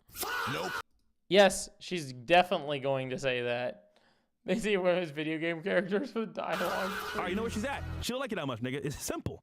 But again, I think this is good because it shows interest. Dude, one, and two. Yeah, dude, it's like so simple. Like, just like chill, bro. She can cook 10 points because most women can't cook nowadays. They don't give a fuck. So there you go. Number 4. Keep the date. Yo, what? Most women can't cook nowadays. I think this is good because it shows interest. 1 and 2. She can cook 10 points because most women can't cook. If she doesn't cook for you, she's not interested in you. Nowadays, they don't give a fuck. So there you go. Number 4. What? Most women can't cook nowadays. They don't give a fuck. So there you go. Most women nowadays can't cook. They don't give a fuck. Excellent take coming from Mr. Fresh here. Oh. This poor guy. I feel bad. His life. Oh, he must live a horrendous life. Number 4. Keep the date in your frame at all times. Fellas, this happens a lot where... Keep her in your frame. Put her on a leash. And hold her there on the leash. I've seen people, especially in our group, Council Club, they'll go on a date with girls and they can't close. And it's because they start a date on their frame, doing well, then she may dance on them, she may touch them, she may even play the part and make them fall in love in that instance, right? And she'll be like, hey, let's go over here. Or like, well, you know, this is fun, but what about this? And it's okay to take this into consideration for another date, but nigga, on the first date, this is your time to shine as a guy. Because if you guys didn't know this, every girl you meet, fellas, is dating somebody in the current moment. Whether it's an ex-boyfriend, the current boyfriend, which you don't know about, or the guy is just fucking her because it's good. And you have to actually outcompete everyone in that category to smash. Which sounds weird, but fellas, it is fuck, bro. Like, this is like dating 101. You are not alone, bro. This is not like, oh, she just met you and like you're the only one. No, fellas, this is like gotcha, bitch. You're number 4 or 5 on the list. Bitch. The rest of them niggas don't want to step up to the plate, and you know what I'm saying? No pun intended here. And the worst part is that, like, you'll never know until after the fact. So keep in mind, yeah, fellas. what is he talking about? What is going? I've like lost my train of thought here. This is competition at its finest, and yeah, man, you gotta show out to get this. But be cost effective. Don't be crazy, because remember, investing in these hoes, bro. What is his chat even saying? I only spend my money on prostitutes. That's an awesome chat from someone in his community. Game number? I like the video. Yaw based. I only spend money on prostitutes. Yaw based. Yaw based. If 35 can. Oh my god. That's something we never do here. We should do Asmongold reacts in this community. I always forget to do like Mold Mondays. I fucking forget to do that. Or goes like that we just saw in the last video is a waste of time. So a dinner date for $500 to smash that, it's gonna cheat on you, bro. What are we doing, bro? Like who? What? No, who is going on a first date for $500? No, nobody does that. Mr. Fresh, nobody even has the money to do that. So why would they do that? What are you saying? What is happening? What are we doing? No. That is terrible. Yes, what are you doing? Like, imagine that's your girlfriend that just said to M. Matthews, oh, yeah. Like, what are we doing here? Like, that's great. That's somebody's girlfriend. Like, dead ass. So that's like, yeah, exactly. So, fellas, that should never be you. Number 5, which is the most important one, I think, that everyone guys should experience is travel abroad to places that you've never been to before, like DR, Colombia. Now, do I mean to stay there and live there? No. But what I'm saying is that, like, you need to experience women on a different playing field, because in America, fellas, they are definitely cooked. Now, that's it, fellas. The truth is out. I got to step 5 and I learned all women in America, they're cooked. But they're cooked because they can't cook, right? That's why they're all cooked. And they also won't let me put my dirty hands on them and keep them on a leash and let me put my hand on their leg. I think vulnerability is more important than trips to the Dominican Republic. Forward out for women. They had a good run. You get me, fellas? It's very, I want to say, you don't talk to the women in America. We're pouring one out in this. We're pouring one out in this community for all the women in America. You guys are doomed. You're doomed. I'm sorry. Breaking the news. That's right. Men in America don't like you anymore. I don't know what to tell you. Yep. It's a little... The truth. The truth has finally been revealed by Mr. Fresh. I know. Saturated as well, especially Medellin. So not the best option, but there's Bogota, there's Cartagena, there's Barranquilla. There's a bunch of small islands you can go to that are more, I want to say, untapped. But here's the issue: if you focus on only America, it causes you to be very tainted and very like stuck in a box. And listen, so guys, here's the secret to take advantage of these non-American women. I'm gonna tell you this one little secret. Instead of what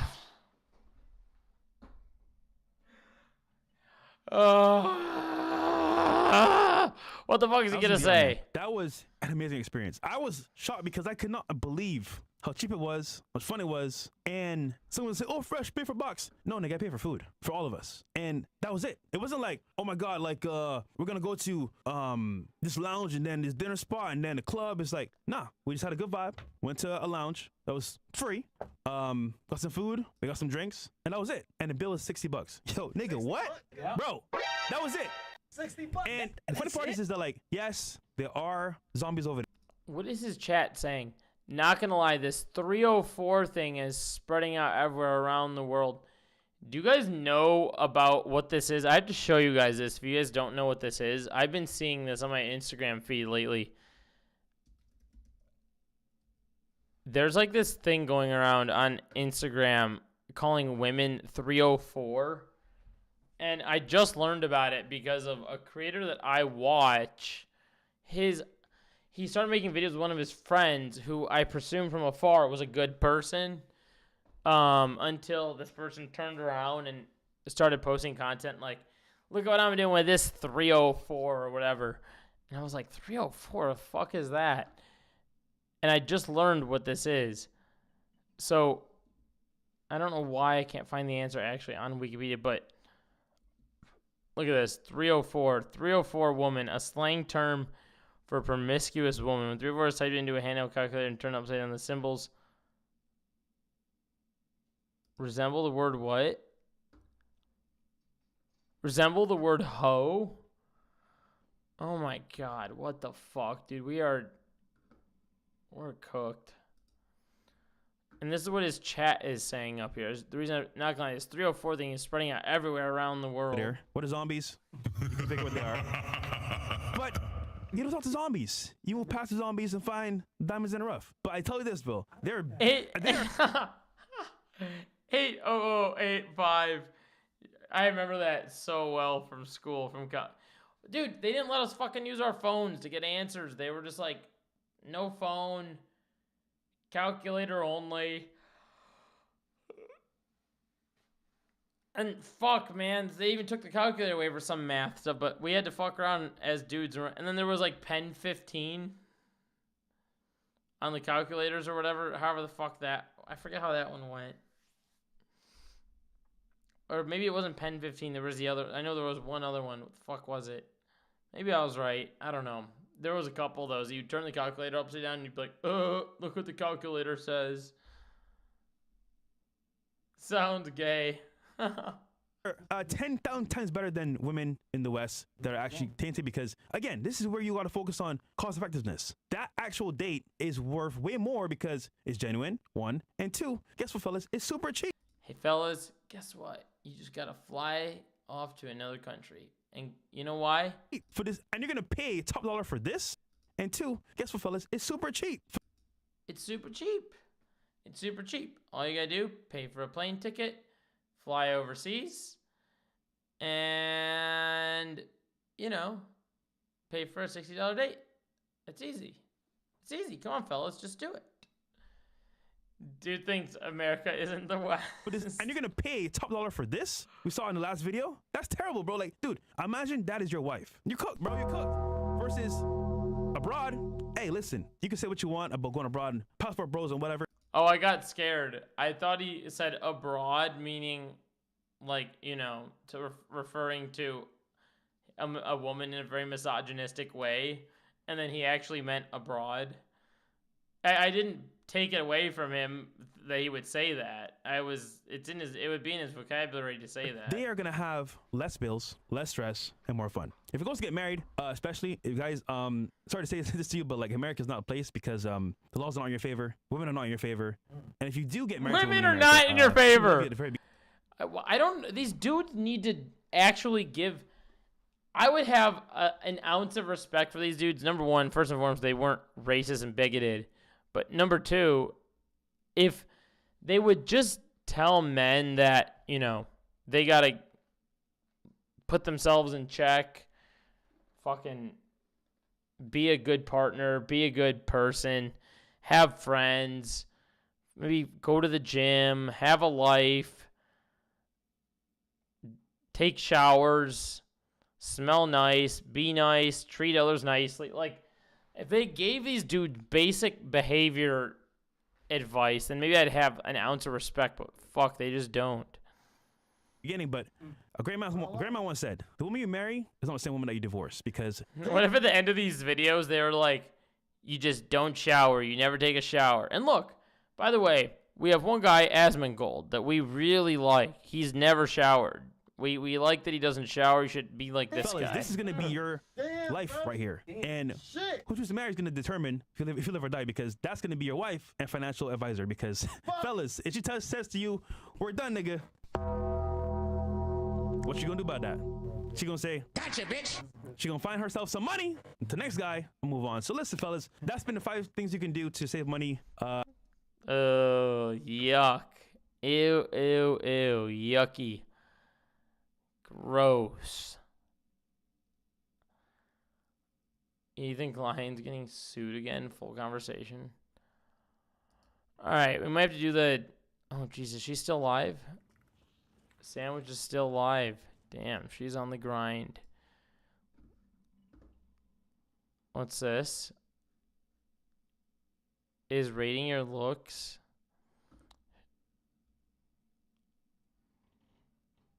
Is being a mom a harder job than what? Don't cook and you don't clean. No, because when the default goes for women to cook and clean in a relationship, then I think that's also why so many people are struggling in relationships, because that's labor. So compared to women's labor, compared to men's labor, if he takes care of all the bills, it's still 5 jobs compared to his. No.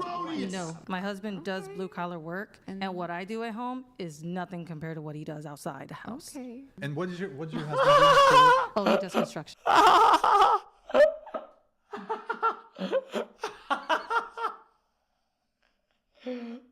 Oh, that's a hilarious argument. Cracked open a cold strawberry peach LaCroix. Oh, hell yeah. You're getting the LaCroix going. I already finished my frickin' fizzy waters. He does construction. That doesn't compare to the work I'm doing in the kitchen one bit. I should be doing more work. Does he do heavy machinery, or is he more Forklift, boom lifts, all kinds of lifts. Him doing what he's doing, coming home baked. Forklift, boom lift, lift. Like, he's just doing all the kinds of lifts. Looking like a freaking lot. I stopped working for 6 years after I was born to take care of my sister. It wasn't easy Lobster? work. Yeah. I'm not gonna complain about what I do at home. And he supports the whole family. Absolutely. And all I'm doing is, what am I doing? Cooking, cleaning. What if you were working too? Like, would you want him to also clean and cook too? He offers, but I tell him, hell no. Sit your ass down. Do not do a thing. You were just out there for like 12, 14. I can't. You were out there for 12 hours, 14. So day in, day out, every single day, this guy's on a boom lift and he's on a forklift for 12 to 14 hours. So he cannot do the dishes. Sit down, sir. How dare you do the dishes? You were on a forklift all day. Oh, this is a hilarious predicament. Stay-at-home moms have a 24/7 job. They can't clock out. Yeah, they do. 16. Child rearing and homemaking is literally unpaid labor. Yep. Sometimes 18 or more hours. Oh, dang. Why am I going to make him do all that? If it weren't for him, we wouldn't be in the building we're in. We wouldn't have the things that we have all around us. There's like women that like kind of, I don't know how they arrive at those same talking points that dudes arrive at. It makes no sense to me. Asmongold? Yo, what is this? What? They're dropping Asmongold mentions? Name 3 countries besides the USA, starting with you. Europe, Asia, and Russia. Oh, is that country? Wait, what? I clicked on the Asmongold one. What are they saying about Asmongold? Is that Name video 2 countries gone? besi- The fuck? Is that video gone?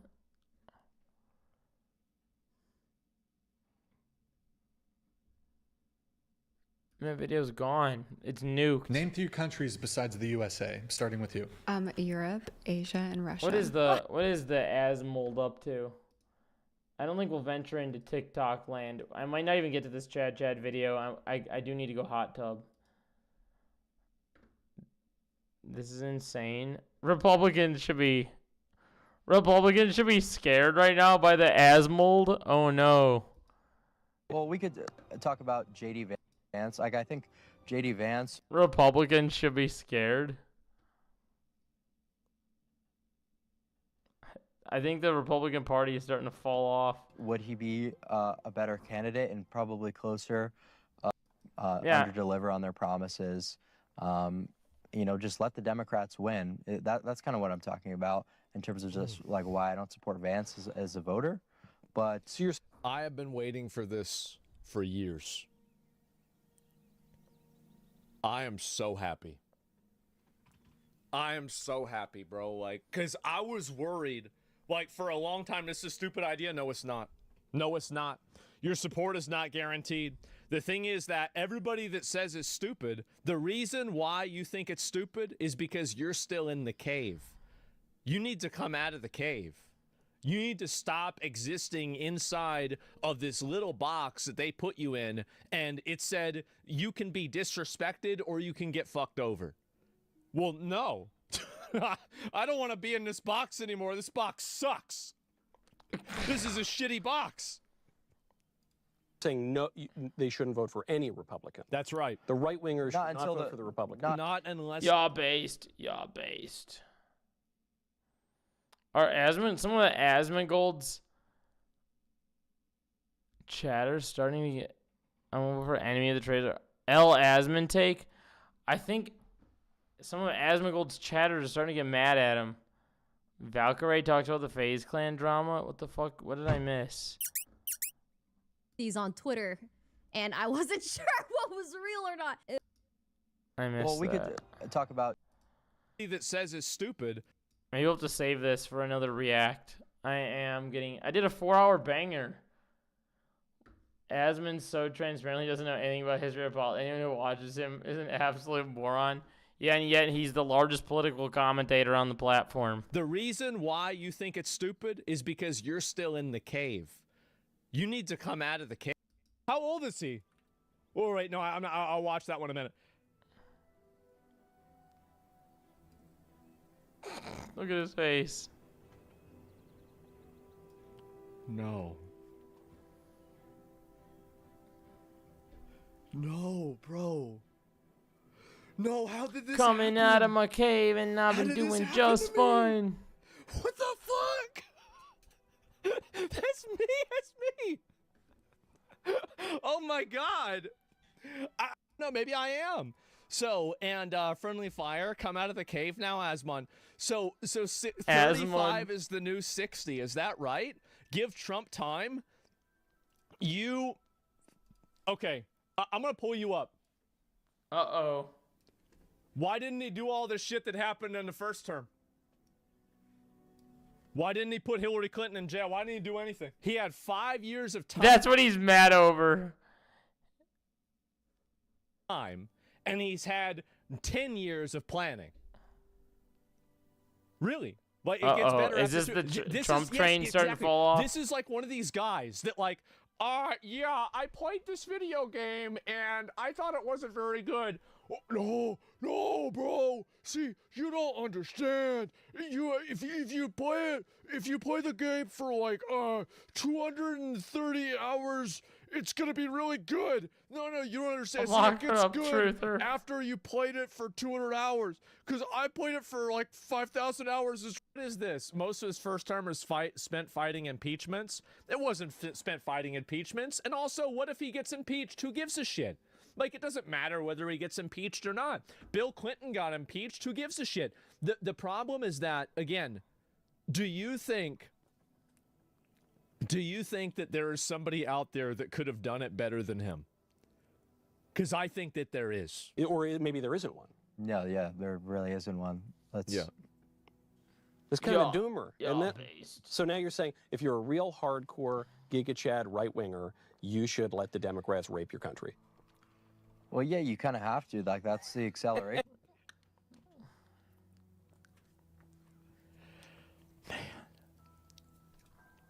Mentality, because, like, look, what is the... I am so happy. I am so happy. People are finally stepping out of the cave.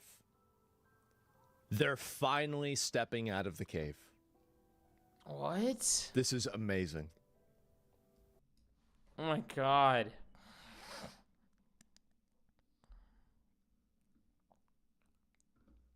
Alright, I'm gonna go hot tub it up. I did a 4-hour banger. Did a little Sunday FUNDAY 4-hour fucking banger. I didn't even get to the Chad video like I'd promised. Maybe we'll save that for another fun react. Or maybe start out. Fuck, what day did I say I was gonna stream? Maybe even like a early stream tomorrow, or then maybe January 1st might be the next stream. Maybe we'll do it. We'll watch it then. You guys saw part of it when I got up earlier.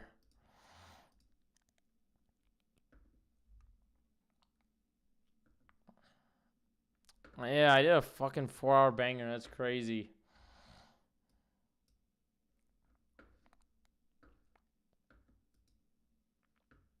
Sandwich is still on. Maybe I'll soft raid to Sandwich while I go hot tub.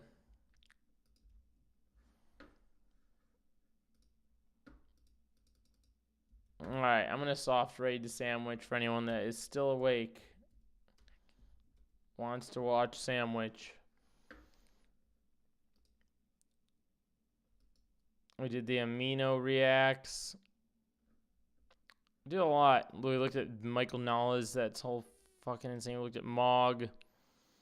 I would hit myself in the face with a hammer. Male loneliness we did. We were looking at frozen pizza. Hope you can finish that pizza, Justin. Tennessee got in and out 3 days ago. I was looking at, oh yeah, search what time it is in Phoenix.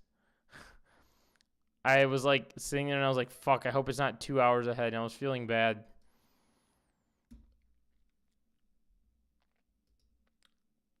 Oh, thank you. I appreciate it. I'm going to go chill out in there for like 20 minutes and then get the hell out of there and come back.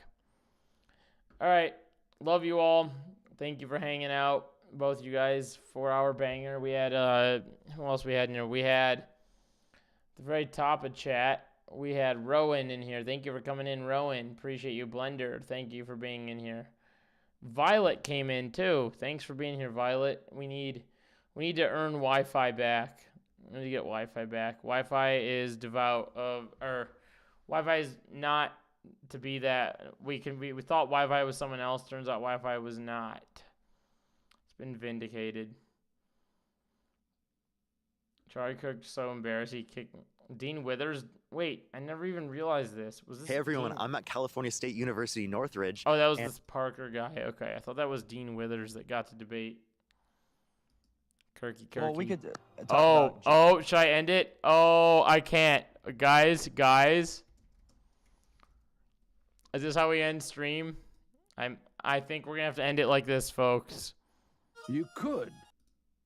Wait. I think we're going to have to end it like this. In only one way. Cost was high. He lived for Jesus, unafraid to die. We are Charlie Kirk. We carry the flame. We'll fight for the gospel. We'll honor his name. We are Charlie Kirk.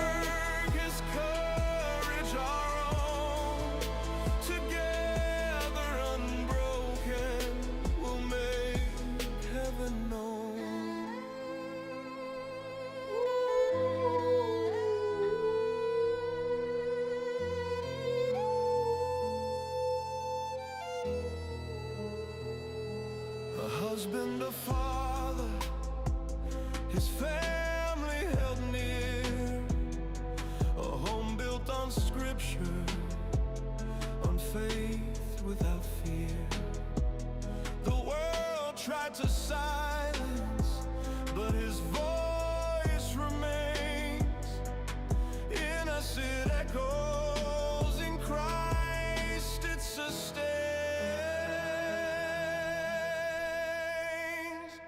We are Charlie Kirk.